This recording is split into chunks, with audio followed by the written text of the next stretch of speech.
Yo, guys, what's up? What's up? What's up? And now T1 and How you doing? T1, I feel like they actually have a chance at this one. There's so much going on at Today, this event. It is we're just going back to be 3 more days with of action. We've gotten into the EWC finals 2 watch days party before for we hit the PUBG full grand PC finals, and it day is going to be 4. absolutely nuts. Day These have been 4. crushed, but 15 Let's dreams go. can still also be denied, as there can only be one winner, and we've got 3 days to figure it out. Today is the final, I guess. Thank you guys for that recap, as we have just been enjoying this beautiful weather here in Paris. And you know what, Thomas, let me just use your name real quick. By the way, if you are tuning in to the live stream, make sure you use that hashtag EWC. Take a quick screenshot. Thank you. Now use that hashtag EWC, hashtag EWC26. But as we heard them talk, go. I mean, there's some teams that definitely ended up performing that we'll get a chance to talk about them. One team, especially that performed yesterday really well, was T1. We saw Heather being able to pop off. And then on the flip side, we saw Twisted Minds slow down in a big way. Hello, CS2 Funny Moments. Hello, Expect Bye. What's up? What's up? Yeah, I mean, Shrimzy said it himself. He said maybe you guys should just kind of put the I think tab back after in PUBG because Warzone, really then didn't yes, get to do much. In fact, he just swam basically all day. So yes, I think again, cheers to August में शायद August 9 को है शायद. I expect, you know, we did talk about EWC they CS2. probably start slow. They didn't start too slow in groups. We'll see if they start slow in the finals. And as we see them right now in 4th place on the overalls, they ended up with a solid 92 points. Navi though, Navi was pretty consistent on both days. Yeah, I mean, it's one of those things, like, I thought this year was going to be kind of Navi slowly taking the torch from Twisted Minds, potentially. That sort of 93, 92 maybe implies that Navi's stepping up. But again, Lou showed up late. I expect him to be back up and running probably by today, if not by tomorrow. They look good. I also loved the fact that, like, T1 was doing so well, like you said, up there in second. Yeah, that squad. Sorry, black screen. Sorry. It was other players also being able to step it out. We'll get a chance to talk about players because definitely we have to highlight some outstanding plays. But from all those squads too, we got to talk about Falcons because Falcons, remember, they started off slow. Then on the final match that they had of the second day, they were able to kind of just relieve some pressure off their shoulders. I mean, how long have we watched the Falcons? This is kind of what happens. They either have a Can we like the stream, subscribe if you're new to the channel. Let's go. They eventually get their footing, though. That's the thing about the Falcons. Let's They'll go, always let's get go. their footing, and this time it was just at the right time where they can skyrocket their points. A Falcon's a big bird. It takes time to gather momentum. You also heard in that interview before the show started, Shrimzy saying they're struggling with kind of the chaos of PUBG right now. Now, do you think that means that sometimes it takes them a day or two to get their head in the right space for this level of competition? So I expect them to maybe start slow on game 1 or 2, but get rolling pretty quickly. Enjoy. For that squad, Take your popcorns out. Enjoy the bite of PUBG. And I'm not going to be putting Falcons as my predictions. But talking about predictions, I think अरे Kamara's got some predictions. हो गया भाई मैं तो yapping देख रहा हूँ अभी. For the EWC play app as well. Almost अब हो जाएगा, ज़्यादा yapping होगा नहीं. Who you think is going to be top 5 for every single game, and that will contribute towards your points to get yourself some good prizes. There's Window? $300,000 on the line, so you've got an opportunity at some of that as well. Talking to you, Paperthin, about this, who are your predictions here? For the 3 days, who do you think is going to do it? Who's going to take it all? Where are you at? Yeah, I mean, I think it's obvious that Myth looks like the best team in the world right now. They've got multiple PGS wins this year. I'm waiting for CS ka matches, there bro. seems to be CS ka match. very little flaw in Yeah, their game, crazy so होएगा. I think that's an easy pick, right? Yeah, I think so. I think so. From me, for my money, looking at second place, T1, it's an interesting notion that we see here, and I would absolutely put them on some of my predictions because they're in a situation where I think if they'd have peaked and had all of these second places at any other time when Myth hadn't looked as insane as they do right now, T1 could have probably won 2 or 3 championships here or there. But unfortunately, it's not quite gone their way. Second place again in groups 2, Myth. You've got to get this monkey off your back somehow. Yeah, and Heather needs to keep playing the way he's been playing. Like, he has been such an instrumental part of that. The other teams I want to look at are probably like 3 of the big EMEA powerhouse teams, Twisted Minds, Navi, Virtus Pro, all very capable. I know it pains me to say it, but all very capable of winning a tournament. So I think if you've got those 3, Bro, any of those 3 in the there, background you're doing is just fine. पूरा So red. Falcons- हमेशा EWC का Okay, red well, ready you होते know, हैं. Red everyone's orange, gonna go yellow, for golden. Falcons. I want to go a little bit off script. We know the Falcons are good. It's fine. All right, well, we're done here. It's time to get everything rolling here as we move on here for more EWC. Thank you so much, Kalaris and Paper Thing, as we're still out here. And now we got somebody new with us, none other than Lace. Thanks, Lace, for joining us. We've been talking about the Sony stories of the day, and I feel like coming into this first day of the finals, the Sony story of the day has to be Myth, that was able to perform so great on the first day, and also T1, because T1 showed up big time yesterday. Yeah, I mean, you know, Myth's just come out of winning the PGS Circuit 2. And that was only a couple of weeks ago. And then their first year at EWC to hit the triple digits in our group stages and ultimately have triumph over several regions and also teams. You know, Jacob's leadership along with Kiss's sort of firepower going through that is required. But look, honestly, I'm going to say they might even be our next EWC champions here today. But let me tell you what differs to them to T1. So, for example, their conversion. Yo, with Smiley Face Bike. Welcome to the stream. Welcome to the PUBG PC Watch Party. So whilst T1 had placement points of 33 with 77 eliminations. So although, you know, those stats on the group stages, T1 was just trickling behind them in overall points, Myth's conversion rate to wins is mountains above T1. And that's exactly what you'll need for the Smash rule. I agree with that. I do think there's something to be said for T1's kill rate, however, because I do think one of the trouble or the challenges our players are facing in the current meta is how fast it shifts and changes. And you can't always guarantee that placement equals perfection. Like 17 who starts middle all the time, really consistent aim रहे ना PUBG PC में तो मैं तो daily खेल लूं यार कभी-कभी aim ऐसा रहता है कि भाई PUBG PC बहुत easy लगता है कभी-कभी तो ऐसा कभी-कभी इतना खराब aim होता है कि लगता है कि भाई ये गेम खेलने लायक नहीं है हमारे लिए हमने हमारी बस की बात नहीं है गेम खेलना ये उसमें कंसिस्टेंट नहीं ना कभी स्प्रे इतना अच्छा कर देंगे स्प्रे ट्रांसफर भी हो जाएगा हमसे बट कभी-कभी तो स्प्रे ऐसा होगा कि हवा में रिकॉइल ऊपर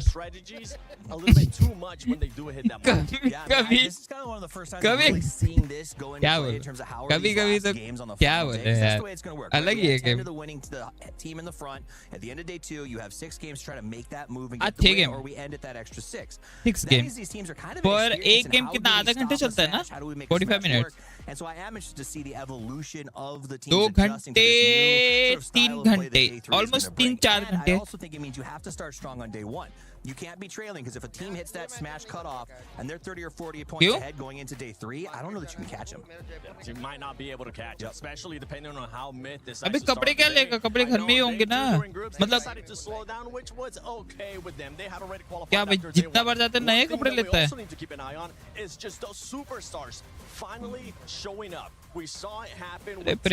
प्रेजेंटेबल ना अंदर की अंदर ही से होती है इंसानियत से होती है ना कि कपड़ों से होती है भाई कपड़ा तो जो भी पहन Yeah, we sure did. Honestly, it's T1 Heather and also कौन बोला तेरे को कपड़े से from Myth have basically been overtaking each other in kills, eliminations for just their solo placement. So these two like firepower players for their squads are really showcasing what they can do. Obviously, you know, with the rest of the team here, but yeah, we need to watch Heather again going into these this final stage, because like you were sort of touching on, it is kind of a race to get the most amount of eliminations. But that was my worry, is Heather and T1 converting that into the win as of Myth. So Myth is Kiss, who was I think about 24 eliminations in the group stages. Yep, that's and right. that is like obviously then better converted for their win rate as well. So it's going to be amazing watching these two players. I would just leave you with this small thought. Beware of 3 and 4. Tig and Tanvu both have world championships under their belt. Top fraggers. They're incredibly good. Yes, Tig has an asterisk on it. He wants to prove that doesn't exist. So these are two guys who have been playing this well for a long time, and they could blow up and go all out on day 1. Who's going to be showing up? Is it going to be one of those superstars, or could it end up being maybe a bit of a surprise? But no surprise for us. Kalaris has an interview with Vitality. Hey, Kalaris here for the finals of PUBG Battlegrounds, and I am here with Hello My Bad to talk about everything that has gone on as well as what is to come. So let's first talk about the group stage, how you guys felt with your points, your performance. What was your outlook on that? I feel like our performance was quite bad since we trolled so many games, even if we qualified. I mean, we had to be on first place as Smith did, but we're gonna keep it up. We're gonna, we did some game reviews and gonna do our best to recover these things. Okay, fantastic. And let's talk about Quizzy. Obviously, he's the newest addition to the team. How has he been able to fit in? Has he been able have you changed around Quizzy? Has Quizzy kind of molded around you guys? What's the thoughts with Quizzy being on the roster?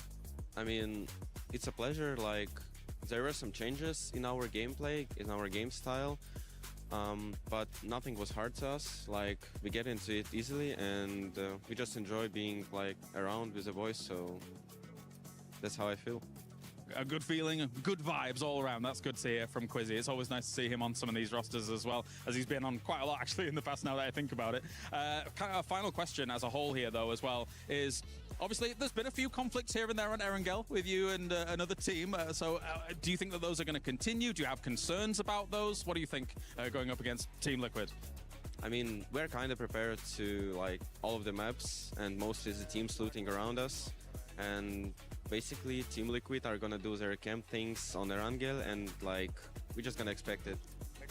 All right, well, thank you very much, Helen. Team liquid तेरे team favourite team को बोल दिया camper है vitality ने बोलते हैं कि team liquid बस कैंप करती है रैंक पे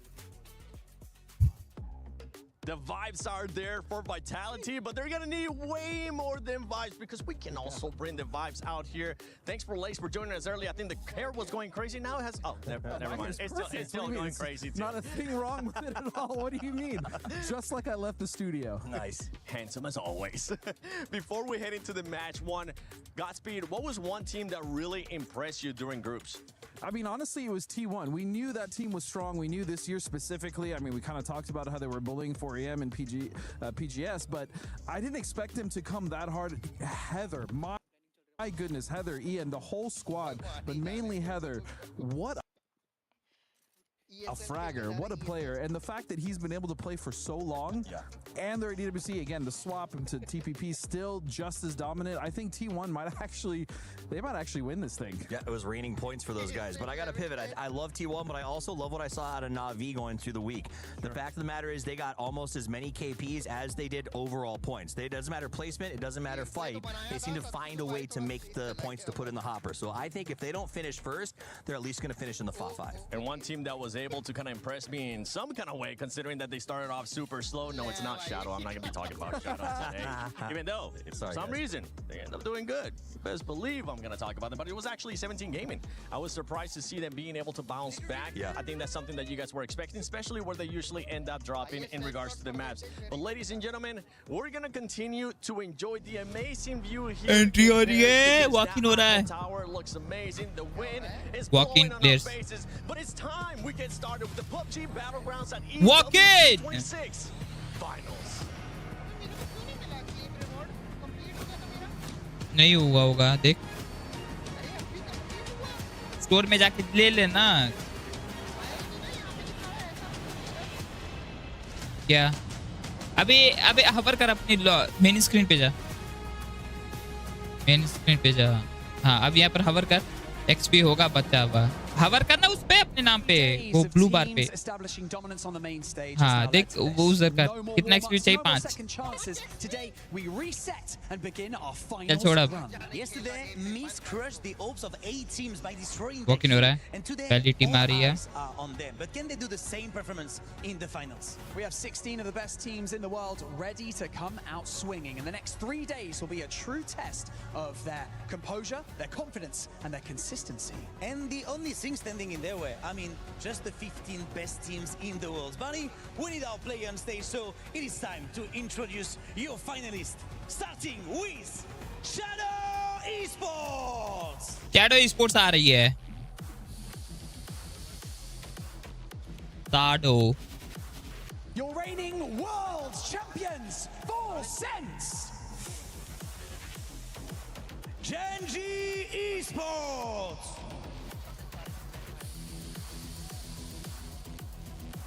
AGAL.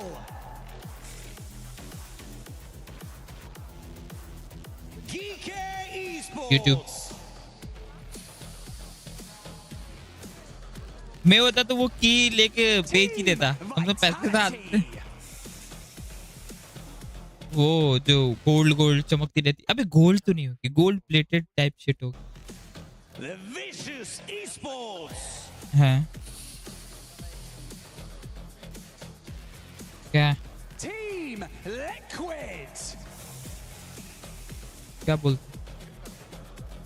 हाँ पूरा एकदम फास्ट फॉरवर्ड कर देता है ऐड को 2x पे ऐसे करके जाता है ना ऑडियो रहेगा तो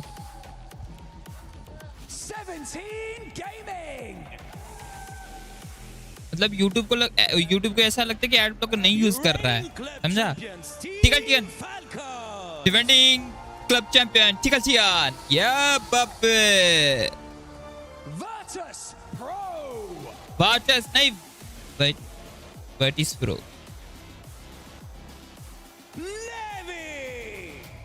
Nabi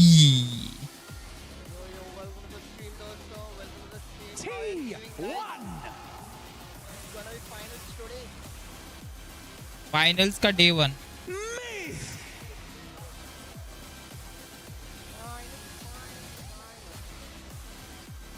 And finally, your defending champions of the esports World Cup, Twisted Minds. Twisted है भाई defending champion We've got $2 million on the line, a legacy to create and a trophy to lift, and just 3 days to get there. Will the group stage ranking hold up, or will the finals rewrite the script? Hello. It is time for day 1 of PUBG Battlegrounds finals here in Paris at the Esports World Cup. आवाज आ रही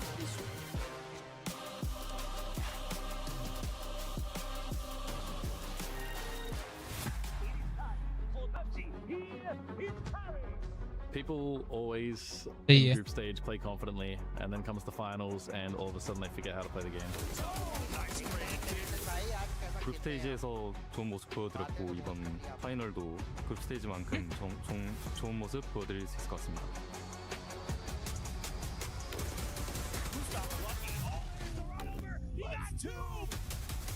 If we can play good and be satisfied with our performance, I think no one is going to beat us, and I think we don't have any rivals. ก็อยากให้ทุกคนในทีมเข้าใจกันมากขึ้นครับแล้วก็สนุกสนานเฮฮากันอยู่ตลอด我觉得我们最后如果能把状态调整好的话，决赛我们也是有争冠希望的。 I believe in all my teammates, and we have a lot of experience. And we've also got Cowboy, who got added this year, and we're pretty happy with the team and the work we put in. So अभी Chinese में उधर है बंदा को कितना लंबा चौड़ा बोलते होंगे ना भाई अच्छो शाम आशा We will beat every team. बंदा इधर ही है और इसको चाइनीज में कितना लंबा चौड़ा बोलता होगा we are going to win EWC. We've won before, and I think we absolutely have what it takes to lift it again. Falcons are here. Falcons are here. तो ग्रुप स्टेज पे क्यों नहीं दिख रहा है? We're ready to win. Group stage में क्यों नहीं दिखा? Hey everybody, it is Quaker and Darth taking you through the first 3 games of the day, as it is going to be, I guess, a मैं setup शायद for everything, right? कल नहीं stream कर पाऊंगा मैं सीधा फाइनल डे का करूंगा फिर तो We're going to be looking at the games going into everything, how the Smash rules work. The desk have been talking about teams and their performances, but really, I mean, what are we looking at? Are we looking at teams trying to focus up on trying to अबे ओए build into तेरे mic नहीं होते हैं तेरे chicken dinner each round, or just aiming for points out of everything off the go? Yeah, I mean, for sure, it's a little of both, but, you know, I think points are going to be kind of the name of the game. That's what we saw with, you know, some of the teams that are going to be up at the top of the group stage, where it was come out, get some kills. You know, चाय wins बोलता हूँ happen, great. चाय If लेके not, आएंगे then चाय whatever. चुस्की लेते हुए Especially in this lobby where there's game so खेलते many हुए good teams. It's crazy stacked as usual in a finals lobby for PUBG. अबे ये जो अबे क्या माउस पैड है भाई अबे ये रफ माउस पैड है पता है ये रफ है ये ग्रिप ज्यादा अच्छा मिलता है जो अभी दिखाएगा तेरे हाँ रफ एक होता है स्मूथ एक होता है रफ एक जैसे सॉफ्ट और रफ होता है बे rough is like proper grip के लिए हाँ फर्क नहीं रे उसमें थोड़ा वो होगा मतलब जो कैसे बताऊं तेरे को यार ग्लास माउस पैड और स्मूथ माउस पैड ना सेम वो रहते हैं एकदम स्मूथ, समझ रहा है माउस को, समझ रहा है ऐसे माउस फेंकेगा तो स्लाइड होके जाएगा, उसमें ग्रिप नहीं, उसमें मूवमेंट तेरे को सही मिलेगी, ठीक। रफ में ग्रिप रहती है, मतलब माउस एंड माउस पैड के बीच ग्रिप रहता है, रिकॉइल्स वगैरह, बट उसमें मूवमेंट स्लो हो जाता है ट्रैक ग्रुप में हल्का। तो वो उसका माउस पैड का टेक्सचर जब मैंने देखा ना, क्लोजिंग किया कैमरे ने, तब मैंने rough and whenever we look at T1 on the other side of that, you might as well just call them T2. They always get second place, it feels like. They're never the squad that manages to get the chicken dinner. Opposing side of that, Twisted, that we're looking at right now. Yeah, okay, we've talked about the coach. We've talked about Luke coming back in. But I want to talk about specifically yesterday. 23 points on the day. To give you an idea, JDG and men are the only teams that actually got less points than them. Sharper कौन सी game है? Destiny. अभी destiny का तो वो खत्म होने वाला है। अभी ये डेड गेम है ना, ये तो डेड गेम है, इसको स्ट्रीम करने से कुछ फायदा ही नहीं होएगा।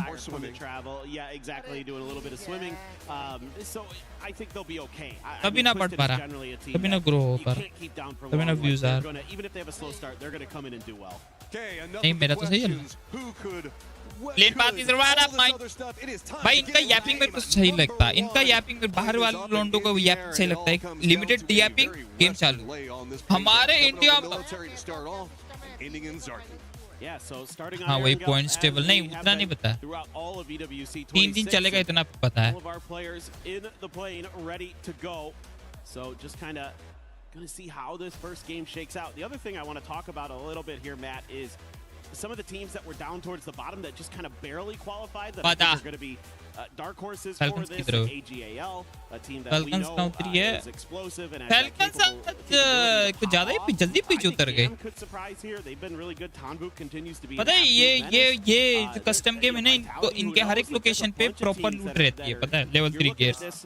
As like, oh, they didn't play well full sense. You're defending PGC champions. Like, I'll be honest. Whenever we look at the bottom of the Kickstar देख कहाँ जा रहा है, AGL को देख, लग रहा है ये भीड़ जाएगा उधर। Finding something, but it's going to be a lot harder. Other side of that, AGL देखना और Kickstar, Falcon का Kickstar। I almost forgot that Gen G qualified.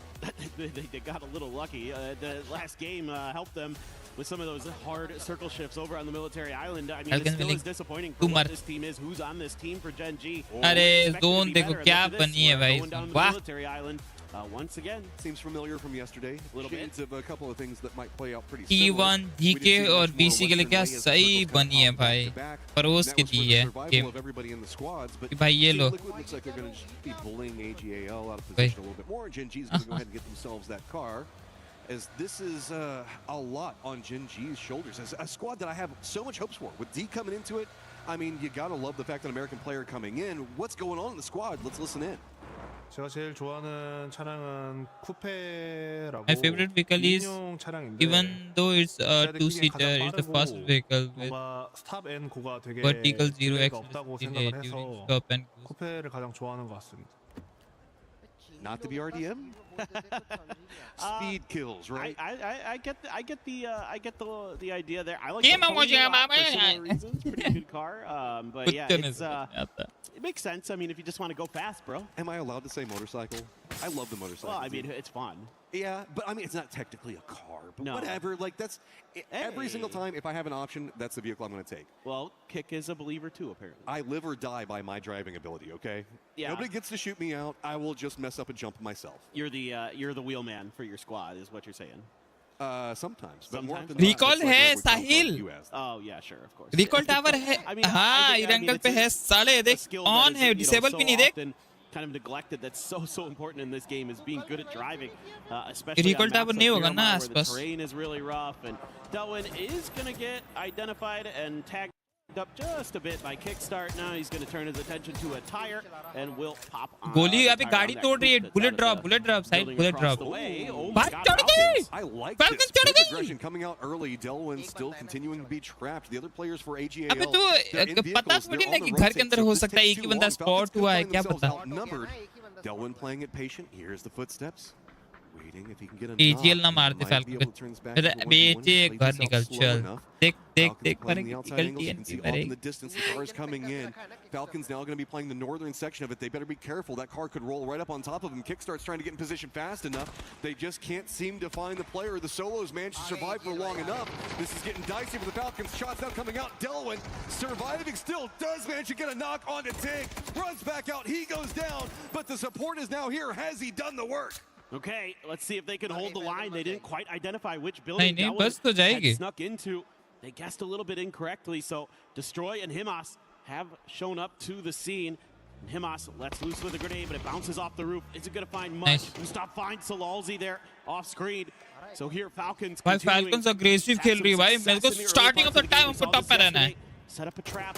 They were able to get some big kills, and they're getting big किल उठा भाई last कल तूने group stage में बहुत अपनी किल के किल वो उठाया भाई नेट फटेगा ये फटीस 60 एचपी गया भाई 60 एचपी सोच रिलोडेड भी नहीं गन ले फट गई मर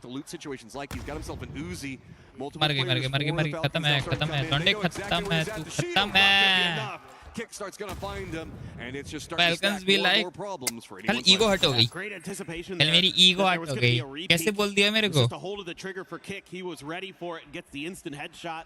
You know, Himas in a weird situation where he had to swap guns because he didn't have a good close-up gun, had a bolt and a micro Uzi there. So he was in a really uncomfortable position, had to put up the folding shield to try to give himself some kind of protection, and Destroy has realized that this is no longer a viable hold. Not going to be knocked on the way out. Eagle DN का spray तो है. I'll just say it. Falcons, Gustav, if this is the level of shot calling you're going to go for, these early game pushes, stuff like that, try to find more points, I'm about it, man. This is exactly what you need.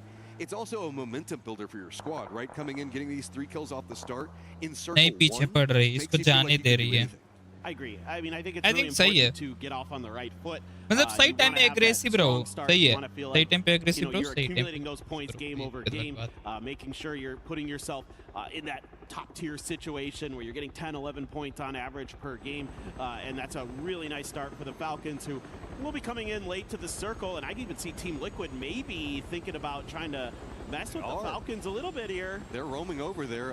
The circle, of course, leaning military base right now. Most of our squads already going for position. You can see Genji going for some airborne drop off into. Is PUBG is phase in PUBG? PUBG PC में नहीं है phase. There is no phase in.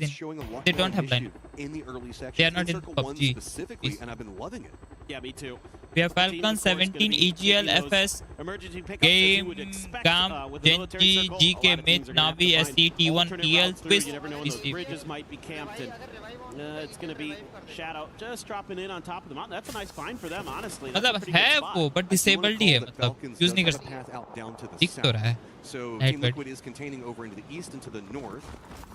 But if we really do see Falcons just kind of hop in vehicles, cut south, a couple of shots now going at the Falcons, but no knocks coming out yet. It's really more just this VP as well as full sense situation that we're kind of watching. I want to talk about what Setsuna is doing here with that very tippy-top position of that hill. He's giving himself a safe place that he can peek from. It's a really powerful position to be able to just keep track, take shots, not take much damage in response, have some safety so you don't have to prone, that kind of thing. Really nice setup there by Setsuna. 2 notes. Falcons did manage to get away from Team Liquid. They took that southern path, found it free and clear. They're good to go. Anyone's Legend, though, has a different problem as Vitality is coming out of Georgia Pole, pretty close to them. Solo and Destroy just over there going to be chilling, is hoping that did Vitality see this? It looks like they're trying to chase down Destroy. Well, I think he's just hiding, so they stopped for a second. We're looking. Yeah, they may be suspicious because of that open door on that shack. That's an odd shack to have an open door on, but seems like they're just going to be not. You know, they might feel like it's bait, like it's a trap, and so they're just going to keep going on. I'm really curious about what the heck Full Sense is doing. Yeah, I mean, Primorsk, they're chilling down there. Falcon's going to be wrapping it back behind them. Team Liquid going to get a little bit of airborne nature to themselves as well, seeing how they can scout. As all the squads really that we watch coming into the circle are going to be the tail end of इतने height पे तो कोई भी मार देगा पता है. Falcons running right down in the same point that Full Sense is at. Well, I'm kind of curious if this was like. और नीचे से अच्छा ये अपना गाड़ी पर चल रहा है. नीचे से गाड़ी से आ रहे हैं. देख. From Primorsk, maybe saw the kills in the kill feed, know where teams drop. And it is going to be a southern shifted circle, still on the military island, still a lot of the base in there, still a lot of teams that had already made their move inside of this. But this seems to me like, so Full Sense, I think, was reading the kill feed, knew that Falcons were fighting AGL, knew they were dropping on the western side, and thought that maybe they can go for a little bit of a camp here into their territory. I haven't seen anybody shoot yet, so Kickstart has no idea this is going on. A couple of shots don't manage to get the knock. No, do manage to go underneath of it, hit the toes to get the knock onto him. So Kickstart going to go down. I mean, it is right next to the res station, so do Falcons go for this? It looks like Tig's thinking about it. That's what this is. They have 10 it all down, and they want to go for the res, and the Falcons just kind of drove into it, expecting that they could maybe come in here and get a boat for free. And in fact, they have found that this area is already ocupado. So it's going to be a little bit difficult now for the Falcons, who probably want to try to get their teammates blue chip back up and running, but Vitality's driving right into this as well. Third party intervening on this one. Okay, Tig back on the motorcycle. I think he's going to try to get out, but the timing on this is going to be terrible. It's going to be right as Vitality is on their approach on military base island. वो भी दो अलग-अलग team. BRDM to kind of bully against the other BRDM. Tig does get spotted by Vitality. Gedrox is going to get the knock and the flush, and that was a great start for Falcons. 2 down early is going to make it a lot more complicated and not even really resable. Remember that we still have Gustav and Trimsy that have to cross the bridge just to get back over onto Military Base Island. I guess they could take like, I don't know. There's a couple of ways they could do this. Kickstart क्यों चूतिया की तरह की मरता है भाई? I would suspect that there's not going to be great options for the Falcons. Maybe there's one leftover boat at the ferry pier, but I kind of doubt it. You're going to have to maybe try to cross the bridge otherwise. So, Tig's just trying to drive away and not really ready for the fact that Vitality was already going to be in the vicinity. Wasn't trying to drive around that hill or anything, so he kind of figured it out too little too late. Going to gas up the BRDM there. Keep it fully fueled up for GAM. Now Vitality as well has kind of question marks about how they're going to get into this next circle. Full Sense got back in their boat and they're on their way over. Destroy also roaming back behind all of this. 17 did pull an emergency pickup, opted to go away from it instead. Hopped back in their vehicles. They're going to the eastern bridge. I assume because they wanted to hold onto their vehicles for longer, given the way दो बंदे भी 10 kill कर लेंगे ना 10 point यार.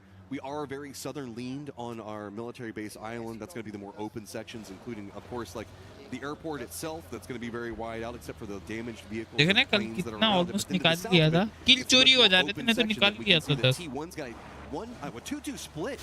Pretty much entirely across the fields down to the south. That's a huge split for T1. I'm very curious what they're going to be able to do with that. Yeah, Trimsy has been not super quiet about what he's been doing, so Vitality going to have to clear some of this territory. They suspect he's in the vicinity. Does have that level 3 gear, but that first spray really awkward. Gets the headshot though in the end. Looking for the double. Whoa! कौन बोला बे 10 kill नहीं होएगा? Heads right now, putting in the work. Take down Tiggleton. We'll all get 2 of you as vengeance. Gustav still on the other side of this. Nades raining down on him. बे मार उसको ये तेरा info देगा start. हां 4 point. Really cut this off. बे मारना साले उसको चोदू मार दिया. Gets those points. Now sitting at 5. Even if we do see Shrimsy and Gustav go down, that's a decent start on the day. Even if they do go down early. Yeah, for sure. I mean, 5 points here is pretty okay for the Falcons, and any more that you get out of this game is going to be very, very nice considering you've been having to fight sometimes at your own decision-making, other times at other teams. And Trimsy was a really nice little move there to dodge some of those frag grenades that he knew were going to be coming his way, to get those first aids in and to get ready for the follow-up fight. Gedrox looking for him. 2 follow-up fights that are going on. Full Sense is going to get eliminated by Team Liquid, who's crossed over the bridge, bumped into them. Big firefight to remove them from position. So Team Liquid also finding a lot of points as America trying to frag out early in a very desperate circle. Is in a weird turn of fate, Destroy is now back over next to the Falcons. It's just taking them so long to get away. Destroy, who's just trying to solo survive out in all of this, has realized maybe I could get some shots into it. And yeah, Destroy gets the knock on to Hello My Bad. And inadvertently, anyone's legend is going to come up देखना दूर से confirm कर लेती है भाई ये सब. Point here, AGAL did get their revives as well. I can see their players on the very southern coast of the military base. So Destroy able to do a lot of big things for AGAL and keep them alive in this. There goes Gedrox and Vitality is down. Great work here from Shrimsy. 4 kills in this game, 3 on the Vitality. 10 kill तो है साहिल. मेरी बात मान 10 kill तो कर लेंगे भाई. Might be the GOAT. He एक का एक point रहता है. Great situation. Navi still dealing with GAM in the BRDM battle. ये देखिए खुदने पे लगा पड़ा है. Going to continue as this is the center of the circle to the south. That this is going to be VP. quick update on all the other positionings. T1's managed to regroup over into the east of this. DK is going to be to the west of it. Gen G much further over to the north, but Myth is trying to hold out VC as Vicious is kind of roaming around every single angle around Myth right now. Yeah, Og चल रही है भाई og motor चला कहाँ फटा motor 5 में mathematics थोड़ा ऊपर नीचे हो गया Oh, there's AGL swimming out there. Oh, maybe they're trying to hit the players in the water. No. Oh, a good one though. Oh, boosting mark right on top of Navi. The follow-up is going to boost Falcons भी गई trying to get that BRDM to a bit of a safer spot, but Navi तो खत्म motor से मार दिया भाई game खोदे पड़ा है मैं वही बोल खोदे पड़ा है ये ले मोटर एक और गया तो अभी रिवाइव्ड है ये शायद रिवाइव हो जाएगा शायद करेगा नहीं But that's allowed Gam more maneuverability in this point where they can be a bit more pressured. Circle continues to go down to the south, and Twisted Mind's going to be feeling really good about that. Yeah, for sure. I mean, it's Twisted now. It's just an important job of keeping that eastern edge of the mini pier clear. Spyro will be taken down by a grenade from Corexy, so Navi continues to get picked apart. ये circle किसके हाथ में है भाई क्या चोदू थोड़ा अच्छा बनाओ ना सर्कल से खेल पाए देख पाए एंजॉय कर पाए पानी वाला बना दी and then the follow-up from Virtus Pro. But अच्छा start किया Falcons in a really awful position where they've only got 2 alive, but yes, they still have that BRDM. 17. They're just going to try to make a send into the circle. They've got cars. They're going to roll right by Twisted at T1. Looks like they're going to be sending it into the BRDM duel. Pretty close to where Navi's at. I think that they've got a hillside that they're going to try to control, and VC going to go for a couple of shots, and I wouldn't be surprised if a couple of these are just going to try to get holes into sections of the map. And almost, bhai, almost. That was well. I mean, you got to give it to Vicious. They almost got that Mathematics. इसलिए बोलते थे maths पढ़ 17's like kind of safest spot that they could stop. हाँ, everything is mathematics. 17 was still in their cars, so that's bro, everything is mathematics. They don't get anything out of it. अब ये roll over करेंगे देखना गाड़ियों पे अंदर है साले अंदर देखना अंदर बैठे हुए नावी वाले कितने चोर हैं Navi is going to get taken down. Bhai, up their names and PC वाले that just puts you into the Gam crossfire. Yeah, too bad, bhai, too bad. Too bad BRDM के अंदर ये ले Panther boom. Throw down a lot of util to try to stabilize, and Gam loves this setup. They are so good about अरे उनको लगा नहीं फटेगा हिल लेगा इसको लगा अगर फुल हेल्थ होता है ना तो झेल लेता है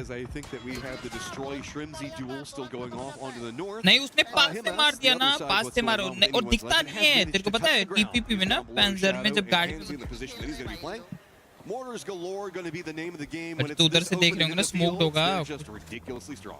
Absolutely, I think AGAL players are just going to try to swim and survive. देख रहा है वो एडजस्ट कर रहा है वो रेंज को देख रहा है रेंज को भी एडजस्ट होता है ना ऊपर से स्क्रॉल करके होता है. You probably don't have a lot of loot if any. Nope, there's nobody on that beach.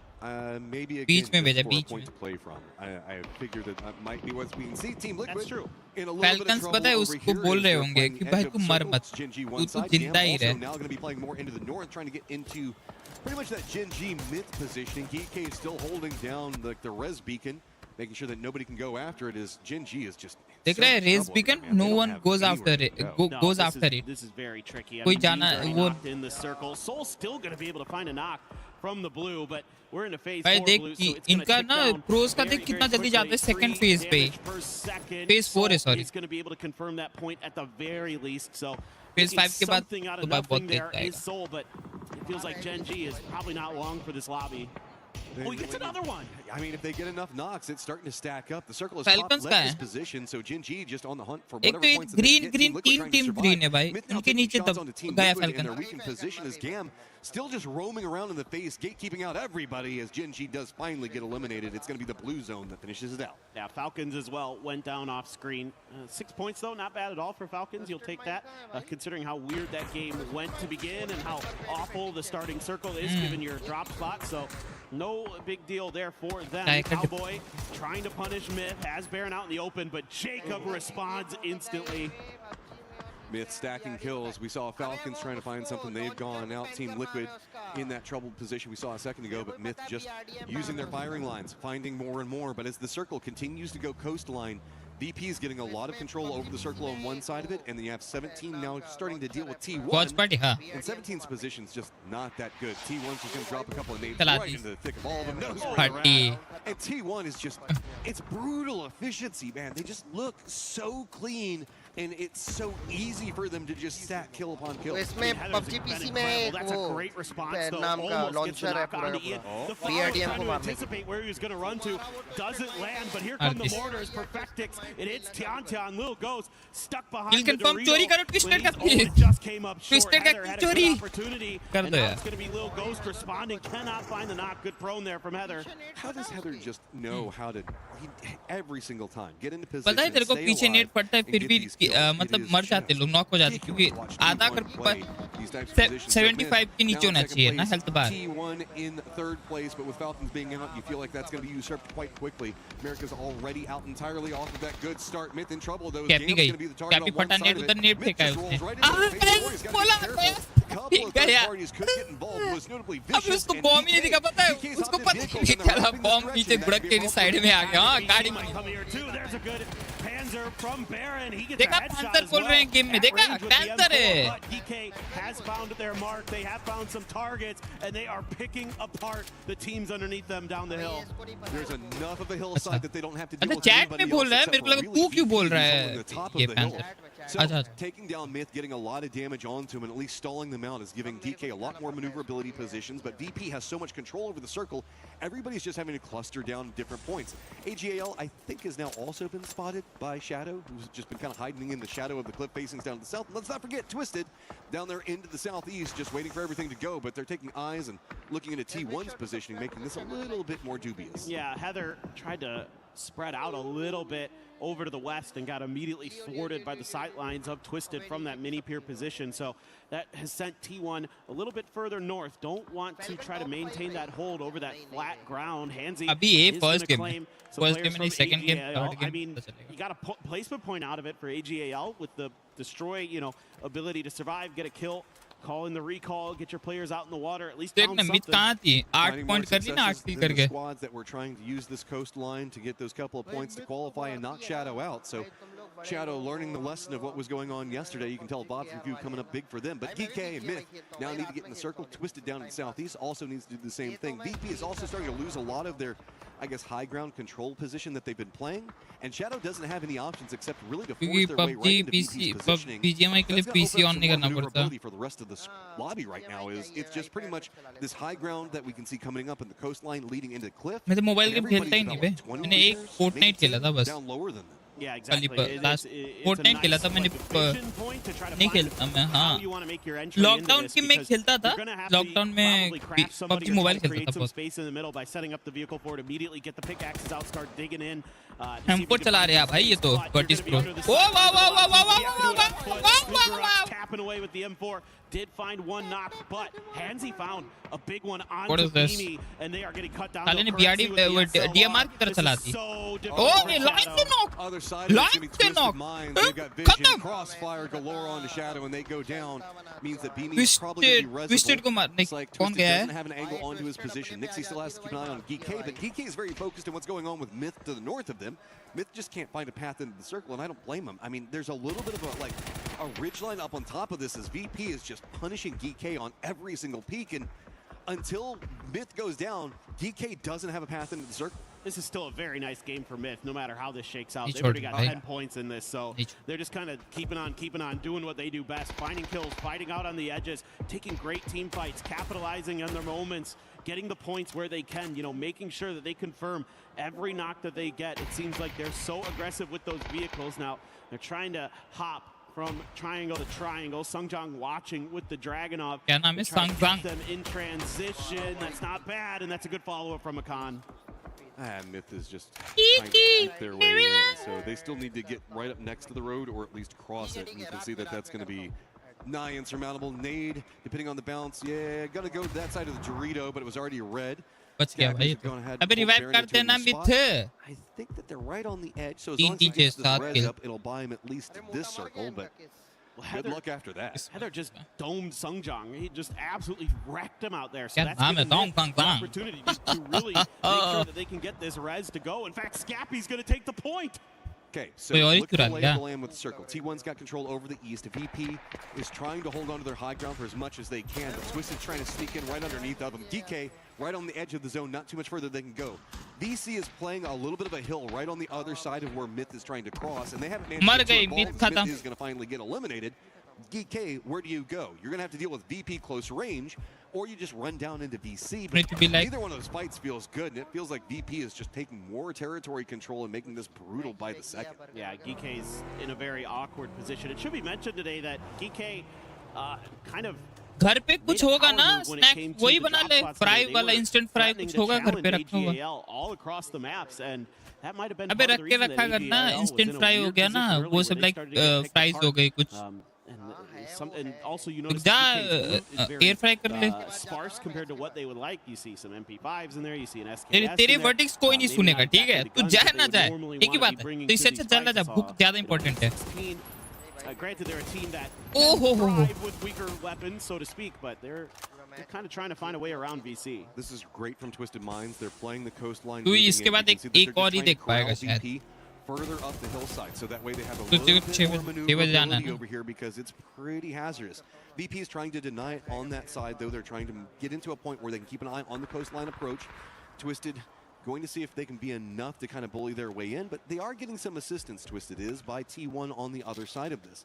T1's realized that GK is right on top of VC, so their focus is turning a bit more down into VP's positioning, and they don't like how that strong अच्छा उनको पता है उनके left में कौन सी team है वो VP पे फोकस करे ट्विस्टेड बरसा दी बॉम्ब बरसा दी ट्विस्टेड को उल्टा पेल दिया VP ने VP बोलेगा ना बेचे डिफेंडिंग चैंपियन होंगे लास्ट ईयर के अभी हम बनेंगे You're going to have to land some really nice grenades. They try to flank Lou out to find a bit of a free pick, but it was well read by Virtus Pro. Now T1 swung down to the back side of this. Virtus Pro को कौन मारेगा? T1 is dealt with. They'll leave Heather up on his own to corral GK, who they know are pinned on that उनको पता है twisted उधर है They can't really peek out to देख लिया That grenade just bounced off of Example's head.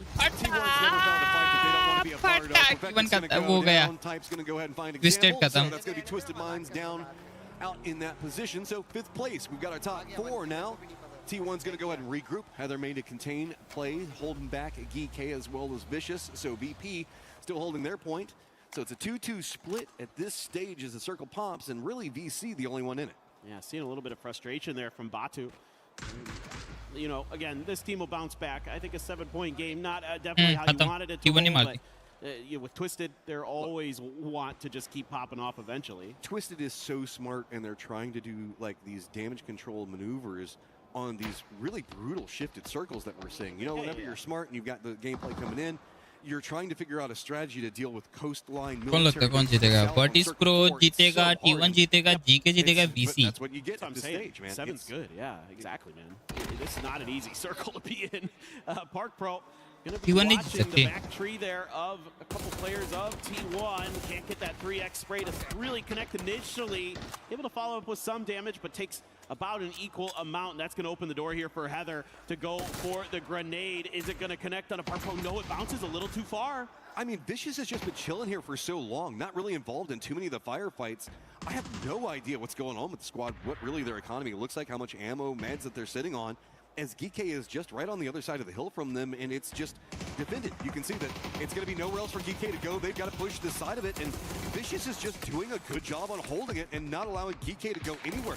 GK is going to be so pissed at these guys because they've been right on top of each other for so long. Finally, Tycon takes some damage, but I mean, where does EJ go? He's just trapped here. He's going to go down to blue zone. Park Pro now the only one up, and it's all T1 focused in on him.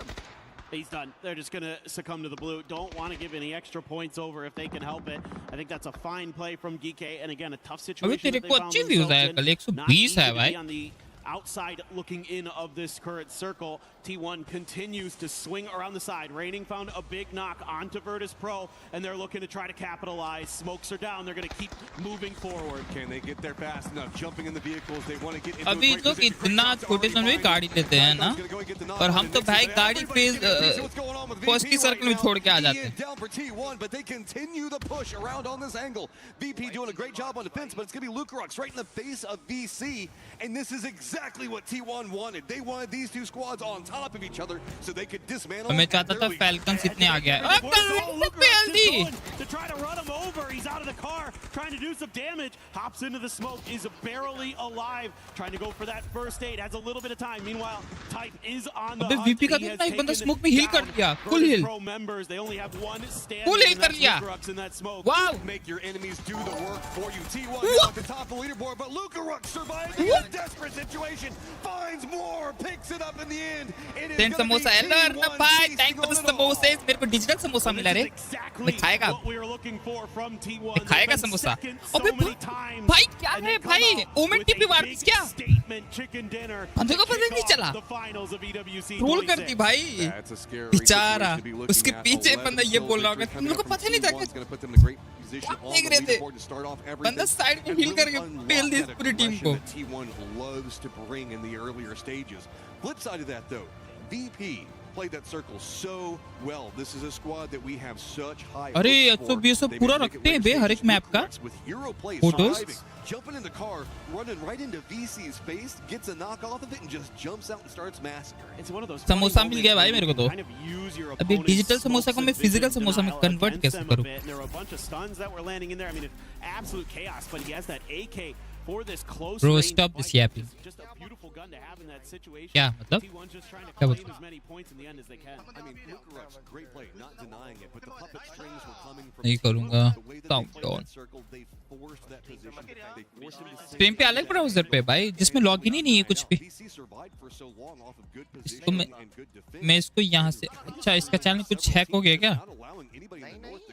अच्छा. Exactly. I mean, you got to give a lot of credit to some of those बोल teams रहा that हूँ. were caught up in that northern fight, like EK, like VC, even Gam a little bit earlier on. I thought played it pretty decently. So, you know, even though they don't get a lot of points out of it, Gam, they were causing a lot of havoc up there, giving themselves some opportunities for points. They just couldn't capitalize. अबे वो हो गया होगा ना divert करने के लिए. Divert करने के लिए. अच्छा मैं इस पे प्ले करूंगा दूसरे ब्राउज़र पे साउंड तो इस पे जाएगा तो नहीं. हाँ.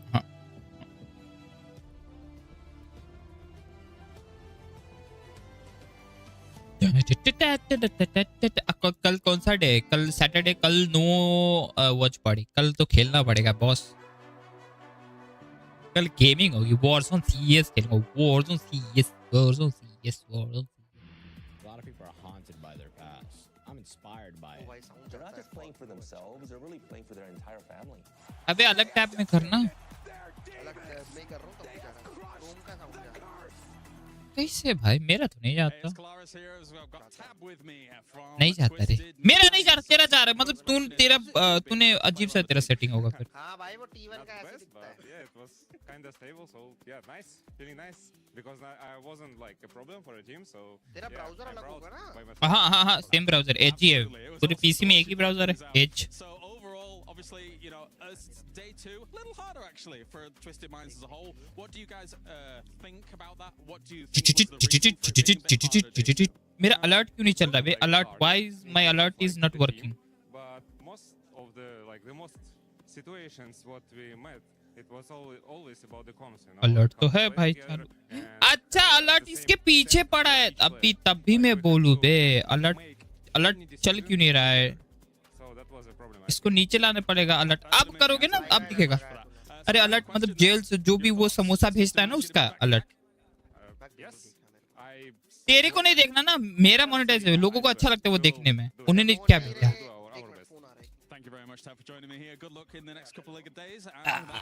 अब दिखेगा गाइस तुम्हारा सब कुछ दिखेगा. Team Liquid's Cowboy, the new face on the roster, and welcome to EWC. This is your first time here, right? Yep, my first time at EWC. So you enjoying it so far? Yeah, it's been a blast. Really cool event. So looking on to the future, you guys now qualified for the grand finals. You guys were, I guess, spicy on the last day, doing some hunting down, trying to cut out some people, make sure you get into a better position. Anything that you got planned for today that you can reveal? Anything else fun in the pipeline? अबे दिन भर phone करते कभी ये ले लो कभी वो ले लो ऐसा कर लो. Some fun, so we'll see later on maybe. नहीं चाहिए भाई. Last question, I gotta know. उनको बोला आप ना ये करने से अच्छा सिक्योरिटी बढ़ाओ. I don't know. Maybe one day. I have one at home though. I was gonna say, do you need me to bring you one from Texas? You got one? I got one. Yeah. All right, cool, man. Thanks so much. You have a great हाँ loan लेंगे और पता है loan देने वाले एकदम coat सुन सुन सुन सुन सुन सुन सुन अरे सुन तो लोन दे रही हो दे दो लेकिन पैसा नहीं मांगना वापस सुन तो सुन सुन लोन देने वाले सूट बूट वाले होते हैं ठीक और लोन को रिट्रीव करने वाले एकदम जंगली भैंसे और एकदम गुंडा होते हैं समझ रहे हैं एक साइड में कोट पैंट वाले एक साइड में चक्कू वक्कू पकड़ने वाले समझ रहे हैं ऐसा अरे ऐसा होता है system You're playing that chase game now, boys. I mean, they might have heard me because I was like, oh, you know, they get the kills and the eliminations. क्या खा रहा है इसकी ले ले win is not existent until now. So reverse caster curse, I believe, for T1. But I mean, yeah, they played that exceptionally from start to finish, and to see them be able to get to that point as a full squad was exceptional. Yeah, what actually impressed me the most about that as well is the play they had, right? They sent 2 down to the south to kind of watch VP, make sure that they couldn't encroach on their position. Then they sent the other 2 towards the north to watch what was kind of going on between Vicious and I believe it was Geekay. But man, I have to say, for me, Lucarux, that was one of the sickest clutch plays to get Vicious out of there and secure second place. That was so sick. Super true, because that's the hard part, Laces. Do you just go for that easy one flush, or do you try to take that 1v1 that will ultimately have amount to 2 points? That's a tough decision. Yeah, I mean, this is what I'm saying. Like, it was something that it looks like they pre-planned it. I mean, their ability to adapt is exceptional, but I feel like this is something that they might have learned from the group stages because we did not see this sort of like play style in group stages. So that took something to the drawing board, and they are absolutely smashing it. The willingness to risk the one in the hand for the 2. You know what I'm saying? Like, as it was, he had an easy flush right there in front of him and said, we got to go for those bigger points to chase teams like T1, who started incredibly strong. Vicious coming out in 4th place. We talked a little bit about them and how they kind of surprised us on their second day of play, making a lot of point runs. These are the teams, in fact, if you even go back a few more ticks, you got your Falcons that were knocked out, a couple other top contenders. The people who got to the top 7 are exactly who we expected to be there in game 1. That's right. I mean, Myth as well, even though they didn't end up being on that final, they were still able to collect 9 kill points. Impressive play out of that squad, considering they really didn't have Godspeed. With mid towards the north, they didn't really have anything to work with, and they were able to make something out of it. That's the thing, that roster, no matter what, any good roster in PUBG, Steve knows this, any good roster is going to find a way to get as many points as possible, regardless of what situation. That's what makes mid so that's what made Twisted so strong. Schedule, Yeah, I mean, we saw them on the north side there being able to clear out Team Liquid on the northwest, which, you know, I thought they were going to more push into Gam, who was holding them out. अरे ये कौन सी game का कर ली मैंने?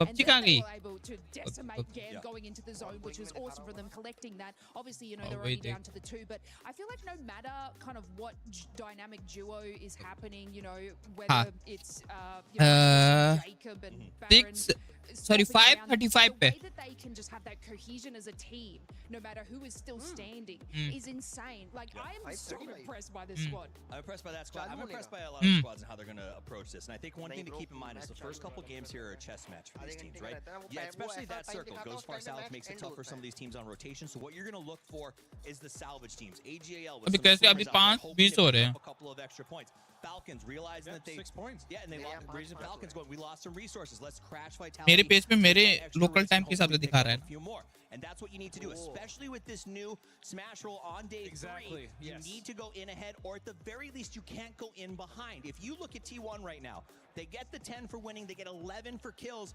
That is a huge jump. If they are 21 ahead when we go into the 3rd day, it may be uncatchable outside of the 6. Yeah, in Smash, you absolutely want to set the pace. You want to be in first because ultimately you're basically setting yourself up to win the tournament rather than having someone come from behind and then, you know, kind of steal it. That's right. I mean, with this, अबे नहीं बे 40 कैसे है? The gap is not too insane going into the final game because then अब from whoever's in first place, depending how many points they have, you will end up adding 10. And if it's too far away, it's just gonna come down to that squad that is in first place to just do enough to get those 10 points and then just play for that win. Well, it even goes farther because if a team is far enough ahead, right, you don't get to play your normal game. The entire lobby now has the onus of being in charge of stopping them from winning. So that means like I might be executing the perfect strategy, but oh my goodness, I see the kill feed and the team that could very much win with a chicken dinner here gets a knock.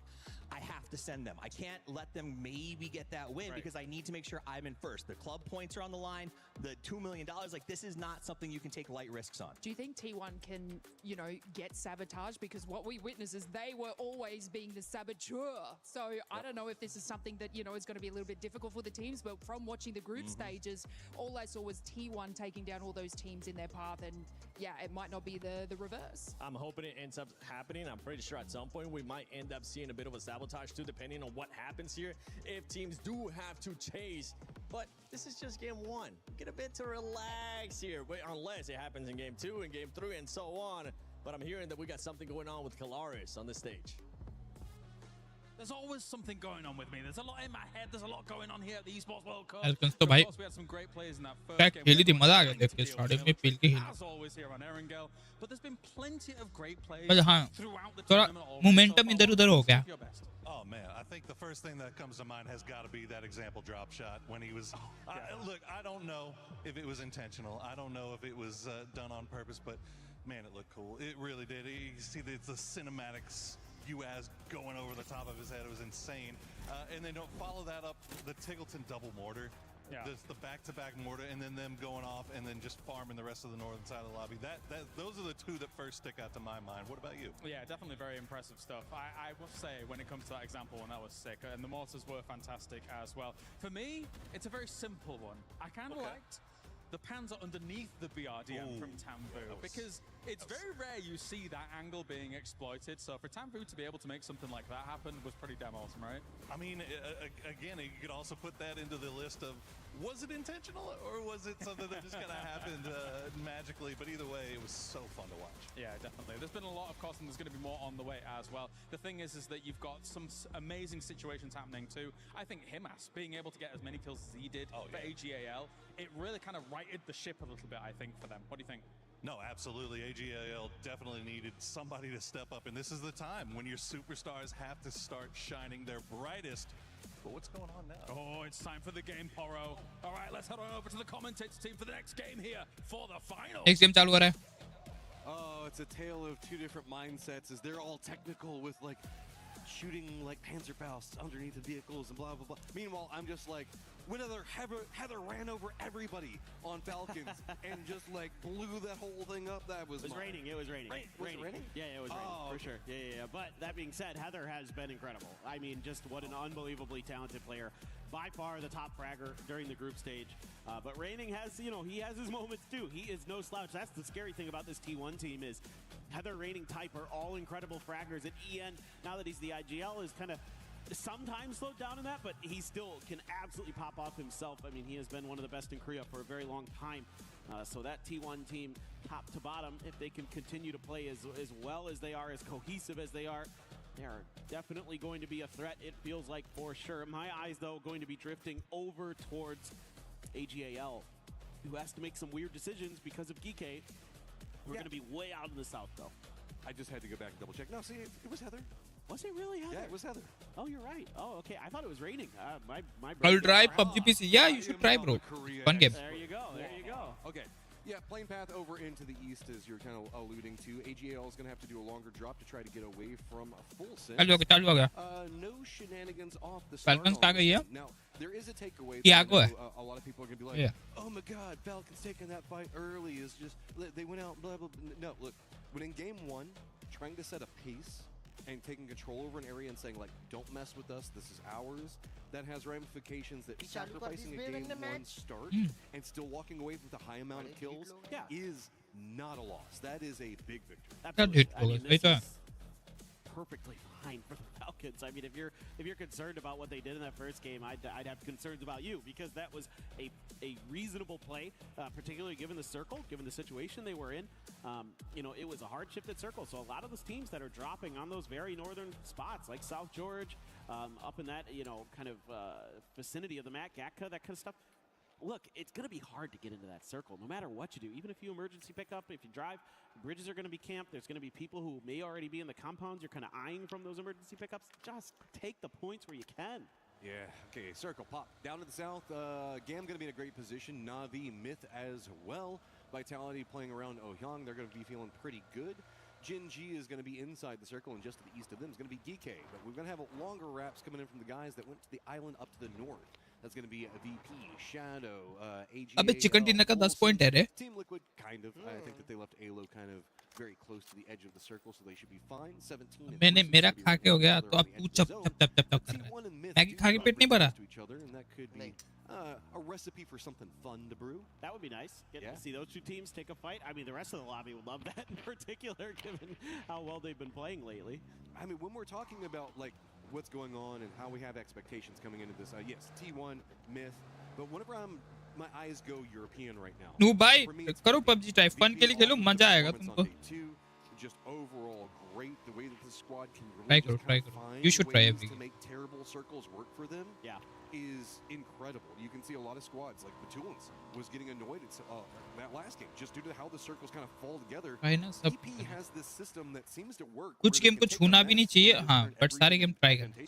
Yeah, I mean, I think back to some of the games last year that they won in really bizarre situations where there's just like flat fields. Like I can remember one here on Tego where it came down to like a 1v1 and they're able to clutch it out because of some really good smoke play and the way they were able to position themselves. I can't remember, it was a Thai team. I can't remember which one they were going against, but anyway, they are really sturdy in those moments. The thing that hurt VP during the group stage was they had kind of a run there on the first day where they just couldn't get into those late game situations like they normally are really pretty adept at doing. So as long as they can do that, you're feeling pretty good. You may get your wish here a bit.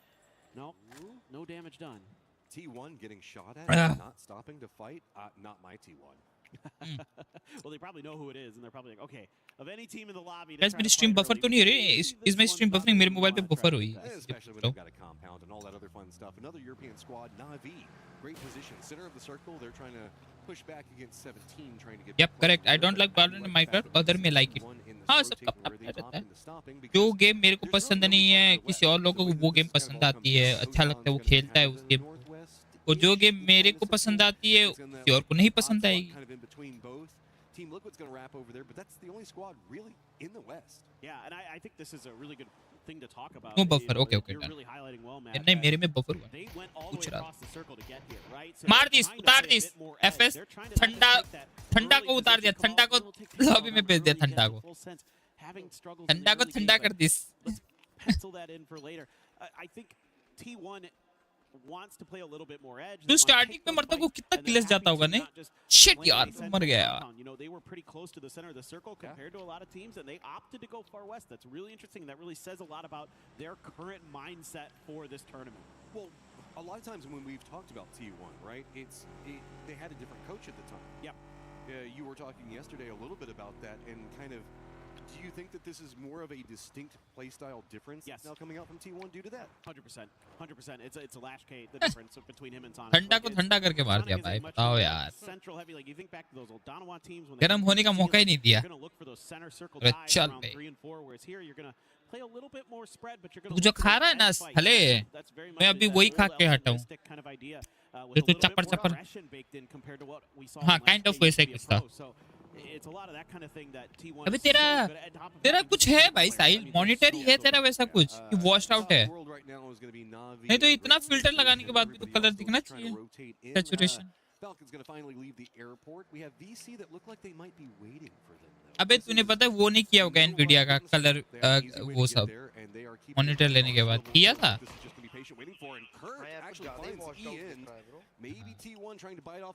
Monitor का पहले monitor दबा, monitor का ना saturation होगा उसको बढ़ा एक बार.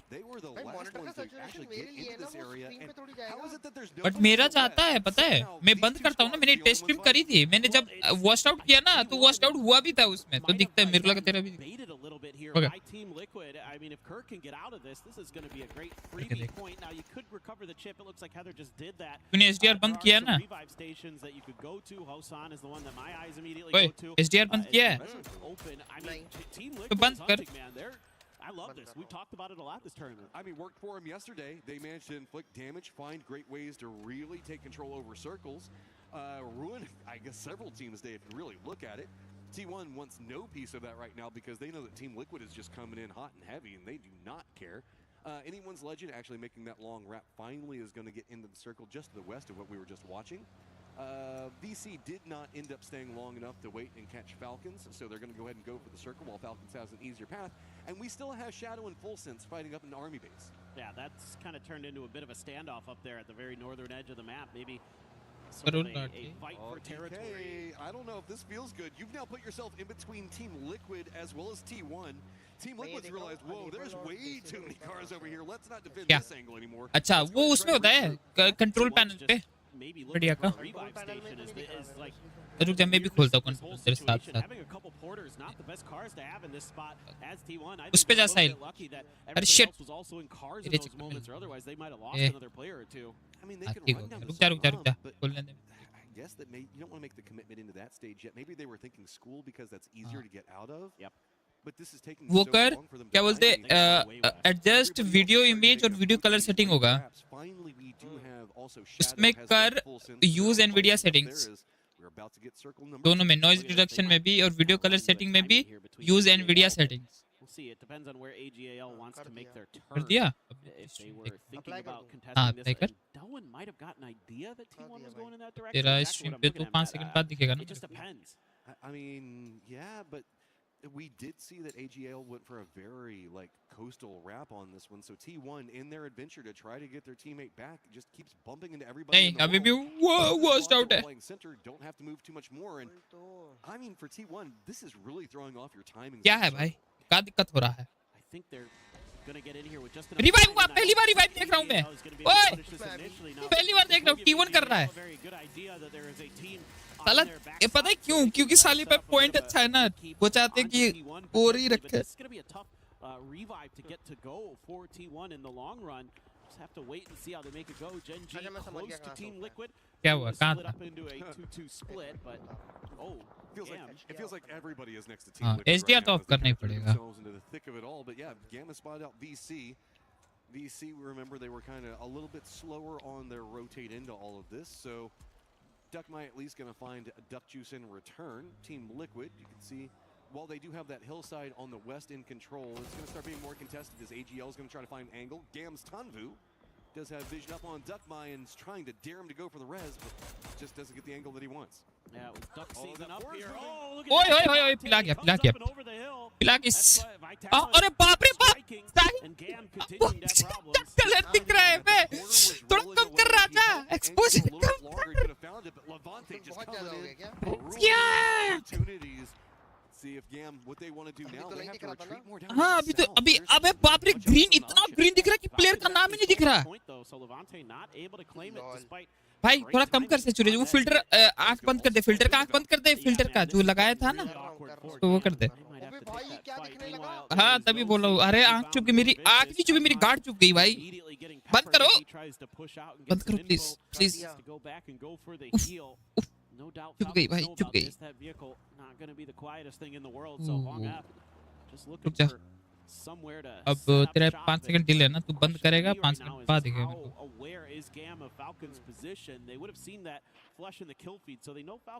भाई फैल्कन्स ने मारा 1 किल उठाया उसने फैल्कन्स ने 7 पॉइंट हो गए ऐसे करो Lando let's go Lando falcon oil money referee खरीद लो हाँ अब ठीक है अब हुआ ना मॉनिटर अब हुआ अब तेरा कलर मेरे मॉनिटर से मैच हो रहा है Given the way that these hills kind of stack together, I don't blame them. You can kind of go up that hillside. You don't have a lot of information on what's going on in the center. Meanwhile, other side of that, Full Sense, where are you going to go? अच्छा तूने on ही रखा है HDR helicopters everywhere in the circle. Falcons का है falcons पता नहीं क्या कर रहा है अबे उसका एक बंदा जोन में क्या कर रहा है डैमेज खा रहा है T1 who's going to drive in that direction but they're going to see that helicopter they're going to see the parachutes is that going to kind of make them rethink trying to go inside of the city proper to sort of get relooted up get their fourth player back into the mix अब एक ही बंदा आ रहा है emergency zone के बाहर तो एक ही बंदा है there is actually a crescent that kind of comes around from where Twisted's playing where we see I guess the southern section of Navi where Liquid Gen G are जब मैं sound बढ़ा दूं sorry guys So Valley, nobody's really wanting to play. Full sense though. FS ने पहली gamma का दो एक knock finish मार दी. Let's go. Let's go. मेरे को तो Falcons चाहिए भाई. Falcons कम से कम इस गेम में चिकन निकाले. All of them are going to be coming mostly from the south and mostly from the southwest the way that we see this coming out. अबे इस प्रो को गाड़ी चलाना नहीं आता ये. Park Pro नाम ही है Park Pro. इसको ना चलाने आता भाई. It's going to be pretty dicey in the middle of there, so your team fighting going to have to be up to snuff for sure. AGAL has gotten inside of the circle. Oh, Swalzy, okay, that US is okay. And he AGL पे fire हो रही है Gen Z की तरफ से. Roll up underneath this hill, trying to figure out exactly where Genji is situated before he makes his stop. He's got to be a little worried though. This hill kind of exposed on the backside. Clory's last player alive for GAM, and Falcons are in the car with him. अरे car के अंदर बैठा हुआ है. What? Take a drive together. No. Did they not see him? Maybe not. I mean, is he up against the tree side? Oh yeah, he's in the back up against the tree. Well, this is what I'm saying. Oh, sneaky. I don't think they saw him. I don't think so either. No way. Oh, this is madness. Oh, Falcons. भाई उस बंदे को दिखाई नहीं वो. टिगल्टी इनको भी नहीं दिखा भाई. छी. Falcons did the emergency pickup thing back behind all this. They know Vitality's over there, but of all the ways to go, T1 doesn't want to bully their way in just from the south directly. They're going to go over next to Calories and Falcons. Do they fall for the same trap? मार दिया भाई. दिख गया उसको. In defense of Falcons, it's much easier to see Caloris positions from where Ian was standing. That's true. And I'm not sure how much of the smoke was obscuring that too, or what was going on. But oh well, Falcons looking to try to thwart T1 from gaining any entry into the next circle if possible. There's who is a little bit close to some of those mortar hits, has been knocked, and Shadow not really moving to try to go for the res with their other two players. So looks like they're just going to remain dug in and seemingly leave Hansi to his own devices. Just a matter of the timing. They could still go for it. They do have a vehicle. I think maybe waiting for the mortars a bit. I'd be a bit nervous for it, as yeah, the mortars are still coming down. This is kind of like an island, this hillside in the middle of all of this. So I don't necessarily blame them for not wanting to go to the south. That would put you right in Hakatori's sight line. That wouldn't feel too good. That would not be great. You don't want to ever be in Hakatori's sightlines. Falcons, speaking of, are in the sightlines of Vitality. T1 as well getting tagged up as they try to make entry into this next circle. So big firefight there. T1 is in a really awful spot. BC, AGAL's got position on them. They might just be going down early in this one. There is nowhere to go. The only benefit is Vitality seems more focused on Falcons than going after T1. So with those shots coming out from Vitality, Vicious has turned their attention onto Vitality. T1 has managed to hop in with their car, and they're just sitting it in the circle. They managed to somehow survive a situation that they shouldn't. भाई ये Falcons खुद को third party होने के लिए situation में क्यों रखती है भाई? I mean, Vitality fighting on a couple different fronts though, so they haven't been able to really fully commit. They do have the BRDM, and Falcons having flashbacks of some earlier moments in this event. You get out of the car though, and Shrimzy gonna make you pay the price. Quizzy going down quick. Shrimzy really locked in here on day one of the finals, looking to confirm that point with the frag. See if he gets it. No, he does not, but Tiggleton is nigh unresable. Yeah, they still have DC back behind him. That's not much else you could do, as there's just too much pressure. Other side of this now, Gen G in some trouble. Team Liquid as well as anyone's legend trying to make a push right on top of Gen G, and this is outside the circle. Everybody just trying to fight their way in, and unfortunately it's on top of Gen G's position.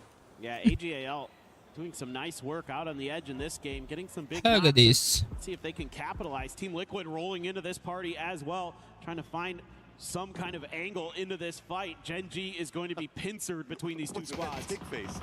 I don't know. Okay, Team Liquid, sorry, that distracted me for a moment. Team Liquid trying to get the kills on the sweep inside of this. भाई 4 किल करके 10 point तो कर ही लिया भाई. Potentially more than they might want. The Soul is the only one over here that's kind of in the circle, and don't forget, Vitality still either has to deal with VC, or they could opt into wrapping more west and be involved in this fight as well.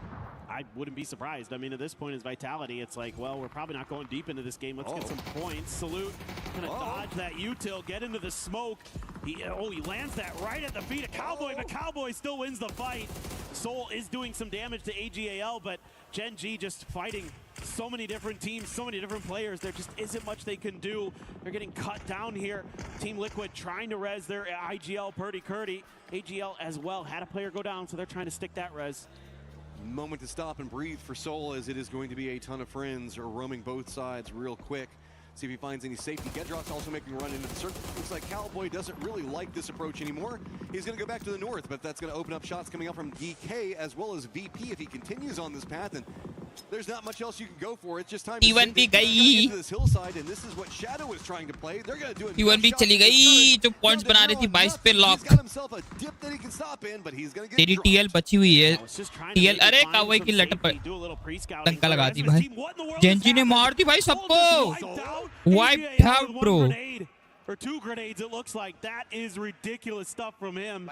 He is going to go down immediately after that from Purdy Curdy, but at least he got something out of that. That turns a bad game into not bad game, to say the least. That was not feeling too good for Gen G. Circle's now popped. Team Liquid, they're going to have to go on the hunt. अच्छा उसने अंदर game के अंदर red bull खोला मेरे को लगा तूने रेड बुल खोला अरे गेम के अंदर मेरे को वो आवाज आई ना मेरे को लगा The island that was kind of being held down by एकदम रियल आवाज है ना उस गेम का अंदर again with great positional awareness and how to tackle a circle finds a great सामने कौन सी टीम है इनके एसई के फिर ही खोदने लगा है कितना खोदेगा भाई just making the foxhole and then just going to chill. VP, this is kind of their bread and butter, man. Playing a little bit of edge. They've got a lot of terrain to work with in front of them. You know, they're so good about kind of inching their way forward. The problem is GK just a step ahead in this next circle, so they will be नाभी एकदम सांप की तरह आ रही है अंदर this revive station, so can't go too much further forward, and you have a couple different squads that you have to deal with. Team Liquid is going to send it again towards the center of the circle where Cowboy died. At first you don't succeed, try again, and that's a little bit of what's going on right now. Is Team Liquid is going to get eliminated. Maybe third time would have been the charm, is at least they die near each other. नाभी ने किसका किल चोरी किया नाभी ने मारा एक ने twisted They do have some high ground, but there is going to be not twisted निकाल सकती है ट्विस्टेड बीपी और 17 भी फुल मैन स्क्वाड अलाइव है Levante still up for vitality, maybe trying to get involved in that. Myth also getting dangerously close to Twisted on the other side of all of this. Is VC just doesn't have too many options. They're getting corralled over here. These are going to be the shots coming up from GK that's just going to force Vicious right into full sense. But, I mean, so far it's working, so why fight it? I mean, Flash is going to have to go huge here. He hasn't really seen much. That smoke obscuring a lot of his vision. There is that point claimed for Duckmai. Oh, the grenade finds the mark. बड़ा मार रहा था ये ले उड़ते हुए बम आया मुझे पट दे All of a sudden, Flash trying to cling to life, but he's getting shot from behind by Myth. Myth just involved in a little bit of everything right now, and if they push that, they could find a lot more opportunities for kills, and it looks like Baron might be thinking about it as long as Kiss is going to find himself in a veiled position. Duel of Fates over here as Nade's going to go opposite sides of the block. पूरे world में उसको किसी ना मिला बस कोई और नहीं It's just going to see who has more utility. Pal pretty low. Does Flash have an idea on where he's at? Depends on how that rolls down. Doesn't connect. They might have overcooked that one with the underhand throw just a little bit. Pal trying to crawl forward. He's been under fire from a couple different angles, so has found a little bit of a dip for himself to hide in from the explosions. If he can get this grenade to land, though, Flash is in a lot of trouble, and he goes a little bit too far. Flash's turn up to bat. Yeah, that Cubby could have just eaten a nade. Oh, counter nade. This is just the name of the game right now. They're essentially playing ping pong with nades just back and forth, but here comes Kiss getting a bit more involved in everything, but new circles pop. Maybe they don't want to go for it. VP also going for a wrap as these solos just can't get the reses, and Tycon trying to at least crawl over and make it close enough as Flash just barely survives that. He put that on a knife's edge with that first aid, eventually gets it through. Twisted and 17 are dueling up on the northeast corner. Pau still holding on by this tree, has some smokes to work with. Myth peels off of this fight. They don't want to commit. Oh, there it is. Tycon coming over, just trying to provide some more utility or something else to work with, but nope. In the end, it is going to be Flash that gets the flush. कौन थी shield अच्छा वो shield मतलब वो खोल के रखा था इसने know about that because down in the lower sections of it, we've got this firefight going on as GK tried to creep over to see if they could get a piece of what was happening with Flash, but VP is just finding more and more territory control as they pick up kill after kill. Just quiet consistency, performing time and time again. Yeah, it just feels like they might be on for another big game. Who knows, maybe even a chicken dinner in the cards. You are going to take down Sungjong, so DK has been eliminated in front of you. You've claimed a lot of this southwestern edge to yourselves. Na'Vi still up and running with 4 themselves, so they could be very much a threat in this. Otherwise, everybody down to just 1 or 2 players in the case of Twisted. Well, goodbye, Flash, but BP na मान रही Twisted and Myth, They only have 2 left, so VP नहीं मान रही भाई. VP बोल रहे हैं हम तो EMEA squads top 1 आएंगे. Their edges of the circle, kitty corner from each other. Gedrox is going to be chilling in the middle in a vehicle. Is that BRDM? Maybe, I don't know. So easy way to look at it: to the north, Na'Vi strong; to the south, VP strong; and then to the east, the west, level the 3 center, equipments it's just उठा gonna Lee be भाई scattering myth of ने. solos, trying to Drop survive. से. Myth with their duo up. Do get some vision on to Luke Rux, get the knock on to him. किसने मारा VP के लुकारेक्स confirm किया फिर perfect को मारा मिथ के दूसरे बंदे ने. Dude, look what they're doing. They're just out there on their own. They have so much confidence in their individual ability that they're taking fights against 2 different teams. Kiz is taking on all of VP by himself. Now, granted, he has the luxury of being a bit higher than them and has some cover from the crates, whereas Baron just swept over, finish off the remnants of Twisted Minds, and is now looking to regroup with his teammate. And there's going to be quite a bit of util here for Kiss to work with. A couple frags in the bag.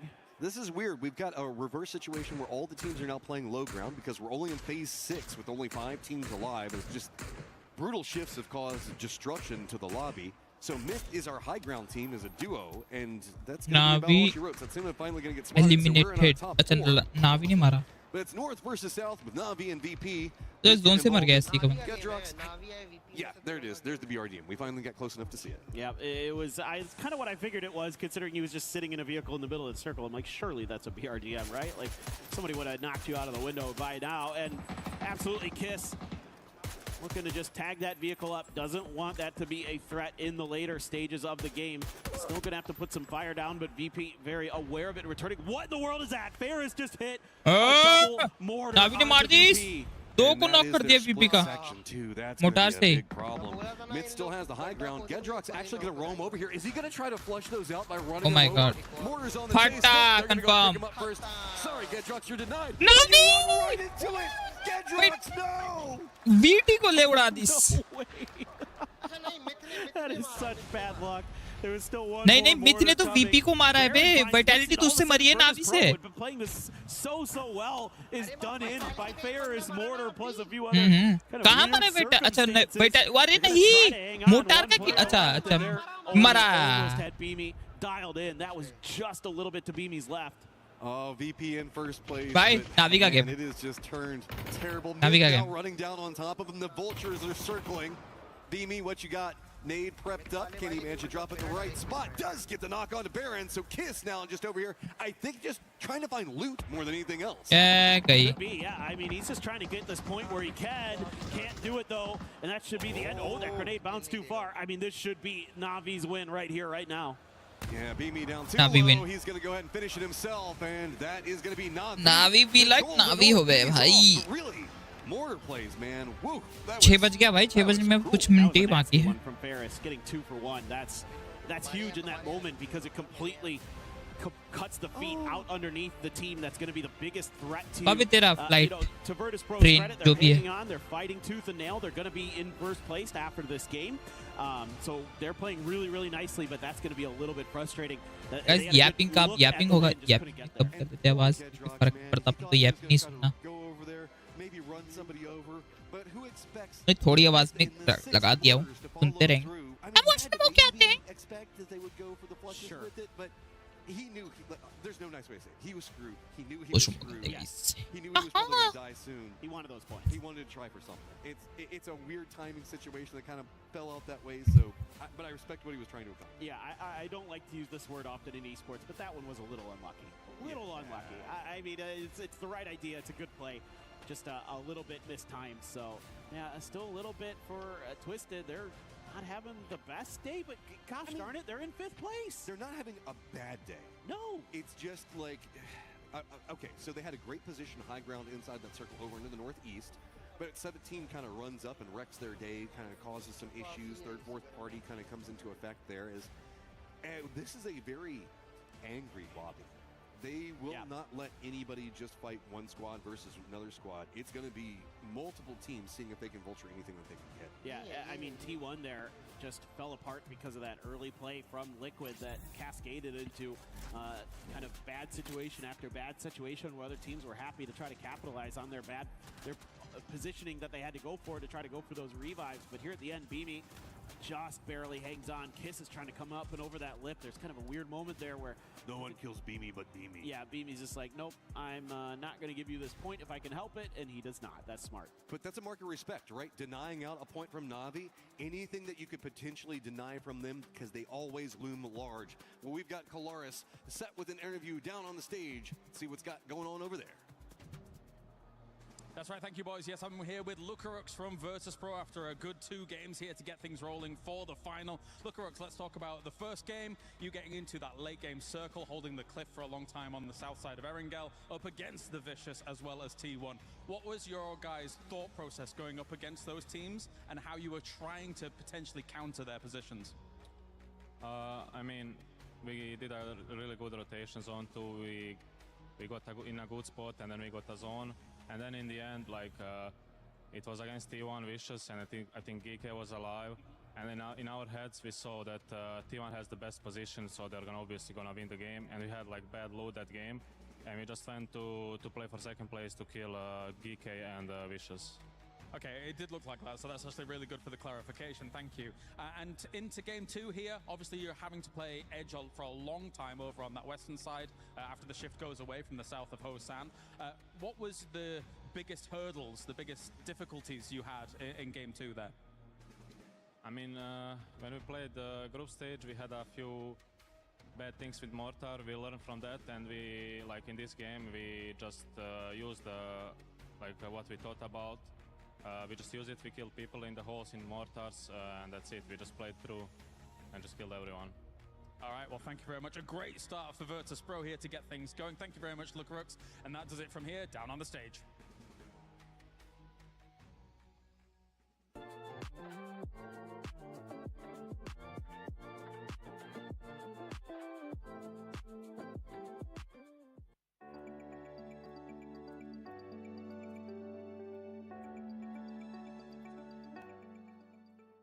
Everyone is playing, you're not yet. EWC Play is your all-in-one platform to compete in fantasy, pick'em, and quests for a grand total of $300,000 in prize pool. Build your dream fantasy team in 5 different games and track your score with live results tables. Predict the winner of every game, every group stage, and every tournament. Complete daily and weekly challenges to earn boosters that help you climb the global leaderboard. Got what it takes?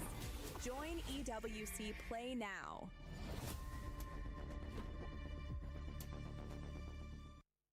Who do you think would win in a fight between a polar bear and a moose? Polar bear. What about a polar bear and a shark? Polar bear.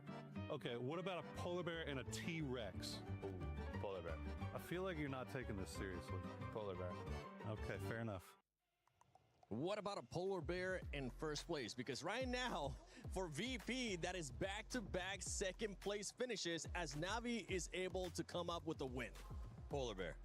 Oh, polar bear. Look, I was going to say a polar bear versus a mortar, and that didn't really pan out too well, except for Beamy, who was only the last remaining survivor from that. But I mean, VP had such an exceptional rotate from the north side. They were looking in like a winning position. Even Na'Vi was more on, I guess, the eastern side there. So these two teams were sort of having their nice way into that sort of pick. But, you know, they did sort of move further south into that. And unfortunately, you know, didn't really get to hold on too well. But I mean, Beamy was like that survivor against that god crazy attack. Yeah, and it just goes to show you how good VP is when they're playing their game, right? We heard Lucarux talk about it. Look, we had a great rotation. We knew that was our timing. We got in the spot. Hey, our gear wasn't great. We knew T1 was going to win that game, so we just made sure to push Vicious and Geeke to make sure that we got second place. That type of decision-making is what makes a team like VP so difficult to beat when they're playing their A game. I mean, it did make them great at getting their points. It also opened the door for Na'Vi to sort of find themselves the first sort of jump start into that end game, opened up some space for them and let them get a couple of extra kills. So VP totally made the right choice. And then as we get to this, you see Ferris right here capitalizing on that fight. And there's nothing cooler when you're Na'Vi in this situation than looking down the barrel of the scope and seeing Myth and VP fighting the top teams battling it out, and you get to take those points away from them. Yeah, we're making sure and talking about earlier some of these top teams that perform really well in groups, maybe having a slow start or being forced to have a slow start by some of these other squads. That's currently what's happening. T1 was not able to follow up on that win that they had earlier, Lace, as they ended up being in 15th place with just one elimination. Yeah, I mean, see, this is what we see from this roster. Like, it's either go hard in, like, with one match and then it's a slight fall off. But no, they're going to be able to bring it back in the next couple of matches. I mean, we've seen the points. They are, like, quite steady up on the leaderboard there. And I don't have any sort of, you know, doubts that they're not going to make it up there. But, yeah, look, I know we were talking about conversions of, you know, being able to get these eliminations and then getting the win. I was kind of a little shocked about the chicken dinner for T1 this early on because I thought it was going to be more of like a kill race for them. But look, I mean, everyone shows up anyway. But yeah, look, T1, I think it's just a slight off game for them. I don't believe there's going to be any more chicken dinners from this team, but there's going to be a hell of a lot of eliminations in my books. Well, they'll definitely get a lot of eliminations. Whether or not we see a chicken dinner, that is yet to be seen. But I do also want to talk about Na'Vi since they won the game because of Steve. We're talking about how good they were starting to get that system rolling in the group stages in their final day, right? We saw that their rotations on point. We saw that their cutoff rotations with some of the other teams coming specifically. I believe T1 was their victim in one of those games. So, man, they are really starting to get their macro down, which makes Na'Vi the scariest. And I like the strength of their mental. They went out in 14th with 0 kills in the first game, right? So they came back in. They said, okay, we got to make that adjustment. They didn't sort of shift off or get worried about it. They came in. They had a really good game. They walked away with the win. And it was a reasonable win, 6 kills, right? So it wasn't something where they were like, we got to go hard on this one. They played strategic. They held their position. And I think that's what sets you up on day one. Teams that stick to the system, that play smart and salvage points are the ones who are going to come out ahead by the time we get to 3.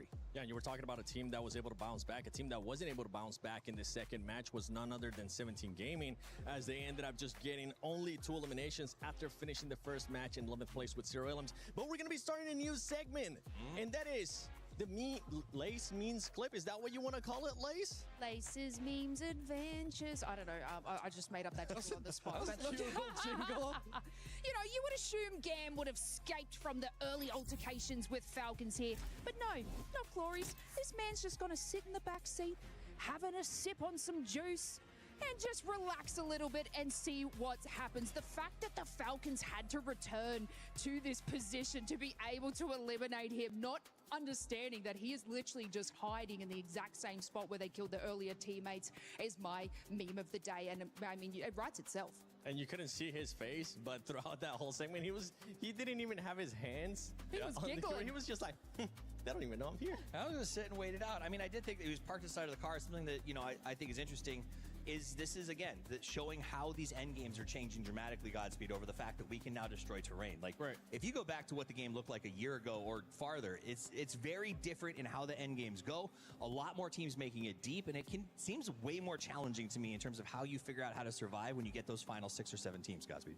Yeah, I mean, we talked about it in the green room. It was an observation that I think, especially, I mean, that was never really a thing, right? Especially last year, all last year.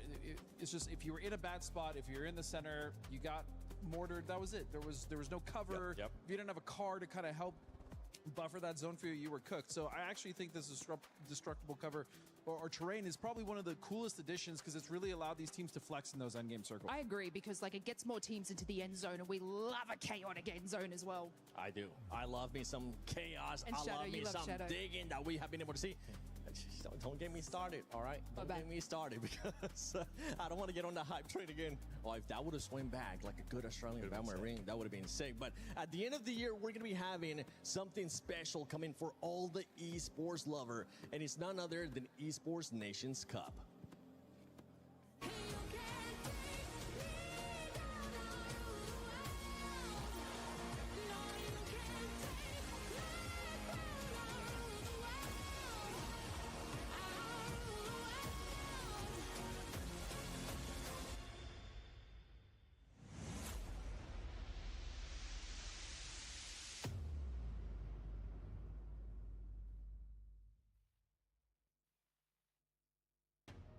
With Esports Nations Cup on the way here, regions will clash. I think it's fair to say, and they're already clashing really here in this tournament as a whole. Avenger's going to be talking to me about some of that as it does go down, as we got East versus West here for for everything to be going down on.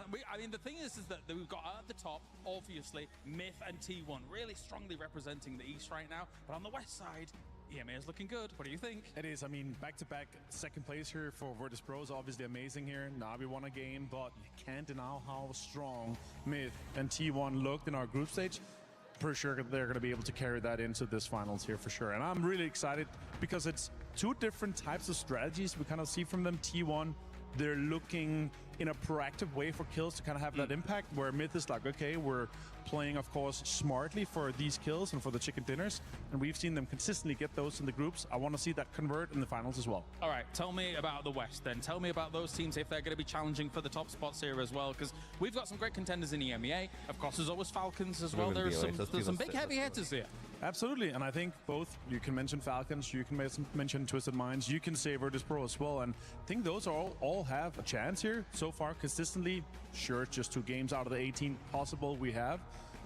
Virtus Pros, it's undeniable how smart they're playing. They're looking for these kills. They're trying to get also in to the late game. We see clutches from Lucarux. We see clutches from Beamy. We see all of these guys are equally contributing. So, yeah, honestly, for me, top pick right now, if I had to put it from EMEA, had to be VP. I was happy to hear from Lucarux, of course, as we just got that interview before, because, again, they know exactly what is... When you watch it all play out, right, they knew it was always almost going to be impossible to take down T1 where they were. So play for the second, see what you can get done from there.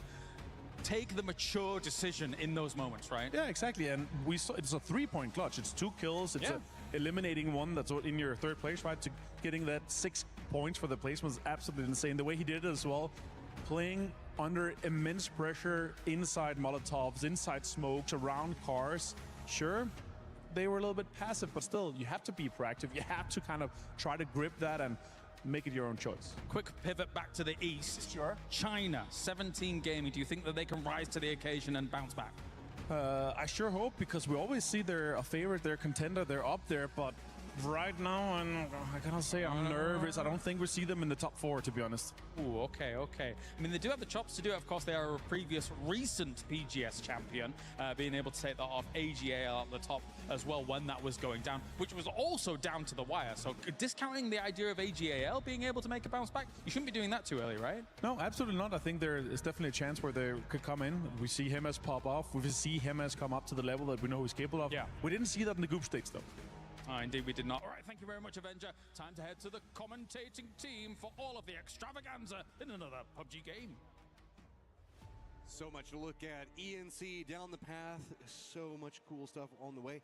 I feel a bit like bad for Setsuna. He just narrowly, with Indonesia, qualified for ENC, what, a week and a half, 2 weeks ago, something along those lines, and then just barely qualified in. He is just squeaking it out right now. So to get to this stage, they're actually doing pretty good. They're like middle of the pack at the time. Yeah, look, they're playing better than I think a lot of people might have expected, and you know, Setsuna able to just survive. For Shadow's kind of lack of firepower, let's just be honest, let's call it what it is. At times, they don't seem to be able to match up against some of the best in the lobby, but they're pretty smart with getting into the late games, kind of hedging their bets and at least finding points where they can. Got Miramar plane path up and ready to go, as it's going to be pretty far down the south over around Resort, ending around Alcantara. So, the question Claris was asking it mean to Avenger, 17 Gaming. Did they do it? Do they have the gusto right now? Yeah. I'd never doubt 17 at this point. Like, they've just won too many times at PGS's. Like, they're that team that'll surprise you when you're kind of starting to count them out. That's when they're going to bounce back. But right now, I'm just fine with them. I think they can, you know, maybe play a little bit better in terms of looking for kills instead of looking for center circle like mid game. Like, they seem to be one of these teams that's looking to make that dive in the middle, but you know, and I get it, because with the ability to dig with the pickaxes and things like that, like, you can make those center circle positions work, but it takes time to get those set up. So in those moments, you're going to be very vulnerable, and they're getting kind of caught up in transitional moments where they're kind of trying to fight teams, and then they're you know, maybe losing a player on the drive, or they're stuck in a fight where it looks fair initially, but then the other teams are so hungry for the third parties that they're getting caught in some of those spots. I do not know what's going on with China. I know that we often have been seeing a lot of our internationals down in Southeast Asia, much more time zone appropriate. Don't want to come up with excuses, as we do see the circle pop, but it feels like right now, yes, you are right. The moment you start counting out 17 is whenever they rise up, but This just isn't 17, in my opinion. I don't know what's going on. China's just kind of really suffered at EWC this year. I think the meta just that they have regionally isn't working right now. Like where that's kind of true. A little bit of a mashup against metas from other regions could be a problem. I think to me, when I look at them and the way they're playing, you know, since the switch to DPP this year, is that they want to get those center positions and just kind of lock it down, right? They want to play that like safe standard game where you're able to kind of, you know, dig in and look around you very easily and just kind of track all your targets and try to hold that through. But there's so many good teams in this lobby that are great at third partying. Oh, Genji. Yes, चालू हो गया. मैं वही बोला. इस बार भी zone, अबे हर map में जोन नीचे की तरफ बन रही है. Vitality going to thwart. You know, we've seen this from Genji where they look for these early picks a couple times in this event. It actually has worked out a lot. They just haven't been able to kind of scale into the late game off of that. So that's going to be thwarted this time, though. Rotate starting to come in as, of course, we do have that very southern plane path. AGAL as well as Full Sense going to be pretty decent spots off the get-go. I mean, we know we've seen the circle a lot. Pulls down to Resort can be problematic, but at least it's got enough space for a lot of teams to play. If it pulls to the west of Los Leones, that's a little bit more field heavy. There's still a couple of dips, hills, but it gets a lot dicier over there. Down to the southwest, a bit better. You never know. We might get Partona. The way these circles go, Partona is still on the table. You never know. You never know. But Los Leones is eating up so much space in this. You feel like it's going to be a component for rotates, and a lot of what we're going to be looking at moving in the later stages is T1 wants to get ahead of it all. They're coming in over on the west, around Chumacera. Everybody else that went very far to the northwest is going to have a really hellacious rotate. Yeah, last year I would have said there's like a 75% chance this ends by Resort, but obviously the circles are different this year, so who the heck knows where it's going to go. Definitely anybody's guess at this point, and we've seen some pretty crazy shifts with the new settings as Virtus Pro on foot. I have to be so, or you have to be so like happy about Virtus Pro if you're a VP fan.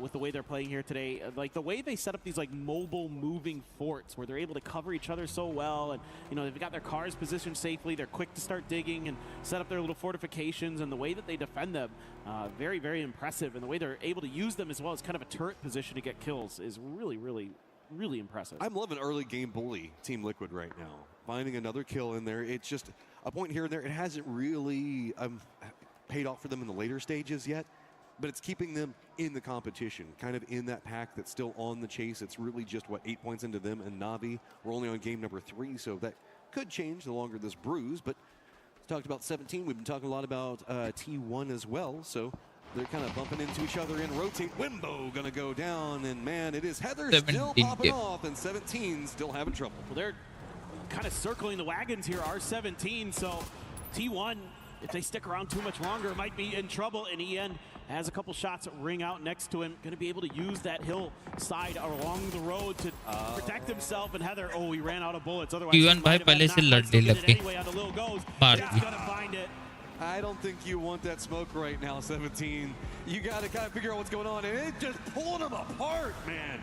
T1, full brutality coming after him. It is just Xiao Wu running for the hills as 17 just can't find a way to make the game work. Honest, it was Heather with that mini hitting those shots. Yep. That is 17 game में भाई 17 Genji AGL SC भाई Z एक भी point मतलब वो नहीं कर पा रही, kill कर पा रही. बस placement points पे ही है. He kind of splashed onto the scene in Korea, and I mean he's even better than I could have ever imagined with the way he's playing at EWC. This is his best yet. Yeah, we're definitely in a opposing era for T1 right now, as it feels like they're trying to take control of their destiny as fast as possible instead of leaving it until the tail end and having those big games and those crazy plays. They're just bringing it off the start. Like, you can see that was a shutdown moment. T1 spins around and says, you don't mess with me in the early game. We will fight you, we will kill you, and we will ruin you. Yeah, Heather's the mean girl, man. Like, he's just not having any of it. Or Tina George, there you go. I mean, he does kind of have a mean girl name. He does. It is like one of the quintessential mean girl names, for sure. It is. I see, you stumbled across something as Xiao Wu. Run, Xiao Wu, you in trouble. Batulins is mad that he wants points.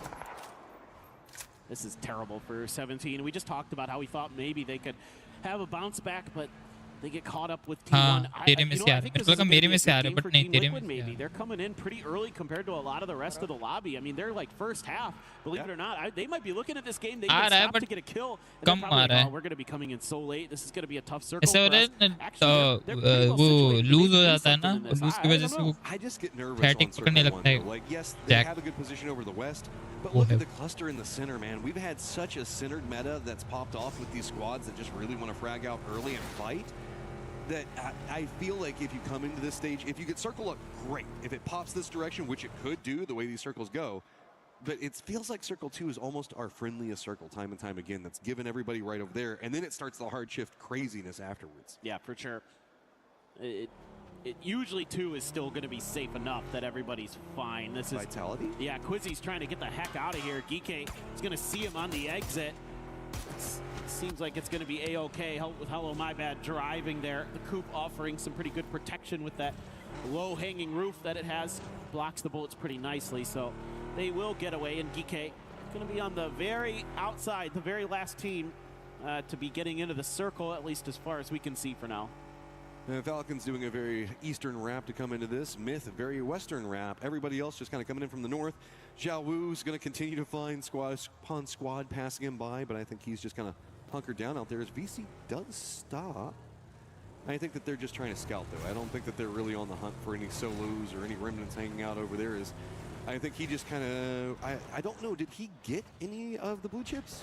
Did Xiao Wu, or did he just have to run? I think he just had to run, didn't he? Good question. I'm not too sure. Maybe he tried to circle back for it. We didn't get to see. Or he's waiting there to circle back? Could be. I mean, there's so much going on the map right now. I didn't catch it, so I'll have to wait. I mean, he's probably thinking about it at the very least and would love to. It's still early enough that if he could get them, would be a nice chance. And he has a revive station not too far. Okay. Well, it could still happen, Matt. It could still happen. It still GK देखने कहाँ है भाई GK But we get that circle that we saw so many times last year with a little bit more of a southern lean, keeping in Partona and Resort. So our squads from the north around Los Leones just going to have to condense in. But the long wrap coming up from Falcons is pretty big.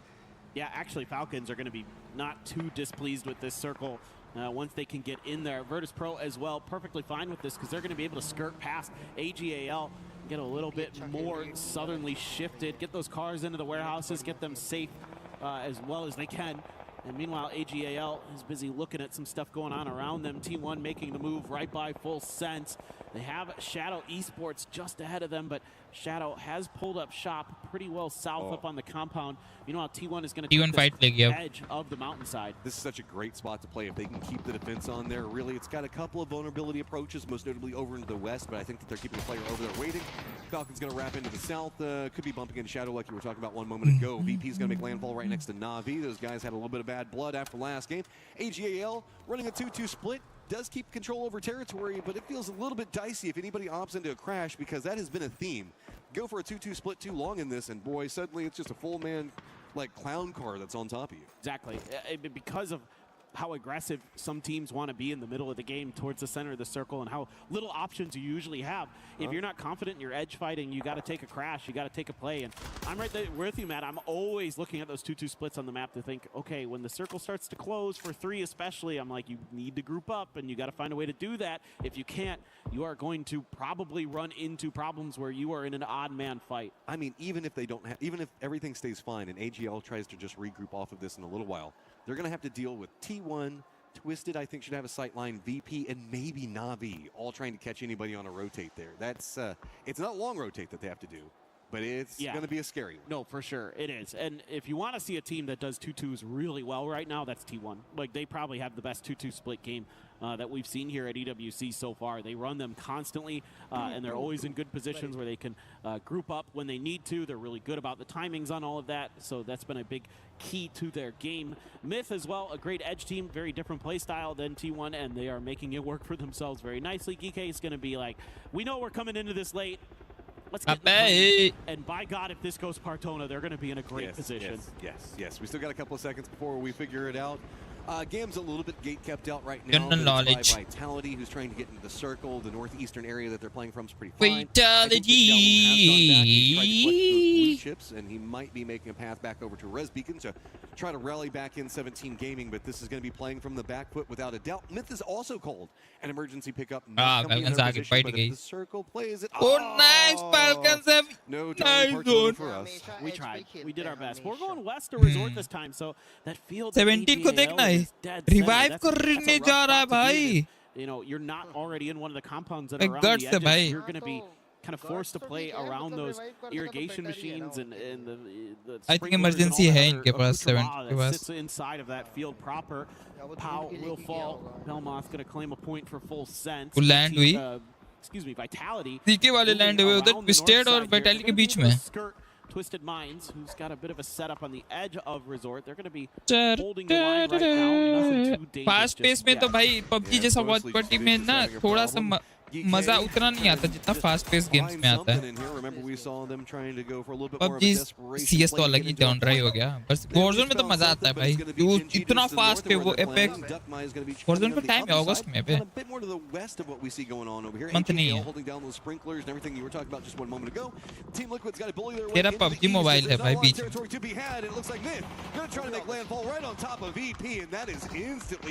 में. आगे ही है ना 7 अगस्त के आगे. The murder squad just can't find a way to get it rolling this time. Oh, that has got to feel great for VP. You just eliminated one of the biggest threats in this lobby, and you're going to be sitting pretty central-ish of the circle. Very nicely done there. I think Myth just feeling like they didn't have a lot of good options. VP यही form करे VP उठा लेगी भाई trophy मेरे को लग रहा है. Full Sense is losing players to Team Liquid. That's over on the west side. Full Sense has that high ground. अरे तो एक कॉन्फिडेंस आता है. Above their position, along with a player next to Team Liquid, they got to dig him out. But here's the problem. T1 saw that. देखने कैसे खेल रही जब से वो जीतने लगती है VP देख कैसे ओहो बिना डरे पुश देख जीके को मार दिया. Ian gets there and gets knocked on to Cowboy, so suddenly Team Liquid just trying to fight for a position inside the circle. Thought that they were starting to find some successes. T1 just runs in and snatches it away. And look at this. Full Sense shows up to the party and immediately Tanadol dusts Alo. Belmoth with the grenade gets Purdy Curdy gone. And Team Liquid all of a sudden crumbling. The real question is, how much does T1 want to commit? Well, they're paying the price. It's actually deep from range. Gets the knock on the E-end. I mean, Duckmite even trying to get a piece of that. Himas was also trying to get involved. So T1 continues to roam over here. They keep one of their players and Heather over. यही हो रहा है भाई. पीछे वाले ना ही मार चले जाते हैं.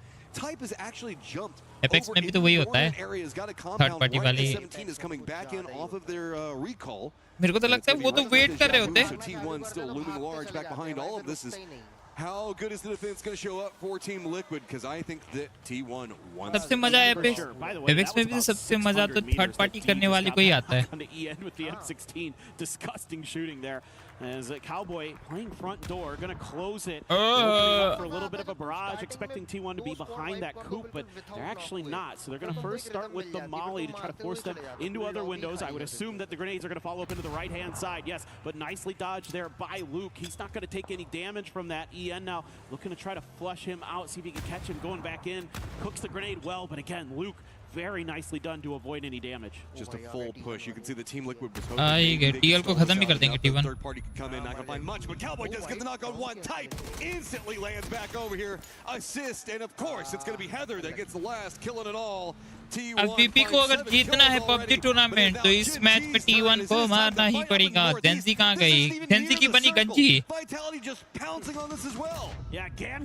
इस पे भी आ गई ले. Salute with a P90. Thinking about trying to stick the res, but those sound cues going to be oh so important. The grenades up and over the top, not finding anything. Salute finds one that's Gedrock's down, looking for a little bit more, using the safety of these crates to try to hide. P90 in hand, goes around the outside, finds another, but he gets lit up. Yeah, the hunt is now on. Quizzy going to be leading the path around the side. Can he get another knockdown? अरे 10 HP था वो.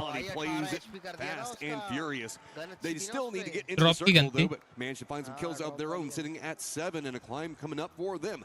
VP's got a great position in Falcons भाई क्या कर रहे हो? क्या update है तुम्हारा? Going to be touching the safety of the circle, but it's going to be very close to a 2-2 split coming up from Shadow. और third party होते हैं. Falcons, you're going to be pretty safe underneath this hillside. There's sound निकाल sandwich massage.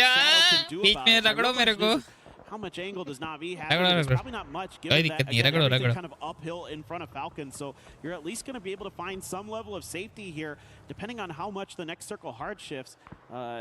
You will have to do some driving potentially, but maybe you can find that pick onto Shadow Esports and make that aggressive maneuver, as we can see on the map. There's a Vitality अलग ही गाड़ी चला रही है. Oh, Quizzy, no. Oh, no. And they can't Come really pick him up, stop. guys. I mean, it's pretty far away. VP's taking those shots from, I don't know, probably like 500 meters away. So maybe Quizzy can get over there in time. 17's got some loot, and it's going to be enough to maybe make a knock on the EN, but he's already got a nade prepped on the other side. Play by EN's just go ahead and reinforce this position again. They keep trying to go down to that hillside they were playing before, but squad upon squad just crashes into this point, and they'll take the kills every single time. T1 might lose EN here. That wouldn't be the end of the world. Grenade around the corner. Lobby में ही नहीं थे.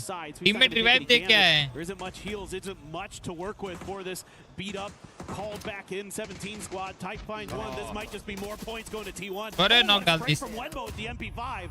I mean, 17 needed that. It just wasn't finding उससे anything. SMGS They're still SMGS. going to have an idea on what's happening with the pusher on the other side of all of this. Couple of flashes going to come out. Good play. Peeks around the other side of it. Heather just finds it yet again. Every single time it feels like there's a problem for T1. Heather solves it.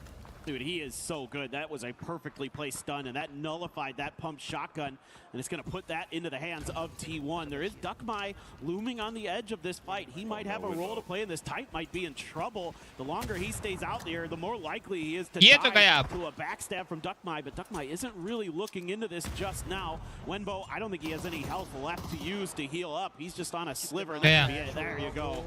Okay. Flash किया ना तो उसको net cook का आवाज नहीं आया ना. Something back together and instantly gets punished on it. नहीं पूरा ब्लैंक होता है तेरा. अगर तेरे मुंह पे फटा ना ठन कान जैसे रियल फ्लैश पे कैसा होता है वैसा होता है. इसलिए कुक का आवाज कुछ नहीं आता.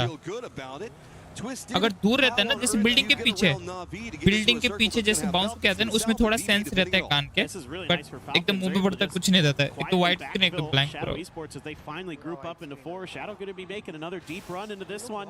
3-1 split in the current circle. They've got a nice compound. Should find themselves some pretty good placement points. अरे उठा तो बट यूज नहीं कर पाता. ये लोग कीबैंड्स पे रखते हैं ना, ये लोग प्रॉपर कीबैंड्स बना के रखते हैं कौन से बटन पे क्या है. हम लोग तो डिफॉल्ट पे खेलते हैं. डिफॉल्ट पे खेलना मुश्किल है. Falcon, nice! Quizzy को मारती है, एक को नॉक डाला था. और किल चोरी. Falcon तेरी तो बस किल ही चोरी हो रही है भाई.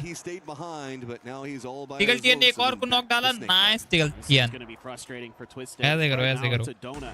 In the game for them, there just isn't a lot they can do. Hakatori has the M24. I'd love to see him pop off a bit with that. Nixie tries to go out there and claim a little bit of prize that he's going to pay. Trimsy is just continuing the warpath. He has been outrageously good. Kickstart will claim the point, but it's a knock from Trimsy. If Falcons find success, it's going to be based off of Shrimsy because he is coming into this mad, man. I don't know what is going on. Na'Vi does manage to sneak by the positioning from VP on one side, but that's going to make them a bit more vulnerable to the Falcons. Falcons को chicken dinner चाहिए यार. 10 point easy boom. सीधा ऊपर top 3. Make sure that VP couldn't get too crazy on him. So he's still pretty isolated. If he runs down that hillside, he is going to get punished quick. Vitality did find an entrance up next to the sprinklers, and it's going to be near where AGAL is playing. But that also puts you next to T1. And as you can see, that's never a good place to be. Nope, that is about the last place you want to be in any circle.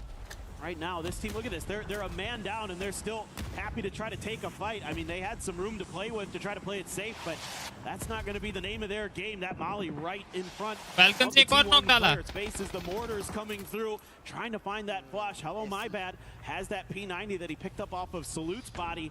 Good blue zone, and he's going to run out of the blue zone grenade. Has to go for that first aid. AGL looks like they want to get a bit more of what's going on, but they do spot out the 2-1, so that's going to be twisted now down. Now Heather does get knocked. It's going to be ducked by the sneaky snake back behind all of this. The solo trying to get involved. Circle pops away, and it goes right to Shadow Esports. So the firefighting on the hillside is going to start popping off. Is now T1 eliminate हो जाएगी अब. He has to push into Falcons. हो गई. VP is going to be defending the other side. Vitality manages to finish off T1 at least. Falcons के पास कितना अच्छा opportunity है chicken निकालने का यार. Tied up at 34. And Duckmai eventually did end up हाँ biting सही T1 बोला in the back. again. And he हो गई knock. quite a Finish. chunk, and Vitality knew that they had जैसे that बोल moment to capitalize. This looks pretty nice for Falcons or Na'Vi if they can come through it clean. AJAL as well, still 4 up. I mean, of course, Shadow has the compound, has the circle, so they're going to be feeling pretty good about having the best odds to potentially take the chicken dinner. It's just, can they kind of hold off these really Caster भी बोलिए talented, aggressive Falcons का squads that है. are going to be around them? Cars on kind of an अच्छे से awkward खेले slope there. It's going to be tough to drive it up the hill for Falcons. They're just trying to keep Na'Vi at bay. Nobody can really go into the circle easy from the east. Twisted है ना, defending champion Twisted है PUBG में. Try to find some kills over here because it's pretty much हाँ, kind of a sprinkler field. अगर ये जीतेंगे tournament तो point मिल जाएगा ना क्लब को भी.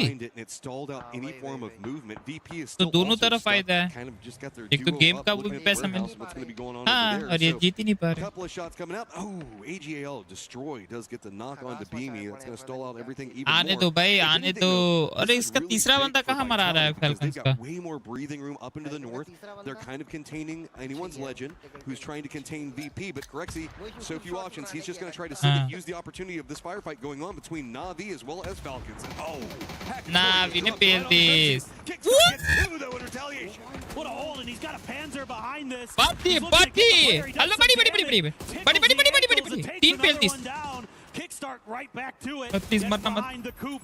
Claim some more Claim, points. claim, Just claim. gonna be, is this grenade going to be well cooked? Kickstart Nice, senses nice. it coming. Gets down just in time to avoid. Na'Vi eliminated बाद था. अरे वो उसको नहीं बचा पाएगी, अपनी team को नहीं रिवाइव कर पाएगी यार. Shit. He's already weakened. Right as soon as he peeks top that hill, नहीं it is going to get punished. Falcons ने उठा लिए बट्टे बट्टे. टिगल्टियन क्या घूम खेलता है भाई. बस शॉट्स में प्रो में ही अच्छा नहीं खेलता भाई. शॉट्स और वीडियोस में तो बड़ा मारता रहता है. That's the job of this duo. Keep them contained, mark it up, and can hello my bad drop the boom on them. Let's see. हटा भाई मोटर से. He took down the biggest. Falcons सोचो, इनको लड़ने तो Falcons चोर वाला game खेला, चोर वाला. सांप वाला डस ले जाके सांप बन के डस ले एक एक को. So everything crumbling. Shadow's flanking on this one. They see an opportunity. भाई मेरे बंदे ने देखा ना, अपन लोग के बंदे ने 1v4 कर दिया. 1v5 sorry 4. Now down, picks the other side. Vitality is eliminated. Shadow coming alive, but they've got to fight up against anyone's legend. I don't think Kick can get back into the circle. He's just trying to heal through this as best as he can, but it's not going to be too much longer before he succumbs to that blue damage. Meanwhile, a pause in the fight. AGAL back up to 4 strong despite significant damage dealt by the side Falcons of will Vitality, eliminate. who'll go down in 3rd. A great timing Don't there say मर from गई. Shadow, though. Knew they needed to get active, and better late than never. क्या बेशरम. टिगल्टियन कैसे मर गया भाई? Would not have expected that on the start of the day as Shadow and anyone's legend. Now anyone's legend have to अरे fight their way यार into इसकी the YouTube circle. Shots Maul's यहाँ doing a तक good नहीं job यार. on keeping control of that shots he hill, बनाते रहो. the field side of all हाँ. this, while the other 3 zone are से मर keeping गया control वो. over the hill. AGAL has a firing line that we know can just absolutely demolish teams, and they might be leaning into it. It's just going to be 3 inside of a car, tail end back behind that, try to jump over this hill on the other side. चल third का तो placement point आ गया उसको. Position. Kamal's going to have all the pressure instantly put back onto him. No clean sight lines popping yet. Kamal's, can you defend? क्या push है भाई गाड़ियों पे AGL. Runs right up into their face and takes it away from them. It's a really nice दोनों lead देख here by similar point AGAL, पे. realizing 16-15. that Shadow had pushed out with quite a few players, so that means that this compound was going to be weak, if not completely wide open, and they're going to capitalize on that. So immediately Shadow has to reinforce. भाई वो जो AGL का एक बंदा जर rich के नीचे भाई, कोई आइडिया है इनको? AGAL for free, so they are going to challenge it. Molly on the outside, not really going to do much. There goes a little bit too deep to cover the doorway. उन्होंने बस उसमें Molly किया कि कोई बाहर ना आए. They're back up against the blue zone again. Shadow, अबे Shadow अच्छा Shadow. Found a way to navigate ये this pretty clean. It was a हमारे लिए good x-ray read on on how to hold circle. You कर did रखा है ना great job observer explaining पे. through all हम of it. ऑडियंस पे इसलिए हमको Kamal's दिख has रहा got है. to be the guy that keeps the contain, opens the opportunity. Setsuna gets a nade on Emos. Boy. Pansy gets one as well. So now AGAL after उसको a great देखना नीचे वाले को. trouble, but notice Delwyn's position. He's playing the other side of the rocks. Can he find a good angle? Yes. Does get the knock on to Jexy, and is pulling all the aggro down to himself. Finds another one onto Hansi. It's a good start here, and it's a good one for Setsuna As again. E 1v2 हो सकता है. And Shadow has 2 players up. AGAL just Solalzi destroy. Sticking the res. Looks like he's going to be afforded the time, but the problem is while you do this, that means Shadow is also going to have the time to go for the reses themselves. That's a great initial util barrage from Shadow. Had the blue zones to force players into positions where the frags could connect onto the backside. Really nicely done by them. Can they capitalize? Can they close this game out? Setsuna had a couple of clutch moments whenever it was needed. Can he find another one?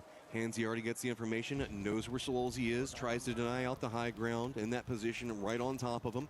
Is it going to give him enough space? Kamals has got the highest of high ground in all of this. Here's the footsteps and is feeding the information over to his teammates so that way they know exactly where he's going to be positioned at. Knows the fact that he's got Destroy right underneath of him on one side of this. Has to be careful. Sololzy, one side of it. Going to get a little bit of aggro thrown his way. So Control right now still favoring Shadow, but AGAL has to figure out how they want to navigate this longhouse. Is Destroy not going to be inside this new circle yet, and Kamal's on top of him, knows every movement that's going on. Yeah, I mean, now it's just a waiting game. You know, Shadow should just be able to kind of hold the line here one way or another. Even if you lose Hansi in this situation, you should be okay with Jexi and Setsuna's position. Just going to come down to the shots, and, you know, we know AGAL, they're capable. No Himas here, but still, Destroy Sololzy very, very good in their own right. TPP है ना इसीलिए देखना. Destroy just found the helmet. I didn't see it on a second ago. I'm not for certain, but I have to see is there might have been a peak that Kamals could have gone for. I wouldn't be surprised if probably his head's been hit a few times given the position of Kamals, and this is full contained. Destroy just trying to play this slow. See if he can sneak up, but Kamals isn't going to let it happen. Could be big flash. Throwing off the timing. Looks like Hansi's going to find something. Kamals does get the knock. That's going to open up the longhouse, and it is just Sololzy as the solo. Oh, Kamal's just going to go in there, make sure he's got the point, immediately runs away, realize he might be in a bad fight, don't want to give any extra over to AGAL if they can so help it. And there you go, Shadow Esports going to take the chicken dinner on Miramar. Slow and steady wins the race inside that one. Shadow Esports finds a victory and continues to climb up the leaderboard. Underdog story not done yet. I mean, they played, you know, a very good, cautious, thought-out game. It's not as explosive as your T1s, as your myths. But man, oh man, get them into the late game and they're going to make some good moves and they make some good reads. Yeah, sure, some circle luck, but they play it well. Other side of that, anyone's legend, respect on that rotate. They read exactly the position that was coming up from Shadow and how they were going for it. Love the drums coming out for the Shadow fans up there. But really what kind of stood out to me with AGAL was that Delwyn position where he moved over to the rocks to try to grab as much aggression as many of the players to move away from the compound to open it up for his teammates. That's such a smart play.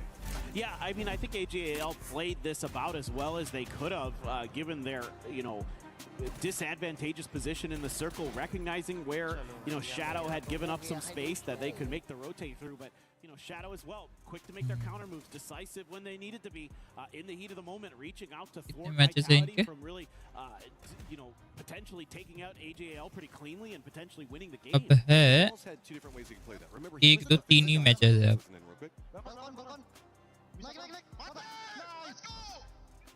अभी अब 3 7 7 16 को अभी तो आधा घंटे का break है भाई.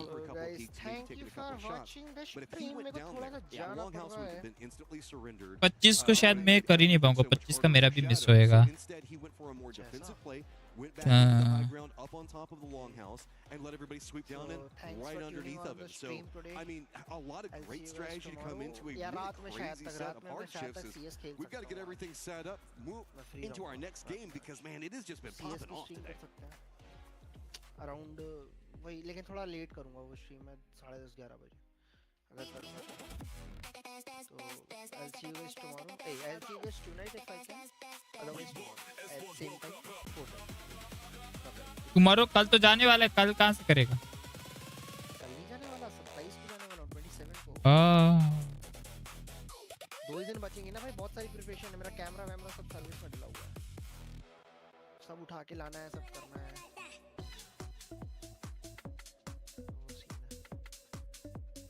कैमरा डला हुआ है बोल रहा हूँ. कैमरा सर्विस में डालना है.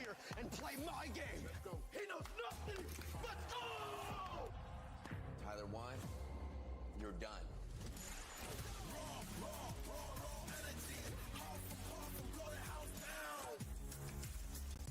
I don't have double actually. Knocks on the first corner on blue. He's outside right, outside right. Third, flush. I'm gonna heal real quick. I'm going left to heal. He's outside. I'm gonna flash it and we go, okay? Okay, give me 1 second. I'm not with you. I'm not with you. Chal cat मैंने हाँ ठीक है ठीक है ठीक है. Oh, he's on the fuck out troll. He's on the. My bad. Oh, troll too. Hold on. चलो guys तब तक तुम यैप दोनों में आया थोड़ी देर. That ship, put in his car and blow it up right now. Don't waste any time. Nice. Knock 2. Last guy on you. All dead. Good job, guys. Hey, well done, Fucking boys. job. Well done. Hell yeah. We did what we wanted to do. Who's next?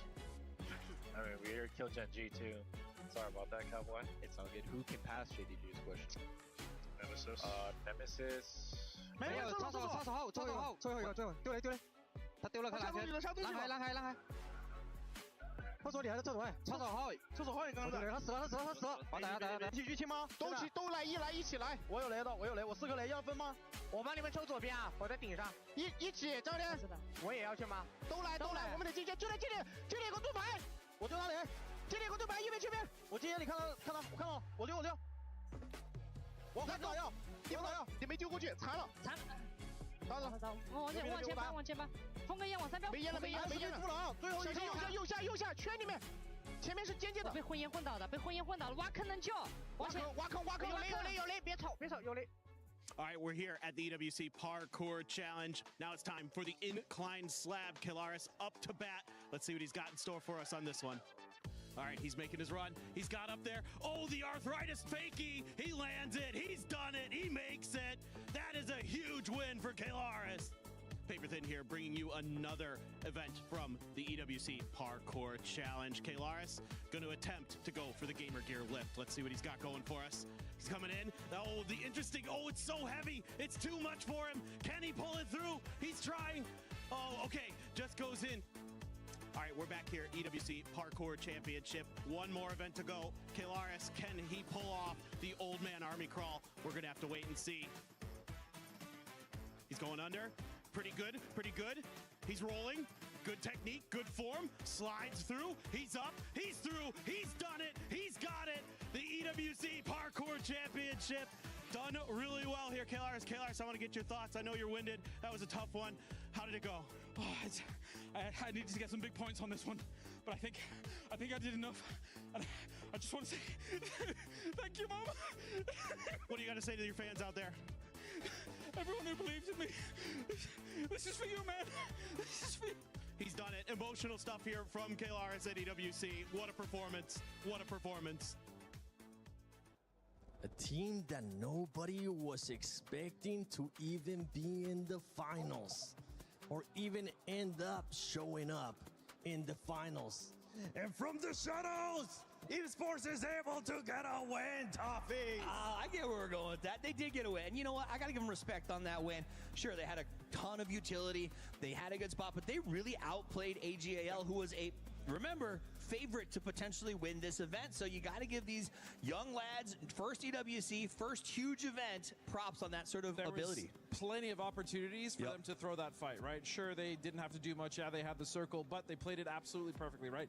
Even the end, when they baited, I believe it was Sololzi to get on that roof, and they still got the kill. That was perfectly played. So they knew the win condition was roof control, and so they jumped off saying, "Oh!" And so I was like, "Finally, they made a mistake," and he climbs out, easy bait, man. I loved it. The patience that they were able to showcase was impressive too. Waiting for the right time. Love to see that from Shadow, and just continuing to get all this experience to maybe carry that on throughout the rest of the year. But other squads, honestly, T1 being able to bounce back with those 11 kills, Lace. Yeah, I mean, look, I said it in the previous game. This is not going to be another chicken dinner for them. And no, it was not. But the high eliminations were exactly what this team set out to do. And I mean, I'm pretty sure it was like racked up to like 11 points. They cleared out that northwest side and they kind of set their sights on Vitality to be their next sabotage. But unfortunately, Vitality got the handle of that one. I'll tell you who they hate. They must hate 17 with a passion because they started that game by killing Wembo, Tianchan, and Lil Ghost. They let them get the reses. Then they hunted them down in the back half of the game and re-killed the entire team. They literally got half of their points off of the same 4 players. Starting to wonder if 17 should have just joined 4 AM on that plane ride home because they're They saw their playing like it, I'll tell you that right now. They saw their countrymen leave and they took that personally. Yeah, you know who isn't playing like it though? Kickstart's clutch. That was so clean for the Falcons and necessary. They needed those points to make sure they're continuing to stay relevant as these teams are starting to climb the leaderboard. Yeah, for the Falcons, I mean, just to start off the day, as we're looking at the play here by Kickstart, we're talking about Tig being able to be that superstar that ended up showing up at the end of their first day. Now it's Kickstart hopefully giving them that kickstart here today. Yeah, I mean, it's the Kickstart show at the moment, but I think my issue is like they're not playing the team strength. They're kind of having like an individual player being like that most outstanding one for their team. And yes, Kickstart was that one. I think they got the third place out of it, but I'm really disappointed to see that it's not the entire team. It's always a solo superstar. I need to point this out though. Okay, so Kickstart was down to 2 magazines on that one. Yeah. He let one go, got the double knock, switched to the Panzer to save himself time, pulled it out of his pocket, got him low, then he was down to about 26, used it on the first, and only had 20 rounds to finish the last fight, was at 8 when it ended. Like, that was literally everything he had, and he managed to get a 4 out of it. That is crazy to me. Yeah, I mean, look, I look all the way back to PGIS when he was playing on Zenith, right? And we first really got to taste what he was capable in an international land like this, and he does not disappoint. Anytime he's on this stage, anytime he's on an international stage, Kickstart, at the very least, will show you something that you haven't seen before. And for Kickstart, I'm hoping that continues on. I also want to see the rest of the players, as you were saying, Lace, being able to show up. And for you at home, don't forget that you can actually sign up to the Esports Foundation Creator Program. Make sure you do so. Earn some rewards, live stream for everybody, and there's a chance that you could end up getting interviewed by us on the final day, because why not? And look at that, there's some pretty cool rewards. Is that a trip for 2 to where? Week Paris? 3 of asking for the PlayStation 5. Oh, hold on. Hear me out. PlayStation 5 doesn't sound bad. Make sure you scan that QR code. I will. And go apply, join, and earn rewards for the Esports Foundation Creator Program. Talking about some squads that we were expecting to come in quite heavy today. Myth, I'm not going to lie, Myth has kind of been a little bit disappointing to me today. Look, I wouldn't say too much disappointing. It was kind of like a great start for them. Yeah, it's a little bit more slower in the reins, and for them to sort of go out early in that match was kind of the golden gate for everybody to catch up. But look, they're still in that top sort of section of the leaderboard, so it's not counting them out just yet. It is very super close. Like, if you were to go to the next page, you would see how incredibly close these points are. And look, if anyone can bring it home and make those conversions, it's Myth.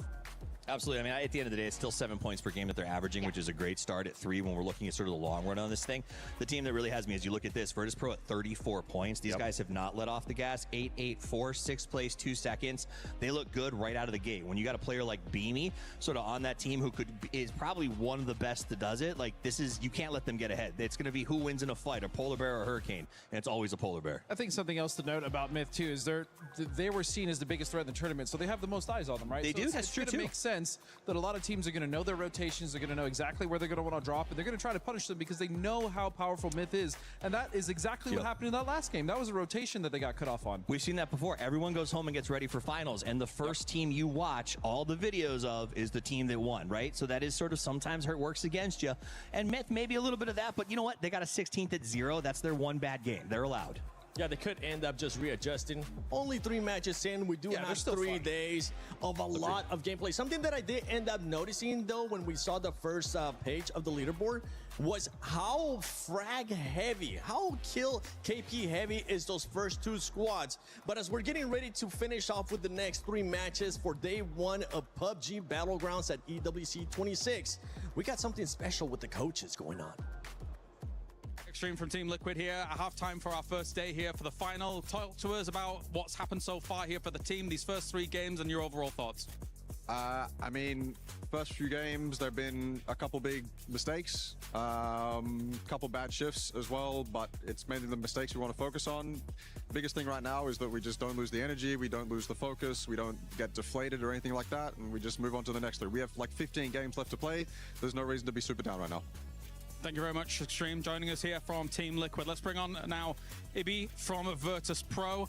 Of course, same question really applies, but you guys have had a really good start here for our first 3 games, so talk to me about that. Any even slight mistakes that you've seen so far, is it looking good for Virtus Pro? I mean, it's looking really good. We got motion right now. They're doing everything that I want, and what we spoke about, we're pre-planning, we're playing super good. This last game, game 3, we had some good zones. We made some minor mistakes, so we lost 2 people, and we only got like 6 points. I think it could have been more, but so far everything is going really well, and I'm super happy. So we got to keep the motion going.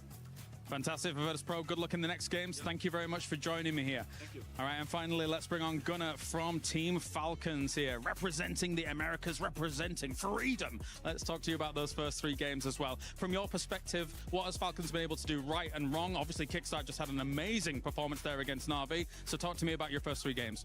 The first 3 games are pretty tough. Like, obviously, the first game was a melee game. So we pretty much just said, like, guys, it's going to be hard to get the melee. Let's just try and get ours, which we just crashed Agal and killed them. And obviously just slopped it out with Vitality and Ferry. And then the next 2 games, same thing. It's pretty difficult. That final game right there at Miramar, obviously our best game so far. Insane individual performance by Kickstart, which plays like that to win tournaments. I mean, if you're able to 1v4 Na'Vi, like arguably probably the most mechanically gifted team here, that's how you win an event. So tough zones, but we're playing into them. We're just trying to get average points, and then eventually, you know, we'll get ours, we'll get some good shifts, then hopefully we capitalize on it. Thank you very much, Gunnar. $2 million, Luti. $2 million. I know, that's crazy, right? What would you even buy with $2 million? I think I would build a zoo. Really? What kind of zoo? Only pigeons. Okay. Hey, don't judge. What would you buy? How much is a penthouse in Paris? I think you can afford for the parking place of the penthouse. Bienvenue à Paris. Wow, okay. Okay, I might regret this, but I've got to ask, why pigeons? Okay, Bonnie, have you ever seen the baby pigeons? No, I don't think so. Exactly. And I'm gonna just check what they're up to. You're a weird guy, Luti. Okay, gotta love him. We are halfway through day 1 of the finals. It's time to jump into game number 4. Casters, over to you. Thank you very much, Barney and Liddy, as things are getting weird here 3 games into our finals. But so far, so good for T1. I am Porosaurus. Joining me once again is Martin, the Avenger. And we have 3 games left to bring you today. And so far, so good. Absolutely. Halfway through the day so far here, and some teams have surprised, some teams maybe not so much. But again, we cannot judge that bad. Cannot judge it that bad already, to be honest. But we are going to be going on Rondo, Poro, and that gets me all excited because it's a difficult map to play, but you can really get a snowball rolling on it. Impressed with what Kickstarter was able to do in that last game, but yeah, let's get this playing and the 64 excited players on that screen. Very exciting. You're getting me excited. Oh, yeah. I'm excited, and there's nothing left, nothing more to be excited about than dropping down onto Rondo. As you could even hear it from talking to the coaches there during the break that, you know, 3 games in, nobody's really stressed. Nobody's really overly pressed about anything just yet. Obviously, those guys doing a little bit better than most, but right. You know, it's again, you still got a lot of time left to play.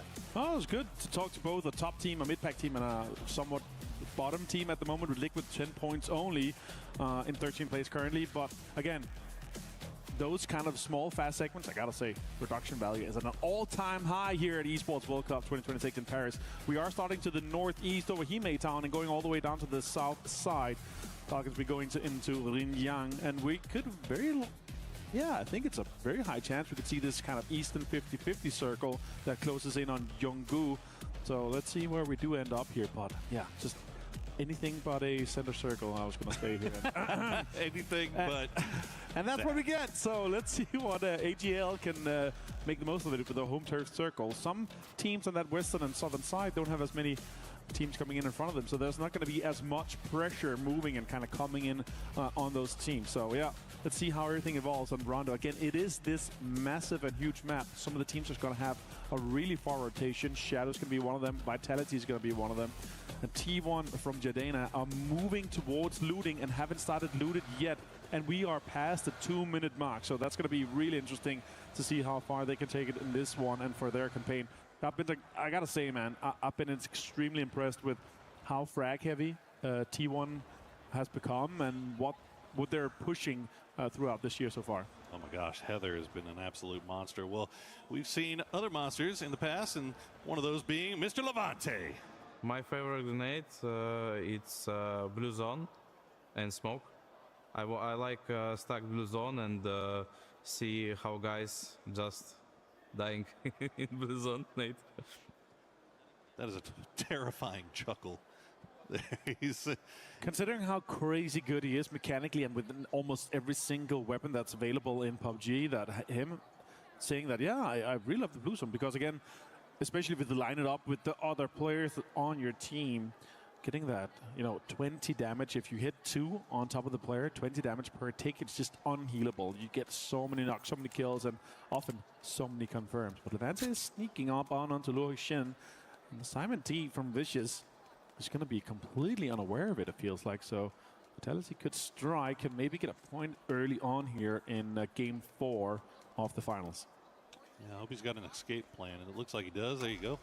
Hop right into the vehicle, get on out of there, as he will most likely be hearing Hello My Bad and Gedrox starting to arrive. So Simon T not sticking around any longer than necessary, as Levante will hear him drive away. Know that they have this spot to themselves. Meanwhile, over in Stadium, Liquid going to finish looting up over there. They do have a pretty clear path into the north. Right, yeah, absolutely easily, especially with a northeast kind of south plane path. There's going to be a lot of space coming in from the western side. I could see multiple teams, even maybe Geeky could consider coming in and kind of backfilling that position that Team Liquid will be moving in from. Back to Jadena City here. Great looking city, plenty of loot. If you're a really greedy guy like myself, where you want every single attachment, every single gun, you want your perfect setup, Jadena is the place to go. Twisted Minds and Na'Vi, though, they will be rotating somewhat close to each other here, Poro. We could end up seeing some sort of a drive-by. Sparrow looked like he could end up being chasing, but nah, ends up a little bit differently as the other guy takes shots at them here. Hackator boosting. And what a game it was for them last one, until Kickstart said, hey, no. I mean, that's the name of the game when you get to tournaments like this, right? We talk about it all the time. Your superstar players need to step up and make superstar plays if you were going to come home with that trophy. And that was a big one that Kickstart was able to deliver last time here as we check in with Virtus Pro. Absolutely. And you remember last time I saw that level from Kickstart? Remember what happened there? That was the last time they won Esports World Cup 2 years ago, right? And then he was an absolute machine there. I always praise Matt for his growth throughout the years we've had here. Had the pleasure of him through the last 9 years, where he grew so much into a fantastic player, and now absolutely in a more senior leadership role on the team as well throughout the last 6 months. It's been amazing to see him, how he's been able to develop here in his full sense, and Na'Vi are being able to getting in kind of close here, and these is really high priority positions, and they're spreading out quite greedily. We could end up seeing them being punished, or even with a pull-up from some of the teams coming in. Yeah, they're kind of taking shots just to, I think they know that Full Sense was kind of hovering around on their south side. Taking a few shots just to make sure that Full Sense doesn't get any closer. We'll keep an eye on that while we check in with Geeky. They're coming in from the south, but Liquid is posted up here for a camp. Curdy holding that rock initially. Geeky, I don't know if they suspected something or if this is just their normal pathing, but it's working out pretty nicely. The trail man, though, will take a few shots. That's going to be Songjang. Did he actually lose a tire on that? I'm not sure if that was a tire pop before he just decided to get back around here. Songjang, half HP. Luke 12 finds him with a headshot from the mini. Nice shots there from Luke, and now Geeky has kind of started to scatter a little bit here. They were breezing through, and they turn around off of that knock, but the flush will come through, so Liquid will pick up one. So some good proactive play coming out on the part of Liquid. I like that. They were set up somewhat far. I don't think they expected that exact path that they were going for, as we are going to see that new circle popping in 1 minute 45 seconds. There's plenty of time to fight here, but Akan returns the favor quite a bit here for Pretty Curdy. Shots are coming in here. Does a lot of damage to him. He even just jumped out. Now he has to reload, though. He does have an EMAG and an 8x. Lots of damage can be done, and especially tires can be taken away here from Kurt, and he's going to have to potentially get some help from the rest of his team. And now all tires are gone, so it's just going to be the soft cover from the smoke, and the other guys are pulling up. It could be a trade 1-for-1 as Liquid is also moving in to get some help deployed here for his. There was so many moving parts to that. We'll break them all down in a second as we wait for this fight to end. Purdy does manage to get to the rock. Park Pro will pull up right underneath. Kurt does have support now in the form of Cowboy. He's got Luke 12 up on the high ground. That's a good grenade will find EJ. But the man up close is still there. Luke 12 and Cowboy, though, they're going to close on Akan now. You can see Park Pro down. Dance around the vehicle. Park Pro does go down. Akan now the last player left alive, and he will go down in the end. Luke 12 and Team Liquid will clean up GK. Even before the 10-minute mark here, they increased that point by 40% up to 14 now. And what a name to take out and perfectly executed, especially when you know you don't have any priority into the next circle here. They decide, okay, there's teams north of us. They're going to be coming in on. This is likely the bridge they're going to come in on from. So that was amazing decision making. Yeah, that was just such an interesting one because it looked like GK had disengaged. I think Team Liquid thought they had left. Right. That's why Kurt went up to loot the box without even dropping a smoke. He thought he was free and clear, but then takes a few shots, and then GK collapses. And you figure GK had him kind of dead to rights there for a minute, but couldn't get the knock. Kurt doing a good job of staying alive there long enough for the rest of his team to get back into position. And once they were there, boy, it was just instant collapse. Very, very well played by Team Liquid. And now the new circle is popped, and we are going all the way back up north, which is good news for Team Liquid. Yeah, absolutely. One of the teams to be furthest away from the circle if you discount T1 here as they're moving in slowly from the stadium side. And majority of the teams are going to be coming in from the southern and eastern side here, except for the teams that say, all right, a northern shift here. There's going to be space on the west. Gen G, though, they pull up on AGAL, and Himas and Delvin is down already. AGAL just cannot seem to avoid early game conflict so far, but they will find Bean with a panzer to the face. That'll be Sololzi collecting that one. Destroy taking some damage here. Sololzi has been spotted out, though. More utility being sent over from Gen G, but Virtus Pro, as you mentioned, they hear this, they see the smokes. They're going to come over here and see if they can get something off of it. Immediately pulling up right to the hard cover as they will dance around. Destroy gets picked out by D as he tries to escape. D will stay alive via the grace of the smokes for now. Sololzi, he's just going to try to bolt and run. Looks like he might get away with it for now. A great third-party pull-up here, but a lot of teams are also sniffing at it. It might be a fourth party as more teams comes in. AGAL is out, Sololzi is down to Clarice as Gam also gets somewhat involved here with that. D does get the kill on Destroy as he bleeds out, and now Corexi is thinking, okay, how can we finish up Gen G? He's in the middle there. Shots comes in, an easy headshot with the A's onto D. It's good work from Virtus Pro. One left for Gen G. Virtus Pro fishing with dynamite right now, but they don't spot out Sol, but Sol will get one knock. He's going to go down in the end, though, but they need to get Nixie back on his feet quickly. As you said, a lot of teams sniffing around in this area. This is just south of dead center.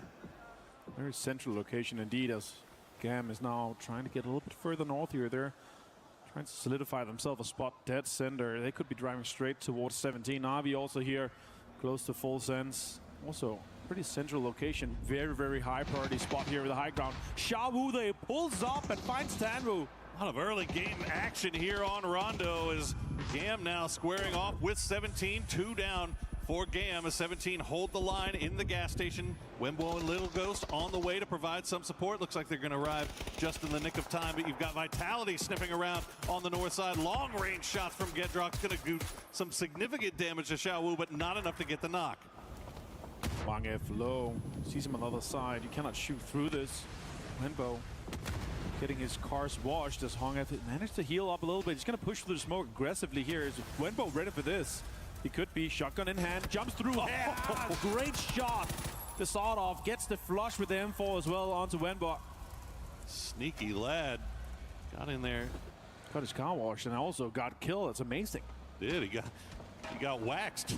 Free waxing with that car wash. Well, 17 still managed to keep 3 up. Gam just going to try to escape now with what they've got left. And you can see the shots just coming through as we have ping-ponged a hard shift once again back down to the south. So the compound that Virtus Pro had taken, dead center right now. This is why ping pong is the favorite past hobby of a lot of PUBG pros, because the circle just goes everywhere. Ping pong all the time here so far for Esports World Cup 2026. Curdy and the guys from Liquid actually managed to grab a spot outside the Northwest, but they have to figure out what their path into this circle is going to be.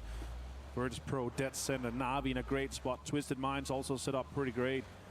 Liquid has to figure out, are we going to go and try to get in from the northern side or from the west? As we see mortar fire coming in. Liquid's biggest problem might be Falcons as they hold on a compound they were already getting shot at from range. This might be just pre-mortaring their next spot to play. Yeah. Team Vitality will immediately hop back into those vehicles. They've got Gedrox right up front, but you see Twisted Minds has angles on this. They have to drive through the gauntlet of Twisted and 17, and Shadow Esports also heading over in that direction as the knocks will come through. Team Liquid are going to hug that western edge a little bit. They did see Gam retreating off into the blue, but it looks like Gam is just going to take some damage here. Team Liquid has to make this long wrap, though, to avoid Falcons. I'm not sure if they are fully aware of Falcons' high ground position. It could be another situation where they're going to have to, divert or pull up and just try to take the points here. They've got time to wait and try to figure out what the best path in here. And Luke 12 is actually figuring out that Yulin might be completely open as Kickstart from the glider has so much information. Simon T finds example though on Twisted Minds as Vicious continue to be vile against the rest of the lobby here. This has been Falcons' MO, putting Kickstart up into that glider, especially on Rondo. Just to make sure that they have eyes on whatever's going on here as we see the grenades start to fall here onto Vitality. That's going to be a good one from Hansi. Will take down two members of Vitality. I think they're down to just one or two left alive. Yeah, you can see they're in the other crater. Gedrox and Levante just trying to survive as Nixie's going to steal that one away with the well-placed mortar. Shadow just playing around the smokes, but they are getting pressed at from Virtus Pro, from Na'Vi. They're going to have to leave here or fully commit, and that's what they're going to do is he's going to take out his own teammate. Oh no, that's not the right time for that. We get real quick rest here for Kamals, but maybe put him in the car and disengage from it here. Could be the play.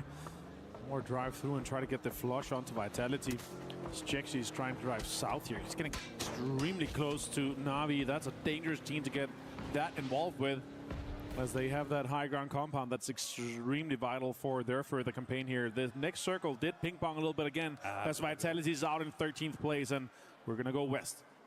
And Team Liquid do manage to avoid Falcons and find their way into the zone just off to the west of Virtus Pro. They're in a good position here. They can hunker down if they've got, they've got plenty of time right now to dig and set up their position, fortify themselves. So I think they should be okay for now. We see Shadow trying to get back into those vehicles after getting their res, try to avoid the line of sight of Na'Vi, as Vicious will have to push right into Twisted Minds, but Twisted is ready and waiting. Tycon and Duckmite immediately taken down, and Simon T was going to be the next one on the list. Twisted Minds holding down the fort. Easy play for him. Saw him now. He's going to take it out 1-1. Absolutely perfect play here for Perfectix and Petulins to get all of Vicious out. 2v4 and getting 4 points on the board for them here. Sure, they're going to have to make a move to get inside the circle here. Nixie continues with the mortar fire on the rest of the lobby. Finds Jexy. Can he find more, though?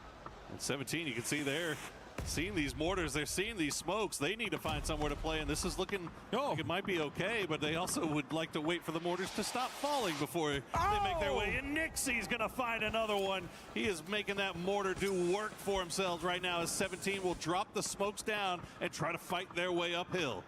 Nate's come in as well. That's going to find some damage onto Kamala, but steal the kill on Hansi as well. Chan continues to be an absolute fragger, both with the utility and the guns. So M17 Gaming wrap this up quickly. They are inside the circle here, but they've got pressure from multiple sides. But also, Twisted Minds could come in from the back and kind of backfill this position. Miles takes lots of damage. Cards are on fire. He's not going to be able to get further than this. So much pressure onto Shadow at the moment. This is really tough. Kamals is just going to have to play survivor mode right now as we get a quick replay of those mortars falling on top of Vitality. It has been mortars as the story of this match here on Rondo so far, doing so much damage. We see Gam trying to finally make their way back in once again. They are down to just Wong F as he is trying to go through that gauntlet of 17 and Falcons. Looks like he's going to make it through with just a sliver of HP left. Kamals gets out the nade. He had 5 nades Better get throwing on those because that's a lot of damage. You could potentially fend off some of the 17 players. Tickleton does find Wang from GAM, so they're out in 11th place. As Na'Vi is engaged on the southeastern side here. Damage is done to T1 here. And Hackatory with an MK14 and a 6X with full 3 gear is my worst nightmare, including all the players in this lobby. And this is a more aggressive posturing that we've seen from Na'Vi during the group stages. They're sending 2 down south, 2 up to the north, all keeping eyes on everything. Taking shots at whatever they see. You know, we have seen them play a little bit more cautious when they were trying to make the finals. Now that they're here, they're starting to open up the aggression a little bit. As Hackatory will try to get that grenade ready. No, it's going to go back in the bag as he hears them hop in the vehicle. Oh, good shots from Ian. Will force it back down, but it doesn't matter. Hackatory will find Heather, and Ian will get taken down by Spiro. Usyk confirms us. Make sure they enter the points here. 3 points, 3 kills on the board for Na'Vi. The circle did shift once again on the western side. Myth, Team Liquid, and Falcons are laughing as T1 is eliminated in 10th place. We haven't even gotten a chance to really talk about Myth just yet because they haven't really been involved. Nothing going on the south side, but they have so much control, so much information about what's going on off to their north. Now they're starting to take a few parting shots at Na'Vi. Team Liquid, though, has spotted them out, so it will start pulling themselves back together here as Falcons are also controlling what's going on in the northeast, as 17 still have not been able to rid themselves of Kamal's. Especially with a back-to-back western shift, so many teams have to move from the same space on that eastern side, and there's just not enough time or space to try to rotate on the southern side or on the north without everyone is shooting at you. Myth defending the south, Falcons holding on to the north. Na'Vi's going to have to figure out what do they do here. Do they do a pull-up and try to third-party the 17 fight? As Gustav finds Lil Ghost, and they know there might be teams and players and kills available out here in the northeast. This is a tough call for Na'Vi, but they're just going to send it right in. But I don't know if you knew if Perfectix was right there. He'll get 1, he'll get 2. Can he get any more? He sure can. Perfectix, he's going to wipe Na'Vi all by himself. Well, back-to-back one we thought as Perfectix gets up to 6 kills and gets Twisted Minds on a total of 9 kills in this game. Well played by them, and that's the worst nightmare for any team rotating, that you have a guy like that behind all the cars, behind all the cover. As 17 is being absolutely demolished here by Gustav and Kamals. Look at you, Kamals. Got 2 more off of that. That's a heck of a salvage here for Shadow, considering the position that they're in is, yeah, 17 got to be a little bit frustrated about that one. Twisted Minds does go down in the end, but not before Perfectix pulled off another superstar play for Twisted Minds. Adds them 9 more points. Push them up the leaderboard a little bit more. You feel like Kamals is probably dead to rights here as Falcons have taken complete control over the north right now. They are the defenders of the wall. Let's see where the next circle does go in here, though. As the game, the pace slows down, you have to figure out how are we going to compose ourselves and how are we going to enter this next circle. As VP is holding on to the east, Team Liquid dead center, Myth on the southern side, lots of control alongside the road, and Full Sense is trying to squeeze in. If this next circle does not come to them, they are the next victims of anyone that's going to have to make a move here. So Myth and Full Sense are going to have to make pushes, potentially into the same direction and same area as Team Liquid. They try to dig some foxholes and get some defense set up. It could be a push from Full Sense and Myth onto their location. Yeah, this is going to be really rough, right, for Team Liquid especially, because you know both Full Sense and Myth are going to avoid the compound as best they can as we get to replay of that nasty, disgusting play by Perfectix. 38 rounds left, too. Not too shabby for that player here as we see Kiss. All they want is to get a single knock here. If they get a single knock on a Team Liquid, it opens up the smallest of doors. But now Falcons has come over here as well, and they're taking shots. So this game of chicken between Full Sense and Myth eventually is going to have to come to a head. What I really love about this circle is that where Falcons is like a mini King of the Hill fight, because it's slightly elevated. And they have that northern side control here. So Myth could try to enter on that western side. There's a little bit of space for Jacob. The IGL of Myth found some, but Kickstart finds Baron. And that's going to delay them so much. That could really put a spanner in the works for their approach into this circle here. Oh, Jacob with a 3 gear on him without the helmet and an 8x. He could do some damage from this location, but Kickstart's set up perfectly behind some cover. with his car. As it's though, it is smoking. Well, Virtus Pro. Oh, if they can pop anything here as Belmoth does get that knock on the Luke 12, so that might open up a little bit of a space there. As Gustav will force Beamy back in. Says you have the compound, you just stay in your compound for now. We don't want to have to deal with you just yet. Full Sense still hasn't made their way in. They are just kind of edging around as Myth has now fully committed onto Team Liquid. Alo, he's going to get one, but he's going to get taken down by Baron. We'll see if Purdy Curdy can return the favor with a well-placed grenade. He's just in range. Will it land? It's going to bounce off the vehicle. And now this is the cue for Full Sense to make something happen. Tigger gets a nade flush onto Luke 12, so well played and well thought of from here. Full Sense here, your PGC 2025 champions. Baron now, Scappy, so are they going to be able to get this rest and get a full reset onto this as Cowboy has been pulled up on by Full Sense? Ooh, gets the heal off just in time, but he is all by himself. Does he? Oh, he's going to throw the grenade to start things off. See if he can maybe get someone down. Got some damage. Does find Tigger. He's going to find Flash as well with the grenade. Cowboy trying to pull a hero play, and oh no, he looks at the wrong direction. And Belmoth will survive for now, but Virtus Pro has left their compound. They're starting to come over here and see if they can get some points. What an absolutely insane late game here as Falcons maintain control on the rocks here. They got so much pressure, and they're putting it on to Myth as Kiss turns around and finds Kickstart with a headshot. Oh my goodness, Myth, how on earth have they managed to keep all four alive here as Falcons trying to keep an eye on everything from the north. Myth is able to just focus down Kickstart, get him knocked. Have not been able to get him flushed just yet as the utility will continue to rain down around Full Sense. Virtus Pro, they send 3. They've left Corexi back in the compound. How much utility do they have left? How much utility do they want to devote to taking down Full Sense as Flash has been brought back onto his feet? Yeah, well-placed grenade right now would get yourself some kills onto Full Sense, but Nixie continues this pressure. He has a stun grenade, some smokes, but no offensive utility at the moment. Stuns come in, defensive stuns come in, and this is going to delay them quite a bit. Nice peek around, but Lukarux finds Belmoth, finds another one. Nixie and Lukarux pushes Full Sense and get them down. So well played there by Nixie, taking that high ground on top of the rock. They don't even take a knock in the process, and that is huge for Virtus Pro as they immediately turn their attention over to Myth. Take down Scappy. Falcons able to reset, get Kickstart back on his feet.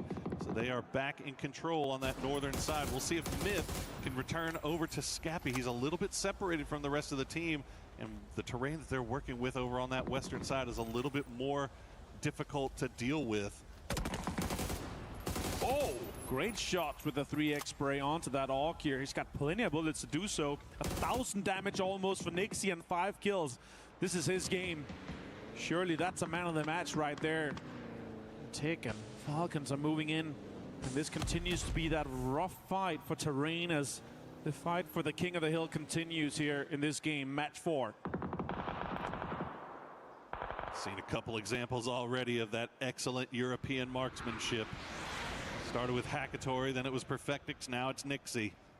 Can Nixie carry his team, join the rest of his team, getting a victory here? But Myth, they're going to just go ahead and full send, and Nixie is there for it. Nixie collects his 8th point as he is going to taken down by Tiggleton. Not flushed out just yet, but he's brought very low. And now Virtus Pro, they have a decision to make here as the rest of Falcons will hop in vehicles, start going for the roundabout. Oh! Nice Panzerfaust from Lukarux, takes down Gustav, but at least it was only one of them. It's a 3v3, not sure, but still 3v3 in standing. Corexi finds Shrimsy, and there's a lot of pressure on Falcons right now. 7 kills so far. Lukarux catches a headshot. Lukarux has to hide behind that cover. Kickstart has the Doritos still to play around with. That Panzerfaust going to sail a little bit wide for Tig. As Shrimsy, oh no, he tries to crawl out from behind the rock, but Lukarux is on time. We'll find the knock on to Tiggleton, and now it is all down to Kickstart. He's got a rock to play with, and he is outside of the zone, and the rest of the Virtus Pro gang is starting to collapse on top of him. All right, Beamy just sending it around right now. He's at the high ground anchor position here, and Kickstart might just go out and See if he can get just one more point here. Asses get found here, and it's going to be Virtus Pro for a chicken dinner and 15 kills. What a way to assert dominance over this lobby. Super well played by Virtus Pro, and super well played by that man right there, Nixie, going nuclear in the late game to the tune of 8 kills for his squad. Holds the line and secures them the victory in the end. Falcons had an opportunity to try to make something of it, but they just weren't able to capitalize on that knock the way they wanted to. No, I really like the way that they're approaching it. It's okay, we have a knock here, we might have an open position, but they're just not ready for Lucarux with that Panzer on that southern side. He was playing it so smart. Obviously, sure, Ghillie suit is not going to help everything, but it's going to help a little bit, and that way that was going to be able to execute it here. And Nixie, man, what a way to get into this late game here. And remember, they did it by pulling up on a compound, third-partying 2 teams, and holding on to that throughout that game. 15 kills and a chicken dinner alongside their 34 points they already had. It's going to put them on 59 points after 4 games, Poro. That is some championship level performance. Things you love to see. He's gonna dip on orange. Exactly on orange. Yeah. Hey. He killed himself, so it's 14 kills. Nixie is so pumped about that one, though. He should be pumped. He should be feeling good about himself because he absolutely delivered for the boys there, and they capitalized on it as well as they could. But, you know, look, Falcons don't get the win there, but they still get a second place with a lot of kills again. Twisted Minds, they go out a little bit early, but Perfectix, man, he just solo wiping Na'Vi is not an easy thing to do, and he just made it look casual. Na'Vi being on the receiving end of a 1v4 was not on my bingo card for Esports World Cup I don't think it was on many people's bingo card. Absolutely not. I think talk to all the players, all the interviews, all the content we did, a lot of them are just talking about this Na'Vi/Hackatory/Ferris performance they've had for the last couple of months here. So there's no denying that. But again, we can continue talking about the quality of this lobby again and again. There's so many superstars throughout this entire lobby, and it's just insane to see how many teams and players are able to just capitalize on these situations that set them up. But that barrel spray and Perfectix, what a way to do it. Na'Vi were fracking out. They're playing extremely well on that other side. Yeah. If they didn't have to move, they had 2 hardships going away from them to the western side. It potentially could have been a completely different game. I mean, it almost feels like they just had no idea that Perfectix was there. Well, that is going to do it for us. We've got 2 more games left today, but before we come back to that, let's throw it down to an interview. That's right, everybody. We've got demons crawling around the map. I've got one of them standing next to me right here, right now, from Team Falcons. It's Kickstart. Kickstart, dude, game 3. We've got to talk about that 1v4 against Na'Vi. A team that's obviously been putting points on the board, been pretty impressive. And you know what? You made it look like child's play. It looked easy, man. How was it for you? Felt pretty good. I didn't play amazing in group stage, and I'm playing without a monitor arm at this event, so it's been a little bit of a struggle individually for me, but that is a huge boost of confidence because Na'Vi is such a respected, mechanically gifted team, and it felt amazing after. Speaking about the kind of dynamics within this game, we've been mentioning quite a bit in the last few days, especially in the group stage, the sharing of the IGL role between you and Gustav. We're now starting to see it in action. It's starting to look a bit more comfortable, especially as you're getting reps on stage. How is it kind of internally between you guys as a team? It's not really sharing. It's kind of fake to say that. He is the IGL, and obviously I can speak up a lot in late game and stuff like that, but I mean, he's just better in the meta than me right now at IGLing, and I'm not the best person to take criticism, and I think over a few months, IGLing is just a really stressful thing, and I think I don't know, I'm bad at criticism from teammates constantly, and it kind of destroys my confidence because I really take in everything that they say, and I think that just tore me down as a player. So Gustav is the IGL. It's not a sharing IGL. Obviously, I can make calls in the late game, but we're not sharing, you know? That's good to clarify that, man. I appreciate it. I also think that Kalaris had an opportunity to chat with Gunnar, previously. He said that today's zones haven't exactly been the most helpful for you. So in those situations, is that the time to take risks? Because obviously we're in the finals, the pressure's on, the stress levels are building. But because we're in the earlier days, obviously with it being day 1, is it time to take risks in those situations? Yeah, the first zones were just crazy zones, and when you get these zones in third person, it's kind of there's not much to do. And especially with the new zone changes, all of them are faster and you can't really play edge as much. So just complete meta shift. So in those situations, we just try to get kills early game. I guess you can say it's like more risky, but yeah, I mean, especially the melee game, when you're not on melee and you don't have an EP or any good access to the other side, then just crash the people in front of you, take the advantage when you have the advantage, and I think that's what we're trying to do now. Well, it seems like you guys are picking up steam. You're climbing up that leaderboard, Kick. Thank you very much for joining me in this interview. Falcons climbing all the way up. I think they're currently sitting in second place. An impressive day one, but we've got so much more PUBG action coming your way right after this.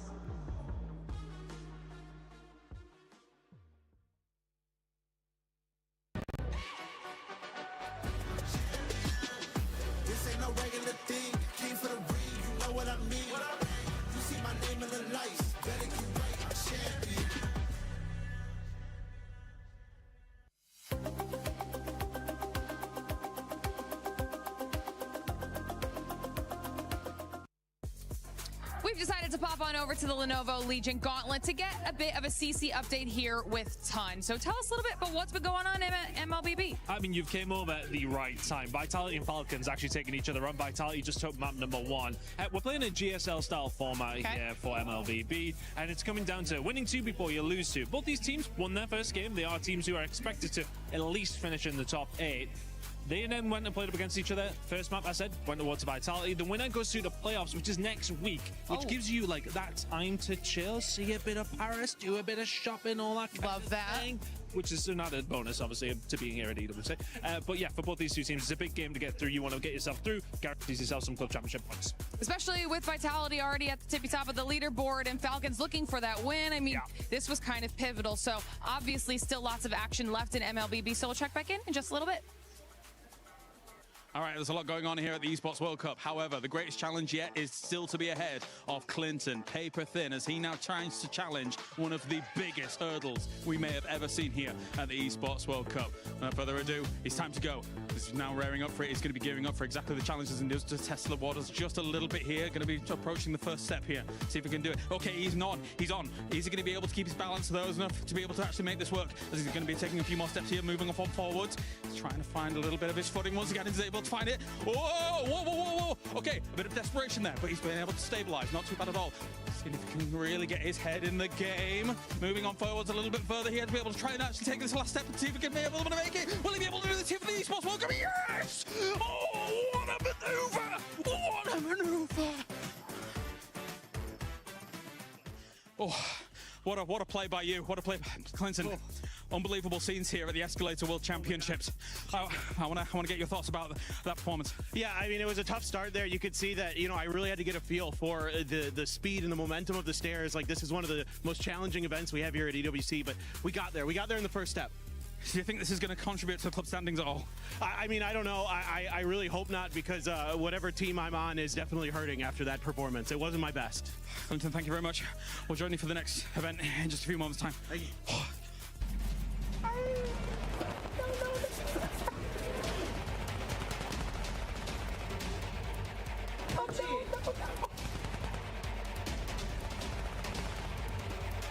Quick club championship update for our side of things here over in PUBG Battlegrounds, where we've seen some big important wins. We had a win out of T1 in match number 1, a win out of Navi in game 2, and then a second place finish out of AGAL in game number 3. And that's big for the likes of Navi and AGAL, as they were some of our top 3 squads on the leaderboard heading into week 3. But of course, that's not all we have in the lobby. We have Liquid, we have Twisted Minds, we have Vitality, we have Falcons. So there are so many other CC squads that are in this lobby looking to get some points on the board, and a lot of these teams are very capable of taking this whole thing home. The real question is, will Myth be able to have the type of performance that we saw them have out of groups? Because if they do have the potential to take those 1,000 CC points away from the rest of our team. So it's going to be a very exciting final. So we're sure you just have to keep up with all the action. Such a nice day. Starting to heat up here on day 1 of PUBG Battlegrounds at EWC 26 Finals.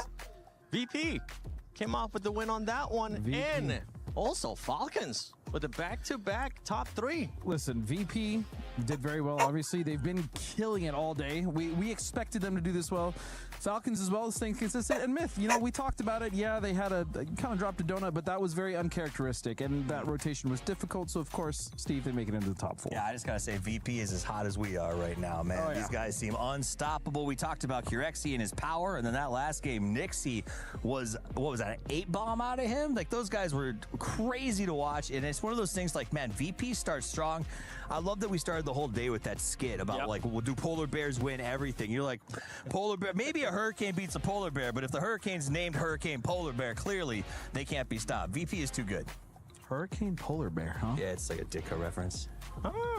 Okay. Well, hey, now we know Polar Bear does beat a win because they were able to get a win. Because remember, at the start of the day, that squad was able to get back-to-back second-place finishes. Right. So it's good for them to be able to actually confirm that they can win here in the finals. But talking about some other squads, let's switch it up a little bit. We've been talking about those top dogs so much. I want to talk about those teams that are currently showing just absolutely no life. You got GAM, you got Gen G, and you got 17 that are currently just not doing anything, and they're just letting those hopes of becoming a champion slip away. Look, I'm going to be honest. I think Gen G qualified by sheer luck alone. I don't really feel like they had played so hard that they had kind of earned it. I mean, they were just on the cusp, barely qualifying, and I think that's, you know, that's kind of showing into the finals right now. And 17 actually did play well in the group stages, though. That's what's confusing me. Yeah, exactly right. I don't know what it is. It's not like they're not. I mean, the circles have been a little bit south slidey, and maybe that's throwing them off in 4 games, but it's not an excuse, right? At this point, especially with these guys, this is honestly the team in the region that I feel like takes the game seriously and is still putting the work in and is still hustling. And to see them struggling right now is a shock. Like, as much as I kind of poke a little bit of fun at it because they had so much trouble, regional, you know, friends, and went home, this is not a joke. 17 should be doing significantly better. They know it. Their fans know it. We know it. I do think there's a chance they turn it around. 17 has done this in the past, and we're playing for 3 days, so it's only 4 down. Maybe they bounce back. But do you think it's too late? Like, I mean, if you essentially almost throw away an entire day in the finals, which they still have a few games, right? It's not over for 17. Right. I'm not counting them out. But if they continue to have bad games like this, again, this is the other thing we really haven't been able to talk about today, is this lobby is so stacked, and that's why a lot of these teams cannot make the mistakes that they were making in the group stages and still getting away with points. And that's going to be a problem for the other teams, not just 17, like Gen G, that are struggling, as well as like teams like GAM that you mentioned. One of the problems that I'm having is AGIL right now, because not only are they a team that I thought might win this thing, you know, they had big expectations coming in, they're also in the Club Cup race, right? Their organizations are watching them with a fine microscope right now. And for them to end up here in this 11th place after 4 games, only 17 points, that's not the track they need. No. They are a team that plays better from the front. They're not a chase team. And so I'm starting to worry that if they don't catch a circle or two here in the last 2 games, I don't know where their bounce back comes. And the consistency that we're seeing out of VP is starting to become scary too, because now we're starting to see Falcons show up. I mean, the lead difference right now from first place to second place is 23 points. And it's starting to look like something that we might have seen in the past with PGS 6. But it was meant that at the end,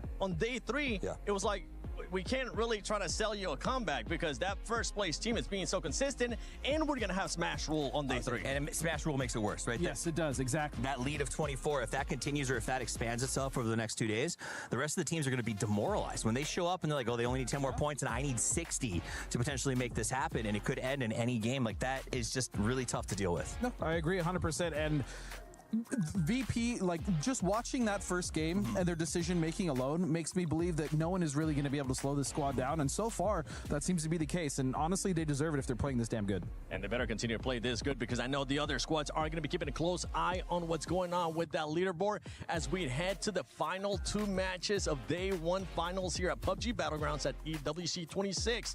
Kalaris, what you got to say so far, day 4, as we enjoyed the sun here? Man, it's hot. Well, thank you, boys. There's some amazing running and gunning gameplay coming out so far here to get ourselves well underway for PUBG. In that last game especially. Oh, Twisted Minds, man. Watching Perfectix being able to clutch that out, that was lovely stuff in the 1v4. Dude, okay. We're seeing something really interesting going on. We saw frustration coming out from Twisted Minds, which Batulin's getting upset every once in a while isn't that big of a deal, but when it's consistently happening, it kind of throws off everybody's game. It should let you know what's going on, because we've got a very frag-heavy, chaotic start to these games that are going on right now. And if you're like a super diligent mind like Batulin's, that's going to throw it off. We were talking about this. Superstars, man. Superstars are rising right now just in this very kill-heavy, center-centric meta. And I think that finally we're starting to see Twisted kind of resurge back into that. I think they had some rough times at PGSs, right? I think that's fair to say. Definitely one of the names that you would always have on your lips to be a champion. But in some of those PGSs, it looked a little rough. Here, though, I think maybe some of that EWC magic. I mean, they want that back-to-back. Well, look at the performances that we're seeing right now. The guys at the top of the leaderboard. We're seeing Heather popping off for T1, True, right? true. Nixie popping off for VP. Big Amazingly. ways. Clutches like you're talking about coming up from Twisted. Other side of that, we just saw Kickstart have a big clutch. Tickleton finding stuff. And really a lot of very big mortar plays for Control. So it's all these guys that have done a lot of research on how to just really push kill counts. That's where we're seeing leads come into play. It's interesting to watch the fact that you've got a lot of the West fighting back against what Myth was able to put up in that group stage. They mentioned it on the desk here as well, and I think it's absolutely Pernian to kind of address here and see how it's going. Because the thing is that it just takes one moment for Kiss to have some Kiss magic, and then we're right back in. That's the thing, and we haven't seen that yet. Really, Myth, out of all of our superstar squads, is the one that's floundering, and it's like they're getting caught in this meat grinder where they used to just be able to shoot their way out of, but now that we've got all of the best together in one lobby, that's not working as much. They're getting pulled apart because we're seeing so many fourth and fifth parties, not just third parties. We're seeing squads crash, in circles 1 and 2 on top of each other going for kills. Really far outside the circle as well. Yes, yeah, like that whole thing in game 1 where we saw, what was it, like Falcons and Team Liquid that were over there. Everybody's having to deal with really weird plane paths and circles and go, I'd rather get 4 points here than risk just dying getting to the circle.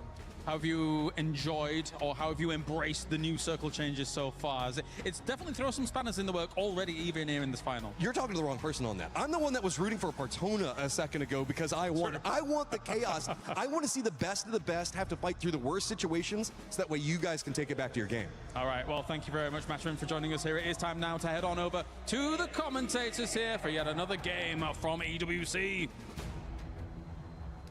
Hello, friends. We are back. We have 2 more games remaining to play today, but so far it has been the Nixie show, the Virtus Pro show. They are in first place overall. Nixie with 15 kills on the day so far. An absolutely astounding total. Yeah, absolutely insane. And Lucarux having 9, Kickstart having 9, Heather having 9. Again, him being 6 kills ahead of second tied is insane, but the most insane to me is Kiss with 2 kills. This might be the reason why Myth is not up there mistling and rustling their feathers currently in the top 2 here. Sure, they're just a little bit behind, 6 points, 7 points to get into that second place, but wow. The Virtus Pro show has been going on all day. 2 second places and a win. Nixie getting 1,000+ damage, 8 kills in that last one here. We're gonna have 64 very excited faces. One of them is going to be Nixie. He's absolutely ecstatic to be here for our 5th and penultimate game of the day. Hey, Nixie's always happy, man. He's always smiling. It's a little bit easier to smile when you're sitting on 15 kills, though, isn't it?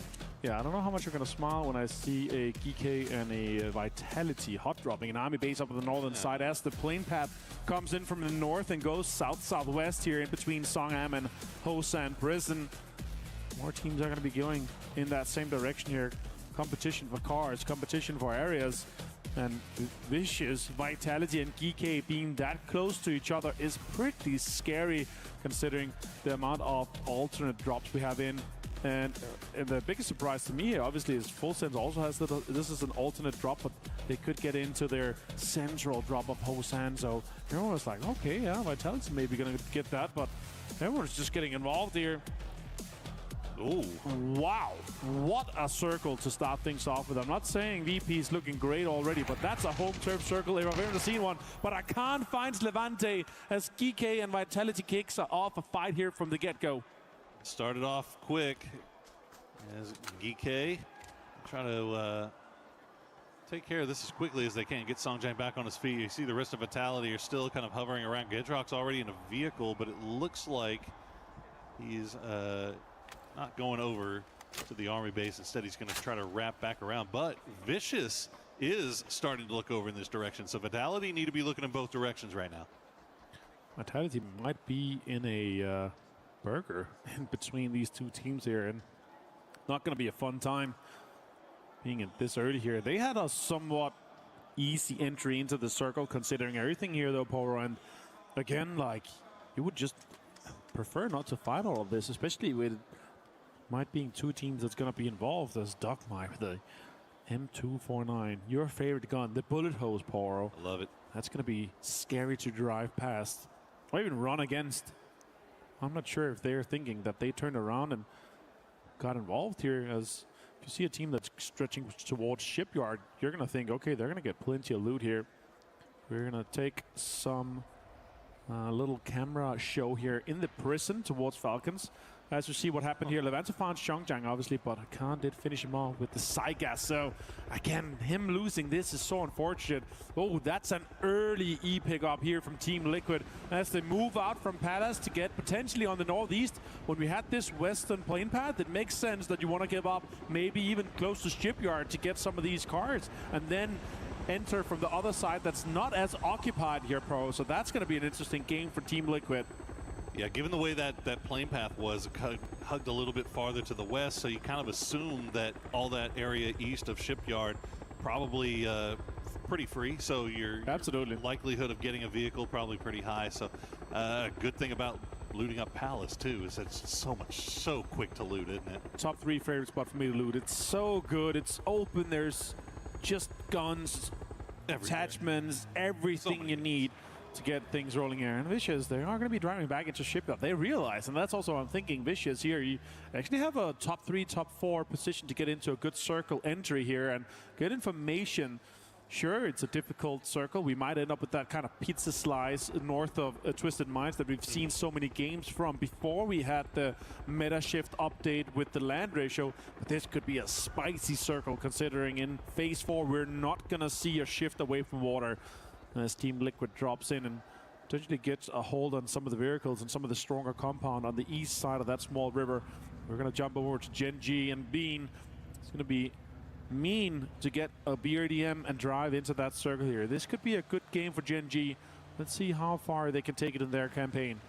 And you know, coming back to Vicious, I actually like the fact that they pulled away, because look, you know how difficult it's going to be knowing that they had Vitality kind of where they had them and pinched down, and Vicious being in 12th place right now, those are looking like they might be easy points, right? Yeah. So I understand wanting to camp that, but also having that stopwatch in your head saying like, okay, let's not stick around here too long. We still have a great opportunity to get some more loot, get up here and get a good position for Circle 2. So, you know, pulling off of that, probably the smarter play, even though, you know, they really want to get those points.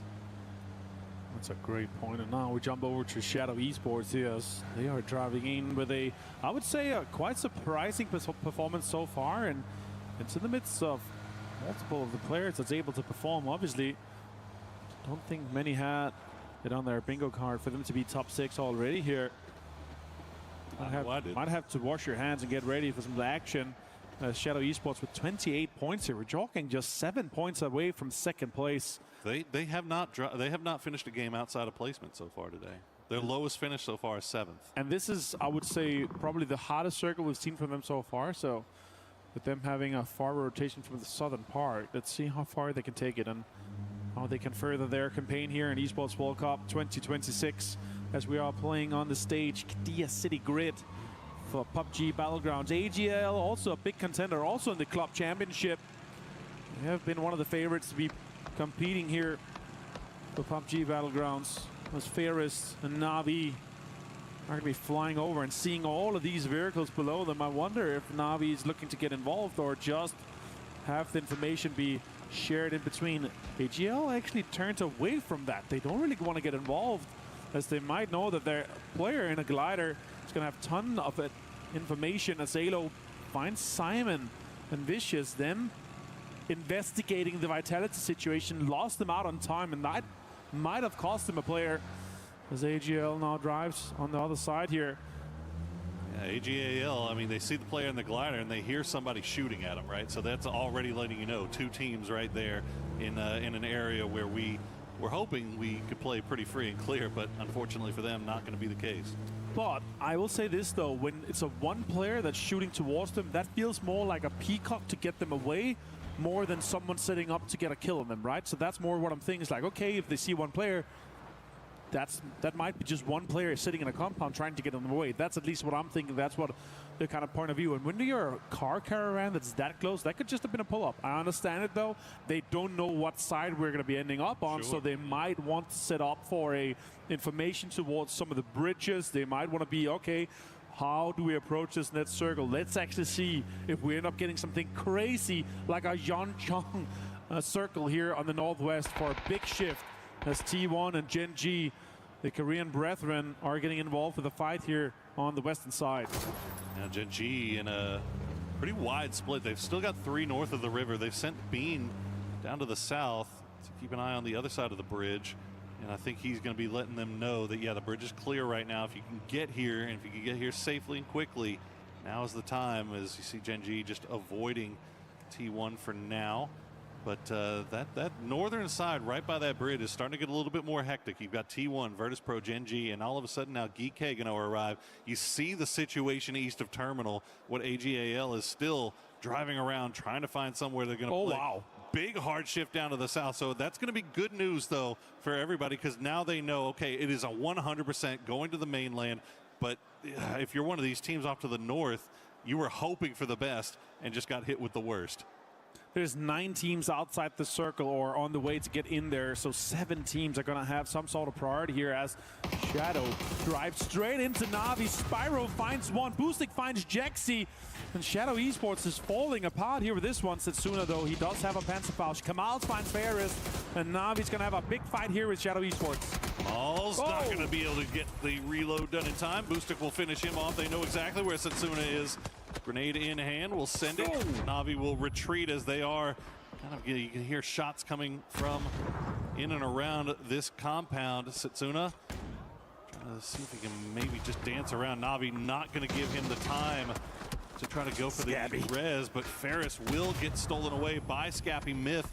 Just with vision onto this, yeah, you can see the grenades just coming through for Setsuna, trying to slow him down, trying to stay alive as long as he can. And this is a messy fight, but it's a tough compound to be in. And there you go, finally, he will go down in the end. But Navi does lose Ferris in the process. Yeah, they have to decide. Are we going to continue this in this cinder compound as a 3-man? Or if it goes away, going to have to try to go for res. I don't see a world where Navi goes for a res, even though that's so unfortunate to lose one player when you're sitting somewhat dead center in a top 3 compound in the current circle. But what an easy wipe it was for them. Navi is not about to have another game where they lose out quickly against a few players, as we've seen in the prior games. We see all the fans coming in here as well, showing support to all the guys and all the teams in this lobby. Guns up for GAM. They are 4 strong. They are currently on the south side of this circle right now. They've got a nice little position for themselves as we see T1 and Virtus Pro. They run into each other trying to cross the bridge. I think that's a hit shot. T1 being forced over in this direction after dealing with Gen G early on. Type doing his best to serpentine in a boat. We'll see if Nixie has been on fire so far today. Lands a couple of big shots. Can he get the last one that matters the most? He cannot. So Type manages to escape. And this circle could still go up until the northern side here, the somewhat of a pizza slice where Twisted Minds usually loots. They have hungered down quite a bit here. Twisted Minds, especially being the defending champion of PUBG Battlegrounds of Esports World Cup, they're looking for a repeat. It's going to be difficult. This is the craziest back-to-back red zone in the same area I've ever seen. And oh my, I love that. I hope we end here because that would be simply amazing. We are going to be ending up close to it, just south here where we saw Falcons, is all where the dips were. And Navi holding on to that center compound. Plenty of boxes to loot as well. Imagine how much utility is going to be available for a team like this. They're going to be able to fend off a breach quite easily. And look at Twisted Minds, they're sending it. They could be pulling up to an area just between or in between Myth and Navi. And we'll see where Twisted Minds decides to go. They were getting shot at from Myth, from that high ground, and they're going to continue wrapping around. They might push right into T1. In fact, they will. This example is going to see Type and Raining pulling into the shack, and they'll immediately turn downhill and try to avoid this for now. But there's just not really much to play over here. There's 59 still left alive in such a small circle, as looks like Twisted Minds found one spot where they weren't getting shot at and decided that that is the place that they will be playing now. Yeah, amazing scenes here. For this game here on Tego. The 5th match of our finals. And Raining gonna deploy some smokes here for T1. They are spread. They have maintained a good position inside this circle here with a good control of this kind of shelf that is just below where Myth is overlooking. They are putting on some pressure here, but if Myth eventually is going to have to push off from this, it's going to be against T1. A lot of the other teams are trying to get into this circle here from the southern side. There's not a lot of space left. Full sense. Falcons, GAM, they have a lot of control. And GK and Liquid is trying to get into this. Yeah, that's Virtus Pros on the north. Kind of looking at right now, Vicious, GK, and Team Liquid. Team Liquid and GK specifically on the south side, because GAM, as you said, GAM, Falcons, Full Sense just kind of have that entire spot on lockdown, and it's kind of forcing Team Liquid to maybe push right into GAM right now. So we might see the kill feed lighting up here soon, as Vicious do have a little bit of land that they can claim inside circle on the northeast, as we see Myth still holding on to that high ground. Now it's mortar time for the boys. And where is that going to go? Is that Twisted or is that T1? You got to imagine it's one of them. You can say what you want about this, but I love myself some mortar combat as Scappy finds a double onto T1. It's Ian and Heather. 2 amazing players and 2 big names to take down. Raining and Type. Vicious also sending it in. Are they going to try to capitalize on that double knock? Shot comes in. Raining finds one. Type finds Simon T. It's an absolute fiesta. Raining finds another one. Dogmai goes down. How is T1 surviving this? Vicious pulled up as a full squad, and they are just getting pulled apart. Pow! Now the last player left alive, as T1 will try to escape to the hard ground, but they won't be able to get there in time. More mortars are being sent throughout the map, as Himas will find the knock on the loop, but the kill feed is lighting up like a Christmas tree, as Virtus Pro once again on time. They will manage to get over here, third party, collect at least one more kill, but the mortars are still falling. There's an absolute insane amount of mortars coming in from both Tickleton, from Himas, and everyone is just fighting for this central area and sending it in to try the third-party correction. Does go down. Lucarux might be able to be saved here as the mortar rain stops just a little bit. Oh, Myth is back on it. 17 is sniffing at this as well. They're driving in close here, just in between and close to Twisted Minds. More damage, more mortar comes in, and is getting close to all vehicles too. Wenboa gets found. Xiao Wu finds Example. Panzerfaust on the lower fight as well. Xiao Wu finds the entirety of Twisted Minds as they go down in 13th place. Oh my goodness, Virtus Pro's been dancing around, but now the mortars are going to arrive to take down 17. No one is safe in the open ground, as Xiao Wu will be the last one left alive for 17. Looks like Virtus Pro, maybe we're trying to go for the reset, but Myth from that high ground position is now finally starting to get involved. The north side of this circle has been absolute bananas so far. We'll see who's left alive when all this is said and done. Virtus Pro somehow managing to stick it out. Yeah, being 3 alive here is massive. They got a bit of cover. They've got some riches to play, and this southern shift enables all the teams that are struggling to get in to try to sneak into this circle here. Na'Vi still laughing with being dead center in this one. Purdy Curdy finds a con from GK as this southern fight continues. Vitality is in there. Falcons, Team Liquid, GAM, and GK. There's going to be little space left available. Now 17 goes up against Gen G as Salute took a lot of damage from that utility. Nades has been deployed, and they're fighting outside the circle as it pushes in. It's going to close in 1 minute and 10 seconds. Yeah, this is just Lil Ghost by himself right now. Gen G, see, have that BRDM, but Tiantian and Xiao Wu not in any position here to Lil Ghost. He'll have to play the walls, hops outside, does a little bit of damage, drops the Molotov. We'll get the knock on a D, but immediately traded down by Bean. Soul taking out Bean as well in the process. So they need to get that man back on his feet because the blue zone is coming. Yeah, straight into the secure vehicle and they extract that man. Away. Stolen, yeah, sure. Beamy found it. no, they might be able to save him. It's the first knock, so they might have a way in to try to get that rest, but VP has pushed out aggressively. No. Cowboy finds Akan as GK is now under border. Absolute insane fire here. And mortars are raining in. EJ is trying to set up for a defensive location around the tree as Demi and Virtus Pro goes out for a more aggressive push to try to get some of the control on the northern side here, Poro. And this is going to be so vital as Team Liquid now sends it towards the center to try to capitalize on GK. They got that first knock, and now they're trying to see if they can make anything more of it, but Songjang is holding the line. Team Liquid is down to just one. It's Luke 12. He's got 1 HP left as he is just lying prone. Good grenade, though, will take down Songjang.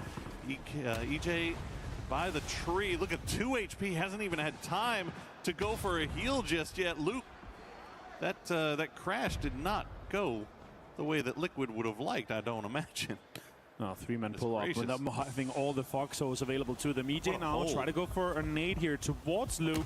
It might connect a little bit with the 43 damage that is being applied here. Nixie finds him as the 2 Mortar Kings, and Luke 12 gets found with a nade from Pubg, bro. Team Liquid out in 11th place. Just absolute insanity. The skies are angry on Tago here today as mortars just continue to fly. Virtus Pro takes down 2 more from AGAL. It's 1 more left alive. It's Delwyn, and he is nowhere near this. Virtus Pro are just on one today. Oh, what a nade. Lucarux finds Chan Chan, and that is 17 Gaming out in 10th place. VP 6 kills. They're on an absolute tear. Look at this. Aggressive shots with the red dot from the AUG. He's going to try to go for a rest onto Nixie, though. He's still half HP. It's very possible. Could see it happening here quite easily for it. And then they could reset. Still, the circle went away from him. They have a big, long rotation to try to get into this circle here. Na'Vi still laughing. Vitality and Falcon still inside the circle as Myth tries to get into it. Belmoth finds himself with a car, and that's a little bit unfortunate for Full Sense. Like that for Full Sense, but fortunately they're not being pressured right now. But Myth, they're in a lot of trouble. They're trying to send it from that high ground. They'll find some dips and craters. Lord knows there's enough of them on the map right now. They'll manage to stay alive for the time being, avoid the line of sight of Vitality, who have now turned their attention back over towards Full Sense. It's just instantly dropping those deployable covers. Those Doritos give themselves a little bit more room to play with. They are dead center right now as Virtus Pro are now finally back on the move. Park Pro has been taken out. That's going to be EJ, the last player left alive for GK. Tickleton finds Park Pro as well as the BRDM is moving in, and VP is trying to involve themselves in this northwestern fight. Delvin is AGL's front man, but AGL is down and out in 9th place. And now it's about to try to get involved again here because they could get a little bit of a dip to play here if Nixie gets back into this BRDM. Have quite the line into this next circle here, but with the way that the roads work out, it's going to be difficult for them to have an entry against Na'Vi and Full Sense that is trying to lock this down. A repair kit gets deployed, and they get a little bit of a repair on this BRDM to survive for just a little bit longer. Smart play here from Virtus Pro to secure themselves both placement points and kills throughout this game. They just got to survive long enough to get past this compound from Na'Vi, with all of Na'Vi looking in their direction. They'll use the smokes, they'll use that repair kit, and they'll stay alive for a little bit longer, but they're going to be pushing right into Full Sense as we see the replay of that pull-up from AGAL. Whoa! But the BRDM is just running over Full Sense right now. Shots coming through, third party from Vitality as well. They're going to have to hop out. The BRDM explodes, and Virtus Pro will go down in 8th place. Yeah, that was a rough push for them. We were talking about a Full Sense. We're holding all the control on the western side there. As we also checked back in our replay at the same time, we did see how it evolved with Full Sense losing a little bit. That means that Vitality is now going out for aggressive push, try to hold some space here as Falcons also developing their southern control here. All the other teams are going to have to try to cross the road just later on here as GAM tries to get involved with GK, and Na'Vi is going to have to figure their way out and into this circle here. They do have vehicles available to them, so let's see if it's a drive-by or a pull-up or just a sneaky entry into the zone here, as they do have some riches to play in this location, Poro. Do indeed. It's going to slow down here just a little bit as most of our teams are already in zone, already pretty entrenched. GAM trying to find somewhere to come in on this eastern side, but Falcons, Myth, all taking shots over there. As you see, Tanvu will take a knock. Na'Vi looks like they found A little bit of real estate to play here on the low side. They should be okay for the time being as Kedrox gets the knock on to Tigger. Full Sense fight in from that western side with Vitality holding the high ground. Shots come in and connect quite a little bit here. Full Sense. They're under quite the amount of pressure from both Vitality and now from Na'Vi as well. Are they going to be able to rest Tigger, or does Utility get deployed against them as Belmont returns it? EG has been found from GAM, and we're down to 6 teams now as GK claims 1 point for placement. He tried to cross the road without cover. That's going to cost Belmont immediately as Gedrox get him down and confirms it. And unfortunately for Full Sense, the Na'Vi boys weren't there before, and they're there now as the res will come through. A lot of damage being dealt, though, by Levante. And Tanvu gonna find another mortar. Goodness, the skies have just been alive today here as Kiss now finds himself the last player left alive for Mythgam, looking over in that direction while Vitality is in a lot of trouble. They've taken knocks as Falcons have started to come alive on the south side. Yeah, and Full Sense were not able to survive that push across the road here. Vitality in the west, Falcons in the south, and they have really been able to control this space here. Got a lot of good riches to play, a lot of good dips that's been created by all these mortars and all the red zones that we saw in the start of the game. Now Gustav pushes up here, and as we heard from Kickstart, the IGL aggressive pushes here from the front. Quizzy is knocked in the little hole with the tarp. So the other guys are going to be further in the west. Wange finds Kiss as Myth is under an immense amount of pressure from GAM. Myth just one of the hardest teams in the lobby to get rid of, and GAM will do it. Wongef with 2 well-placed grenades will take them down. And that is great news for Falcons and for Na'Vi, as VP was starting to gain a little bit of separation from the pack. You see 66 points in first place overall. Falcons and Na'Vi could put a dent in that lead should they be able to secure a win here, but it is going to be difficult. Falcons have the lion's share of the zone right now. Everybody else has to move in. They have a BRDM as well. Guaranteed top 4, I'm telling you. What a way to do it. Sure, VP couldn't, but that was a difficult push, especially straight towards Full Sense. And now it feels like Vitality is going to be the next team to be on the receiving end of a lot of bullets. And you know, if I was a weatherman today, I couldn't imagine to predict the amount of mortars coming in from the sky. Now GAM aggressively pushing this one. All right, Falcon still has Utility left in the bag, and why not? They've been sitting in that compound for quite some time, but unfortunately these grenades going to sail a little bit too far. They'll do damage, but they're not going to get the knocks like they would have wanted to. They still have that BRDM to play around, though, and they still have to keep eyes over towards Vitality, over towards Na'Vi. Na'Vi actually starting to get a little bit more active. They're sending 2 over to see if they can finish off Na'Vi, collect these points for themselves before they eventually go down. Boostic has been left behind to see and make sure that GAM doesn't do a wrap on him, but doesn't look like GAM's going for it. Na'Vi still have 1 left behind, looking over towards Gedrox. Haven't spotted him just yet as he's through the smokes. Looks like Kickstart was looking over that direction as well. As flashbangs come through, Gedrox just alive by the grace of the smokes for now. Soft cover is also cover, so he tries to maintain his life for just a little bit. Top 4 guaranteed. It's like deny here. He does not see a way where he can get more points, and now we're down to a 3-man Na'Vi, Falcons and GAM. Na'Vi fighting for that compound in the early stages and wanted with a full 3-man lineup here. Really paid off. Shots comes in and Hackatory finds Tanwu. 2 massive names on the mechanical leaderboard for these 2 guys. It's a heck of a start there for Na'Vi. Get that first knock. Wongef going to immediately pick up his teammate and get him out of grenade range. See if they can get him back on his feet. A few shots will come through as Falcons will spot out somebody. Nope, Gedrox will go down to the blue. So his point goes over to nobody. Clories will have to try to find a way to hide from both blue zone grenades. Actually fall right on top of him. And he's going to go down as he gets ticked down by 2 unfortunate blue zone grenades for him, but well placed there for Falcons with the high ground.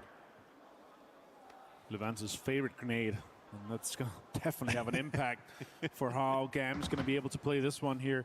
And it's another game where we have a King of the Hill situation where Falcons is maintaining all the control of that southern side, and they assert dominance over the rest. Now Utility gets deployed here. Does it connect a little bit? Maybe it can connect to Shrimpsy, who is the front point man right now, but they've got so much cover, so much high ground to play around. And it's because of all of these mortars and red zone we saw in the earlier game. Could see a rest come off as Cam could get back to all 4, and they do, as Clarice does get rest by Wang F. It's just so tough for Falcons to hit these grenades on these hillsides. I mean, they just, with the mortars, the divots being the way they are, the hillside being the way they are, it's just, things just aren't bouncing their way. But they do still have this high side. Gam still only alive because of the smokes, essentially, right now. So Falcons, though, they have to be watching 2 different directions. So it's not by any means easy for Falcons here, despite their good position. Yeah, you got to start throwing curveballs instead of lob balls for sure if you want to hit those nades, or not cook them and hope they roll into the small dips that's available. Now shots come in and Boostic finds a nade and a knock onto Doc Juice and Wang F. That's a beautiful work by Boostic. The ones from the side, theirs are a little bit easier to hit as Falcons try to see if they can peek down there and maybe third party, but Gam not going to let him get away with it. Tanvu keeping eyes over towards Na'Vi boys. Na'Vi just continue to make their way through. Hackatoy's going to get another one as Tanvu, now the last player left alive for Gam. One, I think, who is that keeping eyes? Oh, good knock from Tanvu will slow things down, though. And this now opens the door for Falcons as they'll start coming down here. Gam will go down to the blue in the end, but it's down to Spiro and Boostic. It's a 4v2 Falcons for the victory. Shots come in, connects onto Tickleton and gets him down to 62 with 64 HP here as the boost comes in and ticking here. Now utility is really low. There's only smokes available on Gustav. Boostic has nothing left but bullets. And it's not even a lot as the first aid comes off. And now it's going to be a 4v2 with Na'Vi. 2nd and 3rd place here, fighting to get that 2nd place locked down. You saw Gustav going for that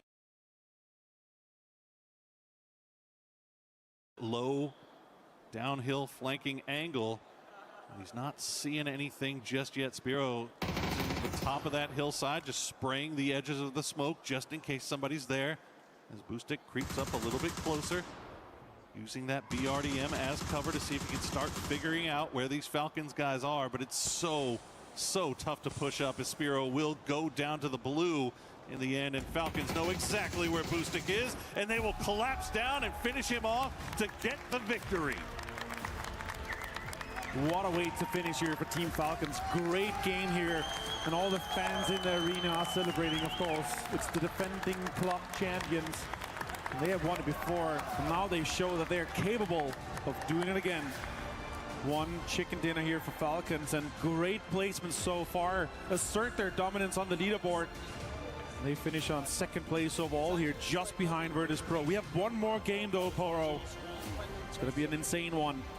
Absolutely, that was such a tough victory there for Falcons. You could see what they were dealing with. I mean, the amount of patience that they had to show because they wanted to try to get active. They wanted to try to go and third party that Gam versus Na'Vi fight, but just having Na'Vi being disciplined and Gam being disciplined to have one guy that their sole job was to keep an eye on Falcons and to take shots if they peaked. And both guys did their job and prevented Falcons from getting any more points off of that. So in the end, great Falcons win. I know that we're wishing that they would have been able to get more points off of it, but both of these other squads doing as well as they did kind of prevented that. And also considering how the circle worked out for them, right? We saw some shifts towards the center, and then it came quite far south, and they were just maintaining that control of that hill. They knew if we can maintain control in our quadrant, in our southern area here, we're going to be able to push up, have the high ground control, and then assert dominance of the rest of the battlegrounds here. And what a way to do it for them. Smart play, and it's somewhat what we saw from Na'Vi in the group stage, where the games that we know we can win if we're 4 guys alive, we're going to win it with 5 kills or 7 or 10, it doesn't matter. The chicken dinner is what matters, because those are the 10 points that are guaranteed, and that puts them in 2nd place. It's going to get them right back within range of Virtus Pro once again. And if I remember only one thing from that game, it is going to be the mortars. Well, we have one game left, guys, so don't go anywhere. We're going to be right back.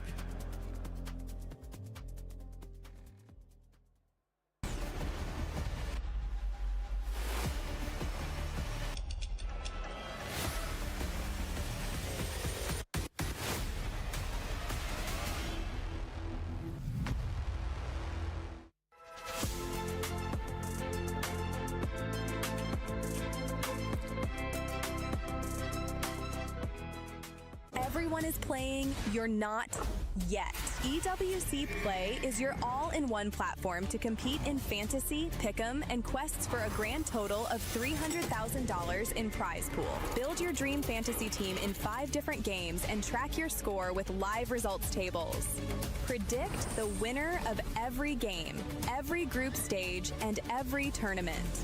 Complete daily and weekly challenges to earn boosters that help you climb the global leaderboard. Got what it takes? Join EWC Play now.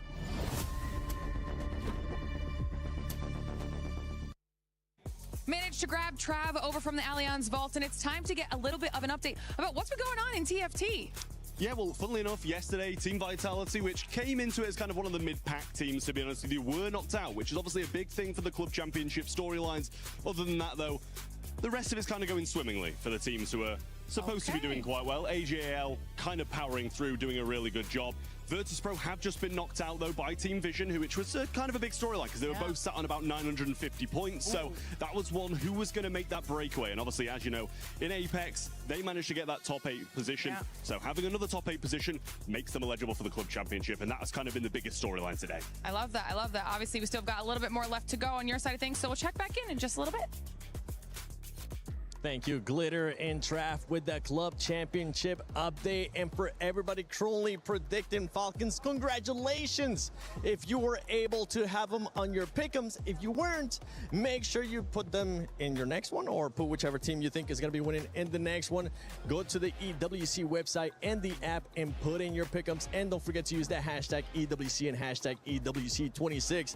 But finally, this is what I was getting worried earlier when we were talking outside. I was worried that nobody was going to be able to catch them up, or maybe they were going to get too much of a lead. But Falcons take advantage of the situation that was there. I mean, to catch up to VP, you needed something crazy to happen. Well, this game happened. PUBG Mortar Grounds. Possibly one of the most explosive games in the history of PUBG, but it was Mortar Grounds, Grenade Grounds, Blue Grounds, Molotov Grounds. I think there was a point where I counted 1 or 2 actual firearm knocks in about 17. Look, we talked about how cool the destructible environment is and how much it helps these teams and this and that. That was just a really unfortunate game for the player. Those. My hearts go out to the players because those circles are so rough, and when half the teams are using mortars and grenades, most of the teams honestly just didn't get to play PUBG, right? Yeah, and so for those teams, honestly, this game, for me, for a lot of them, was also just a wash. But that being said, the Falcons able to control that chaos and come out on top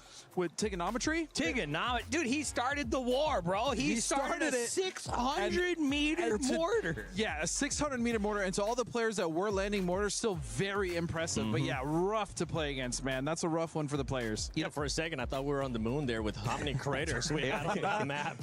It was absolutely wild. But I do think, as we look at the match ranking, this kind of alludes to what we heard from the guys at the start of the day in Kalaris' interview.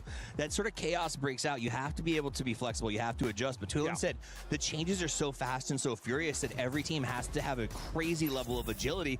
And I do think, as much as I think the players will probably say, I never want to go through what I just went through again, it's an example of agility. I think the Falcons did a good job of moving quickly and adjusting to the power. I think a good example of someone who didn't was Liquid. They were trying to use the old, let's set a mortar, let's push it, let's try to find a spot. And I think this is where you have to say, break away from those old school systems and make something new up on the spot. Even Gan with Tambu being able to get those kills with the mortar. This is a squad that I was talking about earlier that really haven't done anything. They needed some type of spark up today to not have too much of a gap to catch up to on the next couple of days. But they were able to respond at least with the top 4 in this last match. Yeah, and also Na'Vi continuing to be consistent throughout the day and throughout the group stage finals, right? They've just been on point. Again, they know exactly what they want to do. They've kind of figured out this lobby, as we've noticed time after time. Na'Vi is actually getting into central position, into great early game positions that are ending up working out for them. So I think with this comparison as well, you can see 9 kills, 1,800 damage to the 6 kills and 1,700 damage from the Falcons. And when you look at this, you go, okay, Na'Vi has the better stats here. And also, we watched Falcons a whole lot more because they hustled, they grinded, they were moving actively. Na'Vi found a good spot. They held it. They kind of sort of watched their edges. They made sure that they were not caught in the explosive situation, right? And that's also part of it, is going, okay, if I send there, then I'm in mortar hell. And if I don't, maybe I have a better shot at this thing. So I do think that proactivity of knowing that's a giant field. I do not want to be in it. Let's play edge in. It was a perfect mix of proactivity and patience. Yes. Really, because they saw what they needed to do, but unlike Liquid, they waited for one team more to make sure that they weren't the victims of what came afterwards. And for Liquid, we really haven't been able to see those superstars, right? Remember in group stages when we were looking at Luke 12, how he was able to pick up this squad. Earlier, we got a chance to see, I think it was Kickstar for Falcons being able to kickstart them after those first 2 matches. For Liquid, we want to see some of the players of the caliber of Cowboy maybe start showing up as well. I think, again, for a lot of teams, that last game is just GG go next. You know, that just wasn't our game. And that's okay. That happens, right? PUBG happens. That's what we say all the time. That's one of those games. That's okay. But again, they need to come off the back of that and make sure that they are going to put up points on the board. And I think if your team is on the bottom, there is a ray of hope here. That game was a GG go next, right? Earlier, that shift down towards Portona on Miramar, that shift was violent, the first one. And I think a lot of teams sort of went, okay, I just got to get some points on this. There has been a few aggressive shifts that we've seen in the first 5 games here. Actually, kind of a lot of aggressive shifts so far. So I'm not saying that it's right that you don't have the points right now, but I'm saying if it's your crew, if it's your guys, don't give up on them just yet, because it has been a wild first day, and we still have a lot of land for us to cross here, and it's not insurmountable for those teams on the chase. And as we saw before this game, it was a 23-point gap between first place and second place. I want to see what that gap's going to be looking like now as we have VP there. Okay, closer. 15, a lot closer as Team Falcons was able to deliver that chicken dinner in the last one. Navi as well with the consistency, and Myth, even though Myth went out, they're still being able to get those points via kills. Yeah, Myth on the grind. For me, the biggest disappointment right now is T1. They started so ridiculously strong. They were farming 17 on Miramar, and apparently if 17 avoids T1, they don't know how to get points. So they have had a hard time putting it on the board in the last couple of games here and have let that slide. Now, in a traditional day, giving up 2 games without a ton of points doesn't hurt you that bad. When you got the Virtus Pro playing out of their freaking minds, it does. And that's the problem. Virtus Pro, even though they went out, or not early, but about 8th place, they still got kills. Virtus Pro is making sure that come hell or high water, regardless of how the game is going for them, they're at least going to accumulate 4 to 5 points a game, and that is what's making them so difficult to catch, even in these games where they go out, halfway through. Yeah, and that's the crazy thing, right? 7 kills, by the way, they ended up getting in this last match. And for those teams that were hoping to even close that gap, yeah, you were able to close that gap, but you're going to have to do even more if you want to be able to close it towards the end of the day. So going towards the second page here, we see Shadow Esports there, where they really haven't been able to do much after that win. And a team that you guys said starts slow, but right now, with the way that those top teams are playing, I'm going to be looking at Twisted Minds as they were sitting there with 25 points. System team, and I think this is chaos. I just don't think that the adjust on the fly is what they're sort of built around. I'm not judging their intelligence. I'm not judging their skill. I'm judging the fact that these have just been crazy games, that a lot of these players are going to have to go home tonight genuinely with their coach. They're just going to say, guys, we got PUBG. We're back tomorrow. We're going to do something different. We can fight this off. It's just been a really rough day. I'm also just waiting for AL to wake the hell up. You know, where are they? Come on, guys. This was one of the best teams in the world at some point, and they're really struggling to put any points on the board. Even in group stages, we watched them struggle a bit, so they really need to wake up here. Maybe they'll be able to wake up on this final game of PUBG Battlegrounds at EWC 26 Finals Day 1. Game 6. Let's see who'll be waking up and maybe carry on some momentum to tomorrow. Thank you very much, gentlemen. We have 1 game remaining left here on day number 1, and so far it has been the Virtus Pro show. It's a high power source. It is he, Mr. Avenger. And Avenger, you know I love stats, right? You love stats. I love stats. Hit me with some stats. I love deep dive stats. But sometimes very easy stats are enough to tell the story. Right now, Lucarux and Nixie have more kills between them than 14 out of 16 teams in the lobby. I wonder why. Maybe it's because they've been fragging out all day. And you know what? I hope that continues. We are over to Erangel on the Qiddiya City grid, on the stage here for Esports World Cup 2026, and yeah, it's looking great for them. A 15-point lead after just 5 games is absolutely next level. Esports World Cup last year was won by Twisted Minds with 93 points, and they have 1 more game today here. That is just unheard of. I wonder how far they can push this.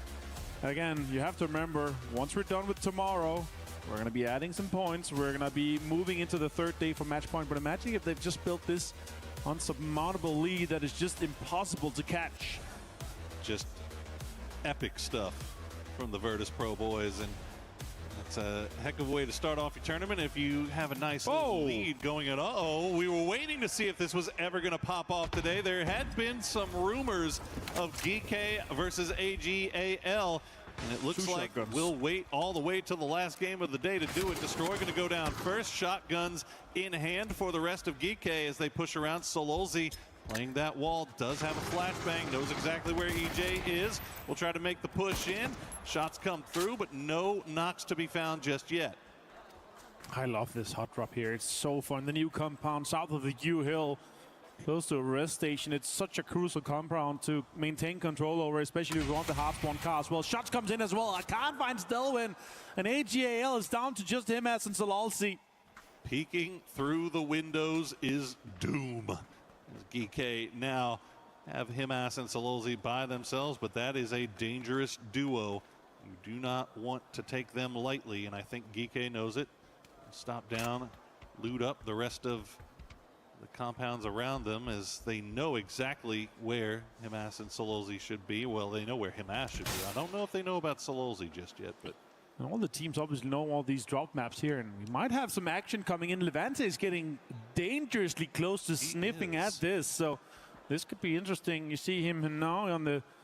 And Lou, too. Look at that. So a lot of teams getting involved here. Twisted Minds. The Noxar destroys in the open. He could be spotted quite easily here, but Telvin's bleeding out quite quickly. Destroys. Well, there's like 10, 12 seconds left on his knock here, so Destroy's just crawling for information. Navi also gets involved. What is it with you Europeans, man? Yeah, they're sniffing out at easy points here, bro. That's what it is, and I get it. It's smart, because all the teams, they know that in this area here, that could be the hot drop spot to be investigating. Well, as soon as they saw it in the kill feed, they knew exactly what was going on, too, didn't they? So immediately sending guys over here, not getting too close, but definitely getting close enough to see if they can capitalize. It looks like Twisted Minds didn't really want anything of it, as Levante with an 8x. 3'd up with an 8x. He's feeling great. Yeah, why not come over here? Yeah, absolutely. He's ready to fight. He's ready to get involved. Sure, he doesn't have an EMAG on this MK12 here, but an 8x on that definitely can hit or steal some kills. Most of the guys here are missing vests and helmets, as you see here in Songjang. A Tommy gun with a holo on it, just 2 smokes, 2 first aids. 1 shot to the dome from the Manta would put him on his knees. I mean, the rest of Vitality has come over here to join him as well, but it looks like Navi also kind of moving over in this direction. But this is, while in circle, it's on the south side, so it could just be Navi just kind of breezing past and saying, if we see something, why maybe not? We'll shoot. But why not? Why not a red zone power? Yeah, Tell why me not about a it. red Why zone? not? Why are we not spicing up even further? We've already had a crazy day here. And look at this. Now Myth is going to start making their way through too as well. So Navi looks like they're going to go ahead and leave it and continue making their way through, but Myth is going to drive right through Vitality as the red zone is falling, and Scappy's going to go right into the dip, somehow makes it out alive with 1 HP to his name. Goodness gracious, and Baron will get the knock on a Levante. Oh, that's just insane here, and then red zone is going to come in as well. This is going to be rough for Team Vitality to try to recoup from. Baron continues to lay down the hammer as Scappy drives away with just 1 HP. Just insane scenes here. Yeah, why not throw some more 7.62 bullets at it as Kiss continues as well. Why not? You gotta kind of feel bad for Vitality there, right? Like they're doing what they should be doing. They're being smart. They're keeping eyes on the kill feed. They know the drop maps. They know what to expect. They go over there to try to third party. And why not a red zone drop on top of you? And why not have Myth just make their way right through the middle of your split? Just unfortunate timing for them. But it looks like they'll be able to get Levante back on his feet now that they've managed to retrieve him and get to the hard cover, and Myth is going to continue their journey off to the north while we see an E-pickup has been fired, but it's only going to be Duckmai. He's going to be the lead scout here for Vicious as they make their way out of Novo. Well, that makes sense. I like this scout, especially on the eastern bridge. He's very campable, and if you're in Milta, you might not want to get deeper already. So I like the idea from Vicious here. It's going to get him a lot of information from the guys, and he's going to be able to spot some cars potentially to get some information. He sees that even the dirt road on the high ground and farm is unoccupied at the current time in the game, with 2 minutes and 20 seconds about to happen for the next circle pop here, and the circle closes in just shortly. It's very congested towards that central location south of the river. But we do have a red zone around the river area where Team Liquid is also going in towards here. We're going to be jumping over to Virtus Pro, our current leader in this lobby, with 15 points cushion down to second place. And it was only just because Falcons won that game, but they're able to try to catch up here. So big names in the top. Also, if you look at it from a club championship perspective, VP, Falcons, Na'Vi, all high in the race. It's huge. Most of the teams have already gotten their 2 top 8s in the club championship, making them eligible. They just need a win to ensure that they could get it even further, to take their lion's share of the total prize pool of $75 million here for Esports World Cup in Paris for 2026. It's a lot of pocket change, my mans. Oh, just a penthouse in Paris, like the other guy said. Yeah. Oh, you know what? Parisian. Talking about pocket change here, especially when we heard from Barney and Ludi. Barney asked him, what can you get in Paris for $75 million? And Ludi, he said something in French I couldn't exactly see, but what a guy. But you know what I figured out? I figured out, Ludi, what his name means. Okay. Means lunatic. Oh. He's crazy. I like it. Hey, you know what? If it works, it works, right? It does what it says. No, Nixie. It's okay. You know what? I'm putting that on Luka Rux. He just started running down the hill. You know what the worst part about that is? When you go from first knock, which is 100 seconds, to second knock, it goes down to 30 seconds. So that's almost a just flush him and recall him immediately. You're just next to the recall box, just to get it back onto 100 seconds. Boy, that would be some next level stuff there, wouldn't it? Hopefully, I don't think we'll see Virtus Pro commit to that. I don't think so either. But I just hate being on second knock from something like that. Well, look at the worst part. No, yeah. So we saw Vicious Gaming. They sent Duckmai over in one E pickup to scout out the bridge and scout out farm, and they made a foothold. And now they've got a second E pickup, because why not? And their timing is actually pretty immaculate, because it's going to be just when the circle pops, so they can decide, are we going to stick to it or we're going to drive in from the circle. It really depends where this next circle pops here. Are we going to go north? That would be insane. Ooh. We do go central. We do have some river involved, but it's going to be quite central, quite with the donut on this game here, as we have Perfectix and the guys from Twisted Minds quite central around the school and Abs area. Navi's locking down area 2 alongside Vitality, GNG, and T1. Meanwhile, this standoff shotgun barrel measuring contest continues. And it's just on the edge of the news circle, so they're going to have plenty of time to fight this out. Oh my, Poro. Why not?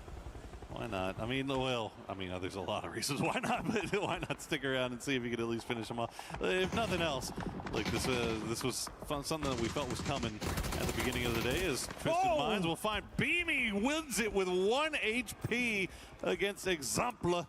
He's going to go down, and that's going to be Virtus Pro securing a foothold here in Twisted Minds territory. MS finds 2. Songjang, though, finishes it up as AGL goes out.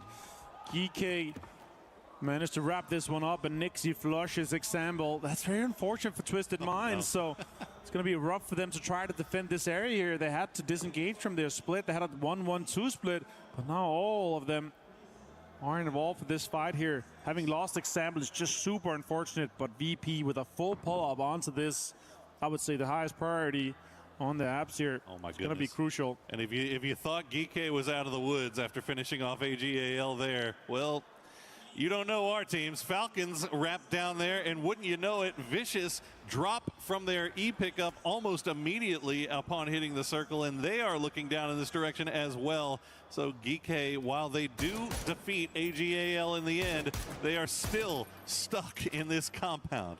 It's a full pull-up from Falcons. They know if you have 6, 7, 8 guys in one compound trying to loot, they're not going to have that much utility. You're not going to have that much loot. So I do like the pull-up and the third-party opportunity here from Falcons. Vicious, they have no idea about Vicious, so that is the third-party factor, and that's the scary factor that could be coming in this game here. And they are inside the circle. Falcons currently, not having conquered all of the compound, are not. Let's see how they are going to be approaching this fight, Poro, as they try to get up onto the roofs of the USs and onto the buildings to try to put pressure onto Geeke, as Vicious has set up inside the circle to either third party or wrap up the fight when it happens. Blue zones come out and utilities being deployed here, as we're just really going to quickly catch how Himas did some damage onto EJ. But they did end up getting killed in the end by Geeke. Why is EJ pushing in that solo like that. That's a little bit nutty, but yeah, I mean, goodness gracious, they almost win it. Good Lord. Well, Geeke do win it in the end, as Vicious still just hovering around here. See a few shots being sent by Shrimzy. Will take the toesies of Songjang, but not enough to get toesies. He's not here. Not yet. Not toesy. Come on, man. You're killing me. Songjang. Beamy finds perfect on the other side here as Twisted Minds and VP continues to fight here. Falcons trying to figure out, is this worth the investment? Is this worth the time? Rexy also finds the Tulans, and there's just one player left on Twisted Minds. More utilities being deployed here. Twisted Minds is out in 15th place as VP quickly conquered the apps. Boostic finds Ian as T1 and Navi continues to fight here. Panzerfaust on Gustav. This might be the opening that they needed. Are they going to clear it? There we go. Great reactions from Gustav. The IGL on Falcons, the Danish superstar. Now they try to get in and rush this last 3-star. He's blind. Oh, yeah. No, you're done, so. Clean stuff from Falcons, and that's 3 points picked up. And now Vicious starting to look over in that direction. But would you know it, Flash and the Full Sense boys are wrapping down in that direction now, so it might not be done. Navi, meanwhile, they get crashed on. Ferris, the last player left alive, and T1 is just raining down on their compound while Gen G is looking at them from Volcano. Not getting involved just yet, but they could at any time. Oh my God, Ferris is on fire. Heather's pushing in into this spot here. He's gonna jump up there. Ferris did find raining. More utilities being deployed. He's gonna throw a Molotov just in under. Remember, there's a desk in there, so you can jump up and not have your toes on fire. Ferris under tons of pressure. The last player here from Navi makes it difficult. Gen G with a pull-up third party, and T1 gets furtherly involved in this fight. We were waiting to see if they would get involved. They were hanging out on the top of Volcano, but it looks like it's going to be enough to get them at least to get into throwable range, start spamming utility. Meanwhile, on the south side, Falcons did disengage, but Full Sense and Vicious now scrapping. And look at Virtus Pro. They're going out in the blue to third party that fight, because why not? Just insane scenes here. Absolute cinema happening on the last game of day one for the finals of PUBG Battlegrounds here at Esports World Cup. Pau finds Belma, then Flash, as Tanwu finds Falcons for their rotation on the eastern side. A little bit unfortunate as Gam, Myth, and Falcons on the eastern side is really getting deeply involved here. They find so many kills and knocks on the other side of another fight here, and Genji's now disengaging. Falcons setting up for some pressure onto Gam here, and the nade close to Tickleton's gonna do some damage. Kickstack knocked in the distance, so is Shrimzy. Gustav trying to get involved here, and he finds Cloris. That's a huge name to take down on Gam, and Cloris found Tickleton with the nade that's been dropped earlier. Duck Juice, the last player now, tries to put more pressure onto Falcons as they have multiple knocks out here. Yeah, Duck Juice was just out in the middle of nowhere. He was north of Yesnaya when that happened, as it was just a unfortunate case of timing for both Falcons and Gam, as it looks like Myth is going to try to third party this. We'll see if they can get anything off of it. Meanwhile, you see in the picture-in-picture T1 now taking that fight to Navi. Gen G has disengaged. They pulled back up on the Volcano. The circle going in their direction. They like their chances for endgame here. Virtus Pro, they're coming out of the blue after third partying the fight down to the south, and they're going to find Gen G waiting for them. Falcons now disengaging, maybe trying to get kickstart even here. There could be a possibility as Myth disengaged from this fight here. The circle doesn't start moving until 22nd. Levante hits Gedrox. That's a little bit unfortunate, but Shrimps, he's going to try to find Oh, can he find Duck Juice here? Tickleton does have lots of time on the res. He could start engaging once again, but you have to get this res off before the circle starts moving so Tick can start healing immediately. Circle closing now, and they're going to have to get an entry into this circle. They got quite the space, actually, in between both Shadow Esports and Myth here, so they do have an entry into this. They're going to have to figure out if they're going to get involved with Duck Juice or if they're going to do a drive-by on him. It's a point. It's an absolute point, and they definitely want it, and they're going to come over here and see if they can find him. Duck Juice has the grenade prepped. We'll throw it down. We'll try to do some damage. We'll take at least one down. No, he's not even going to get the knock on a kickstart. Cleaned up by Falcons as they collect their 6th kill. They're coming in from that eastern side. It looks like, I mean, this is mostly by the grace of Myth, isn't it? Myth was in a perfect position to third party this, but they see the circle. They see themselves in a good position, now they'll just wait for Falcons to push into them. And that's kind of been the story of Myth so far in the finals. They are prioritizing getting that positioning here. And then we have two teams in the very top that are playing a complete different meta. It's just a kill race for them towards the top. They have built an absolute mountain of points and kills throughout this game so far, and I'm liking the difference. I'm just waiting for T1 to join that as well, because that's exactly what we saw from them in the group stage. As Heather here is trying to hold on to this spot here. Spyro does have a Panzer. It's going to be a difficult fight to have, as there's a natural smoke coming through. Salute finds Lukarux, and it delays VP just a little bit. They're going to have to commit to this res here. So they're going to be all four. Heather does find Spyro. Navi goes down in 11th place. Just non-stop action from the word go here in match number 6 on Erangel. Virtus Pro, though, wouldn't you know it, still 4 alive, 6 kills in the bag, fighting their way in from the south. They've got room to play with as we wait and see where the next circle decides to take us. Team Liquid slowly coming in from the north. They're going to be our last ones to arrive. 34 players left alive, 10 teams in it. Who will get that circle favor here? As you see Heather solo by himself. Whoa! He is going to get the zone too. A hard Western shift. And now Falcons, Shadow, Myth, Virtus Pro, all of them will have to find a way to find some space in here to play. And with the amount of space that's been removed, that's kind of playable, because it's not playable in the fields except for the last area that Myth has kind of an entry in. It's going to be difficult. Gen G continues their pull-up onto T1. They know that it's probably just Heather from the information that they have available to them in the match log. So now Utility's being committed to clear out this compound. With this Western shift here, it is by far the best and highest priority building. VP also continues their wrap, as you see in the minimap, just on the southern side here. They're going to have a fight with that. So Shadow, Falcons. Oh, Heather finds Soul, and Gen G is going to try to clear this one out. And Soul is actually disengaged from the other guys as he tried to clear the other building. T1 continues with an onslaught as Falcons rotate in just ahead of Myth. That is a super scary solo player to have to push, and Gen G's finding that out the hard way here as Falcons will take the dip. Myth, though, do have plenty of utility to send over in that direction. Scappy have grenade in hand, hasn't sent it just yet, waiting for the rest of the team to arrive. Shadow also send it in, and it looks like they're going to find a spot. No, they're going to crash right on top of the Gen G compound as Heather finds another one. Heather's just insane. We saw it. Lukarux finds Hansi now. And Myth is going to be involved with Falcons. We're going to have a lot of fights to try to follow here. And VP with the third party onto Shadow. It's completely falling apart. Gen G and VP is dismantling Shadow Esports as corrects to get the confirm onto Hansi. Virtus Pro just coming in at the perfect time to third party, fourth party. All of these fights now from the top of the hill. Shadow Esports does get eliminated almost instantly. Somehow Heather still alive. Gen G down to D and Soul as Heather has been holding the line. That is, we said he's a scary player to have to push solo, and that is why. Heather says, no, nobody's going to hold over this one. I'm going to lock this down. And what a way to do it. 600 damage and 2 kills. Just such a mechanically gifted player. The superstar out of Korea.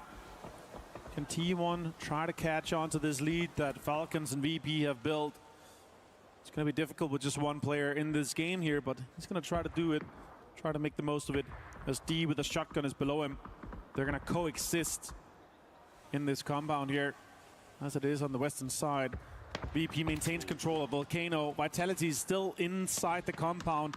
And now 17 and Team Liquid is going to have this big fight here as Mortar is also coming in from multiple sides. It's Tiggleton, of course. The trigonometry continues.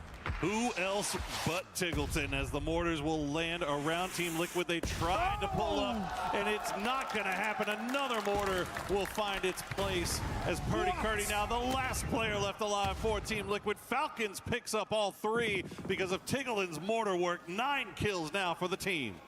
Absolutely insane scenes coming out of this one. Now Falcons is going to have to defend. We have another Western shift. Myth is going to have to push. And we're going to see a standoff between VP and Vitality as well. A car move here. I really like that from Falcons. They didn't want to have the rain of utility coming in, so they're pushing further with more hard cover. being inside this next circle here. Smart play from them. Are they going to be able to survive everything coming in from both 17 and from T1 and Gen G? Xiaowu finds Baron. Trimsy goes down, and Kickstart gets knocked as well from 17. Oh my goodness, it's a shooting gallery right now. Virtus.pro just has so much control over everything from that high ground position. Vitality forced to go back into their compound, but they are going to have to leave it as a circle will be arriving soon.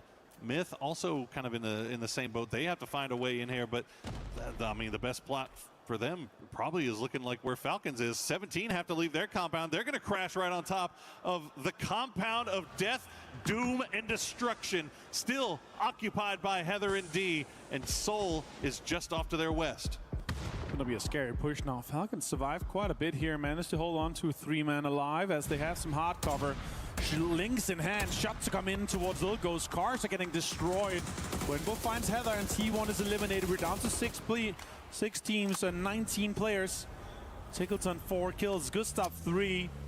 And they are going to be able to survive for quite a bit longer here as they try to move the cars. A C4 is also in the pocket of Tickleton alongside the 3 helmet and the Lynx. That's going to have some impact. Let's see how that follows on as we slow down just a little bit, but Vitality is going to have to make a push. Myth is going to have to make a push, and Kiss puts Tickleton on fire as he's able to crawl into the smoke. That was the problem, wasn't it? Whoa. Myth was able to get within utility range. They were able to get the throwables down onto him. Tickleton will get knocked here. He's able to retreat to the smoke for now, but that's going to be a very difficult res to get as 17 has taken over Heather's building. D still in there, though, with that shotgun, so he could be. Utility do they have left? You got to imagine it's probably pretty limited. Soul from downtown gets the full wipe onto Myth. And this is exactly why you do not stack up too close when there's mortar still inside this circle. Now Xiaowu opens it up onto Gustav. Yes, Falcon is on, more pressure. It opens up the door for 17. Tickleton, though, says no to Nixie. You're not going to continue your fragging rage in this lobby. Vitality is still alive, trying to get into the circle here, but it's absolutely impossible with VP, Falcons, and 17 staring at your direction. They're just one well-placed grenade away. That one was very close. Corexy gets him low. Tickleton will go down. 17 getting active on that northern side. Luca Rux will get the knock on a Tiantian as Corexy is currently preoccupied with trying to take down the boys from Vitality. That grenade might be close enough. No, it's going to bounce out. Oh, more mortars coming. I hear another mortar. I'm scared. I'm nervous. Corexy finds Gatrax with a headshot. The Dragon of Master, 4 bullets left though, 600 damage. D finds Wenbo. He's dismantling 17. They forgot about him. Gen G, after getting dismantled by Heather by themselves. Lucarux, that's a P90 push if ever you've seen one. 13 kills now for Virtus.pro as they continue to separate themselves for the rest of the lobby. 84 points on the day as D finally gets spotted out and taken down by Xiaowu. Seoul, the last player left alive for Gen G. What a great game it's been for 17, but the story just still continues being it. VP is just bragging out. They put 21 points ahead of second place now, and it looks like to be continuing. The damage leader in this game, 800 damage and 4 kills for Beamy. Can Seoul have an impact onto 17 and make it even easier for VP, because it is looking inevitable for VP to not win this game. What a day. Oh, Seoul! For VP, Seoul will find Tiantian. At least get that one down as he continues to play from the side. Luca Rux, fortunately, he's got the smoke there. To retreat to Panzerfaust. They come out at any time here for Lil Ghost. He knows exactly where Seoul is now, and will try to make that rep. But Seoul smartly repositioning once again, playing the outside of the wall. Looks like Xiaowu may have heard the footsteps as Ghost will pull that Panzer out once again. Waiting for him to reveal himself. There it is. He'll take him down in the end as 17 will be down to just Lil Ghost and Xiao Wu, and now it's just all academic here for Virtus Pro. Finds one. As they try to connect. Another win. Correxy finds Xiao Wu. The last player left alive is going to be Lil Ghost. And this could be the cap, the exclamation point, the cherry on top of what has been an insane day for Virtus Pro. And remember, in 12 games last year, Twisted Minds were able to win it. But in 6 games, they're going to do it, and they're going to put it up to 90 points, just 3 points shy of what we saw last year in half the games. Virtus Pro gets another chicken dinner on the day, on the first day of groups here at Esports World Cup. Unbelievable work from the boys in orange as they put the rest of the lobby on notice that they are here to win.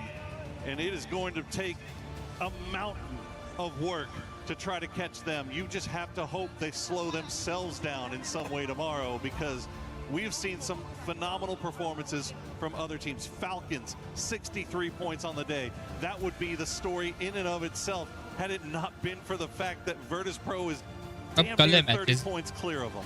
That's just absolute insanity. These teams and these players obviously hoping to take one of the biggest trophies home and help their club towards that club championship. And Virtus Pro, they're looking too damn scary to play against when they're having this much fun, playing a complete different meta than the 14 other teams outside Falcons. It's a kill race for them. The wins are just the fun alongside of it. Look at that, the P90. Let's hear what they have to say for this win.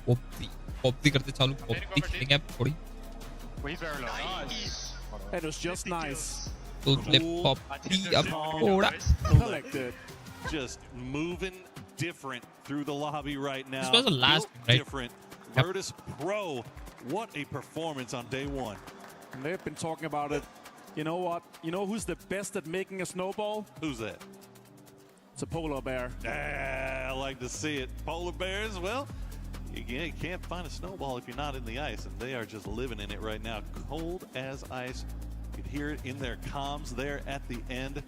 Just, it's just casual at this point. Like, it's just it's too easy for them right now. Well, we'll see if any of these teams can go back to the drawing board here tonight and figure out a way to stop these guys and start coming up with something to sell. Because look, if you're Falcons right now, you should be smiling if you're Gunner. You got 63 points in one day, but what a performance here from Virtus Pro. But we are done for the day. Let's throw it over to Barney for an interview.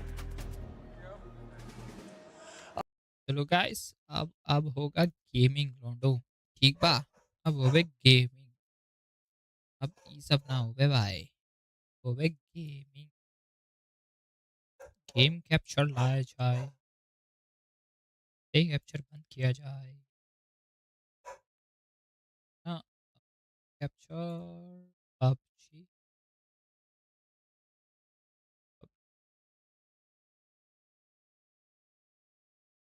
ये game आ रहा है, मेरे को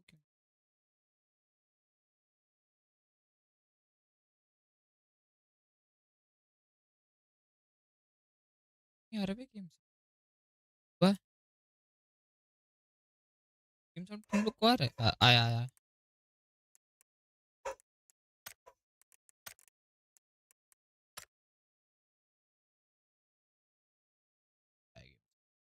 आया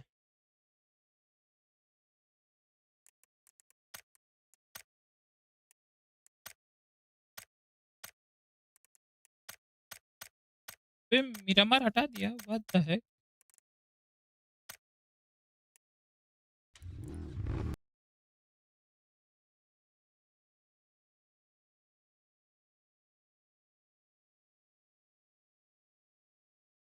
हटा दिया भाई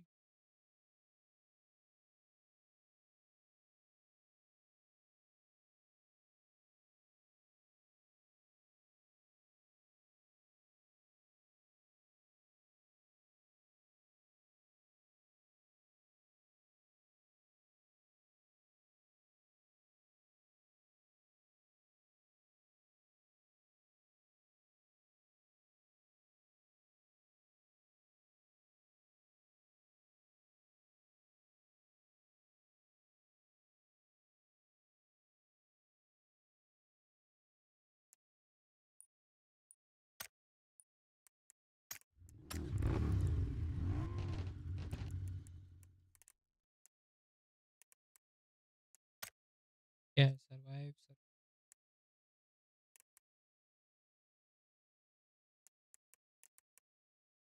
ये चाहिए भाई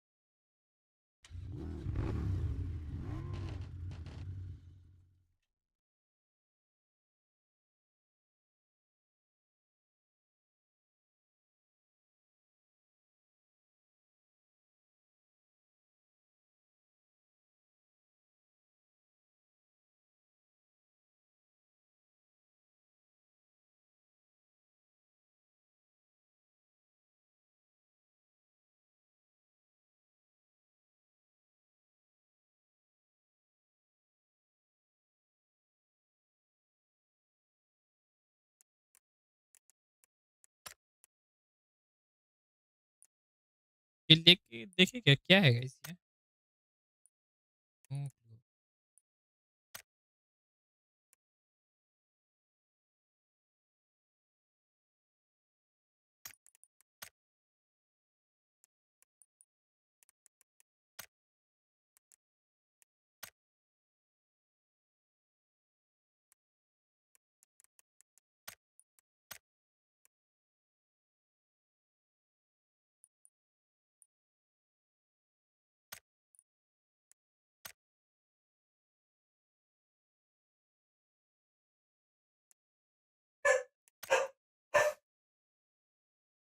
I have this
मैचिंग मिलता है कितना लेट मैच मिल रहा है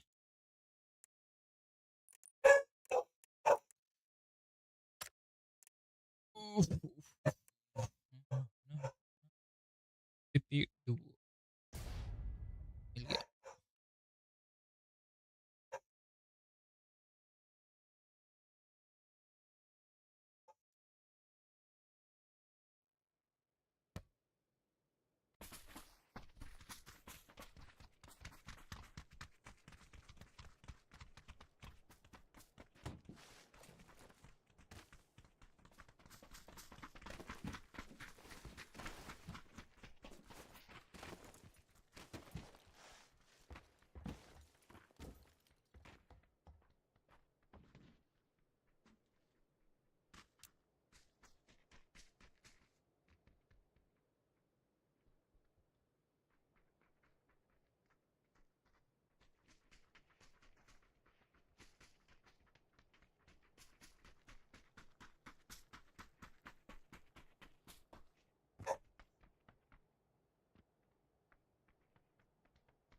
गया ये ना आवाज आ रही है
भाई जोन देख पे कटा है मेरा.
फ्यूल हो जा।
पड़ जा भाई।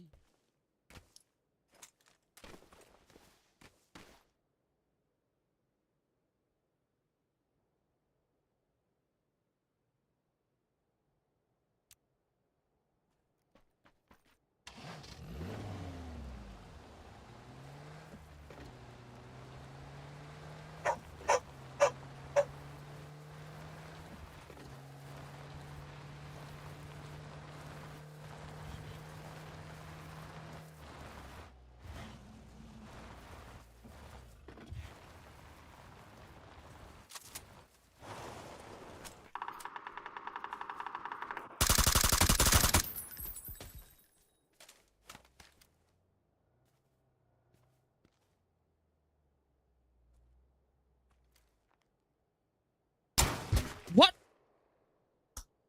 कहाँ था ये छूतिया? डेथ कैम ही नहीं दिखा रहा होगा।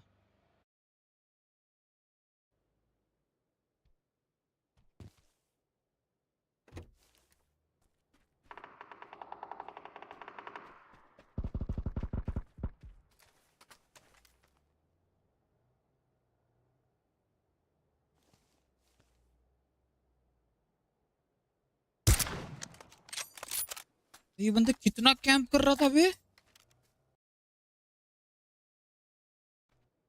बे यार क्या कैंप गेम खेलते भाई।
हो गया भाई।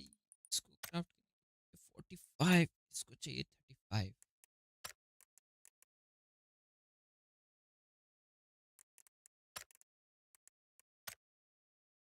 तो ये चाहिए भाई, ये 6 daily mission.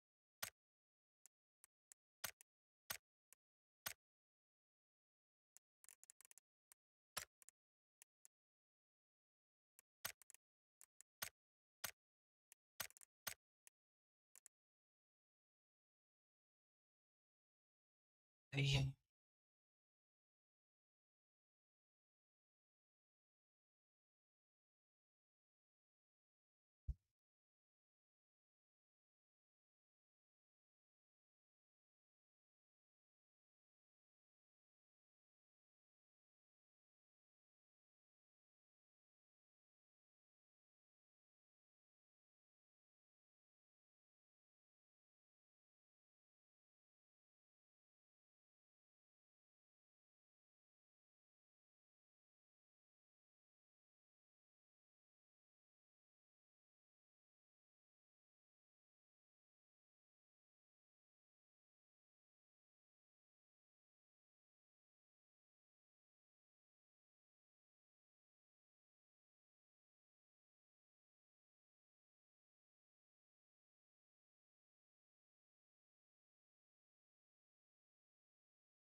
How cool, guys. Boom. Gold, gold, gold, gold, gold.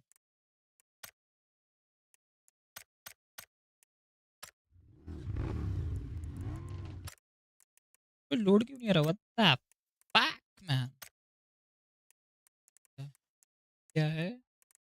Star 98. सब है बस.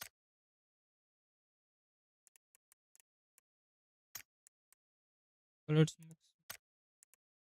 ये तो चाहिए. ये खोलूंगा. Gold, gold, gold.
लग ही नहीं रहा था उसका. चोदू का.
रुको दो.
के सारे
ब्रो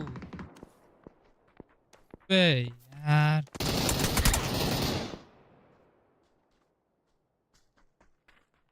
भाई क्या कर रहा है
हील कर ले भाई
क्या लॉबी है भाई, इनिशियलाइजिंग ही हो रहा है भाई तब से। क्या है ये, क्या इनिशियलाइजिंग हो रहा है?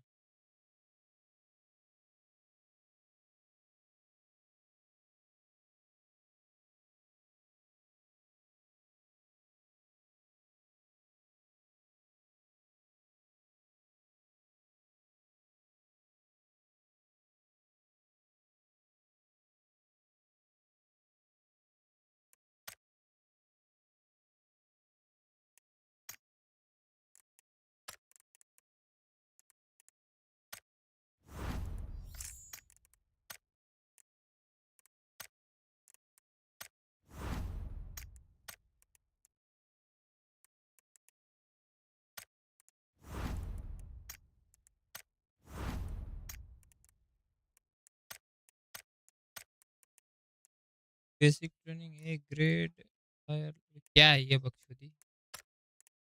ये बकचोदी है क्या भाई?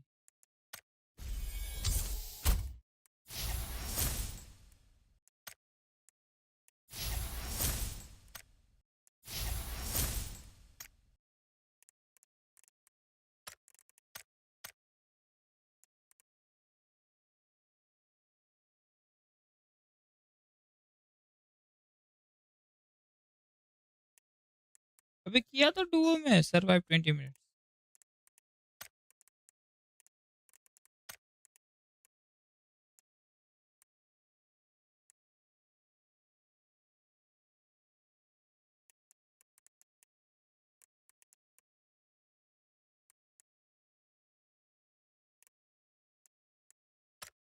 समझ गया।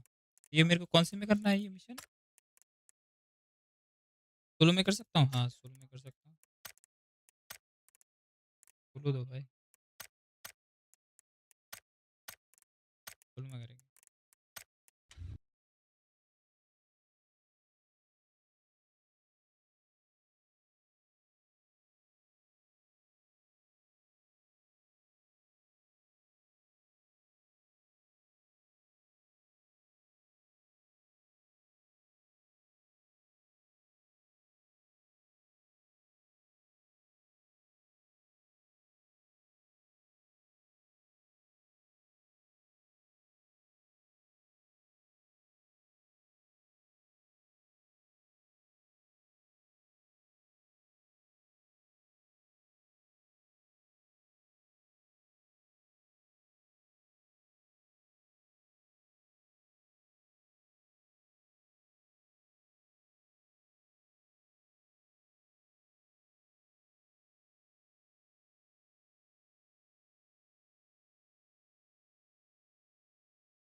पीछे 2 बंदे हैं।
पे जोन क्यों ऐसा बनता है भाई?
तो चाहिए grenades.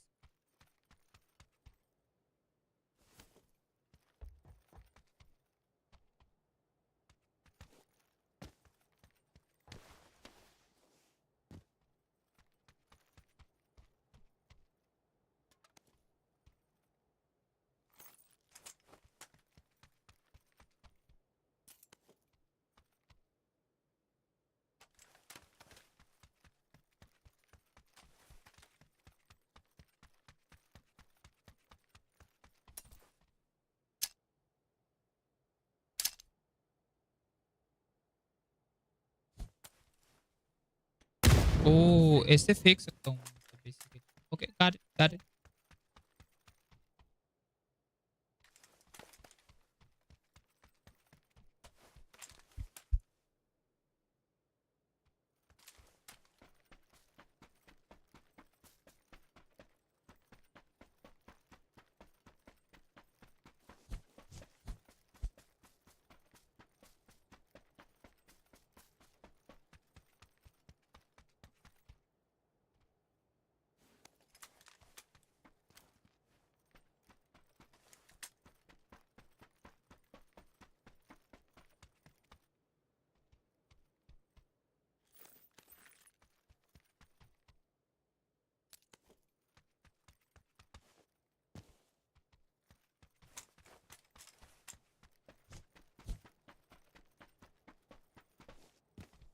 I already looked at this. No?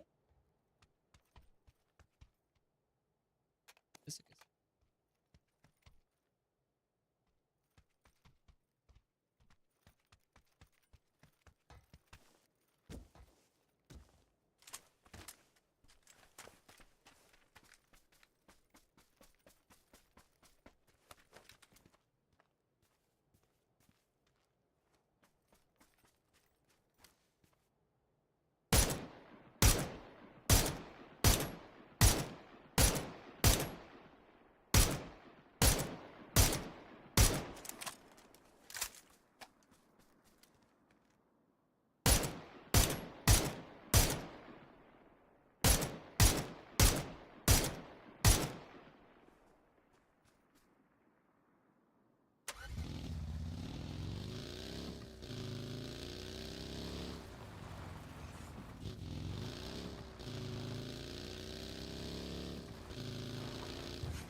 इश भाई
अरे माँ की भाई क्या बीट ये रे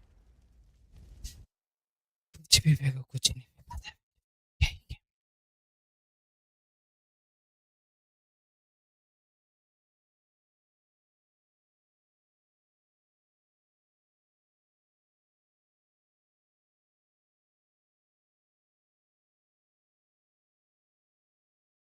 क्या गेम है भाई बूट होना माँ की तेरी बूट ही नहीं होता लोड़ू बकवास है भाई ये गेम ही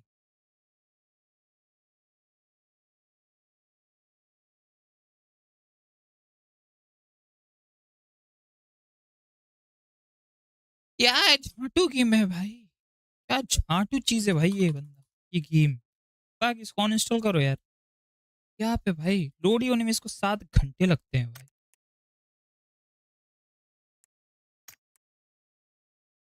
धैट, इतना बेकार है इस गेम में धैट, बंद करो गेम चलो गाइस मैं आपको अब मिलता हूँ सीधा परसों कल नहीं परसों ठीक है bye bye bye bye bye bye bye guys piece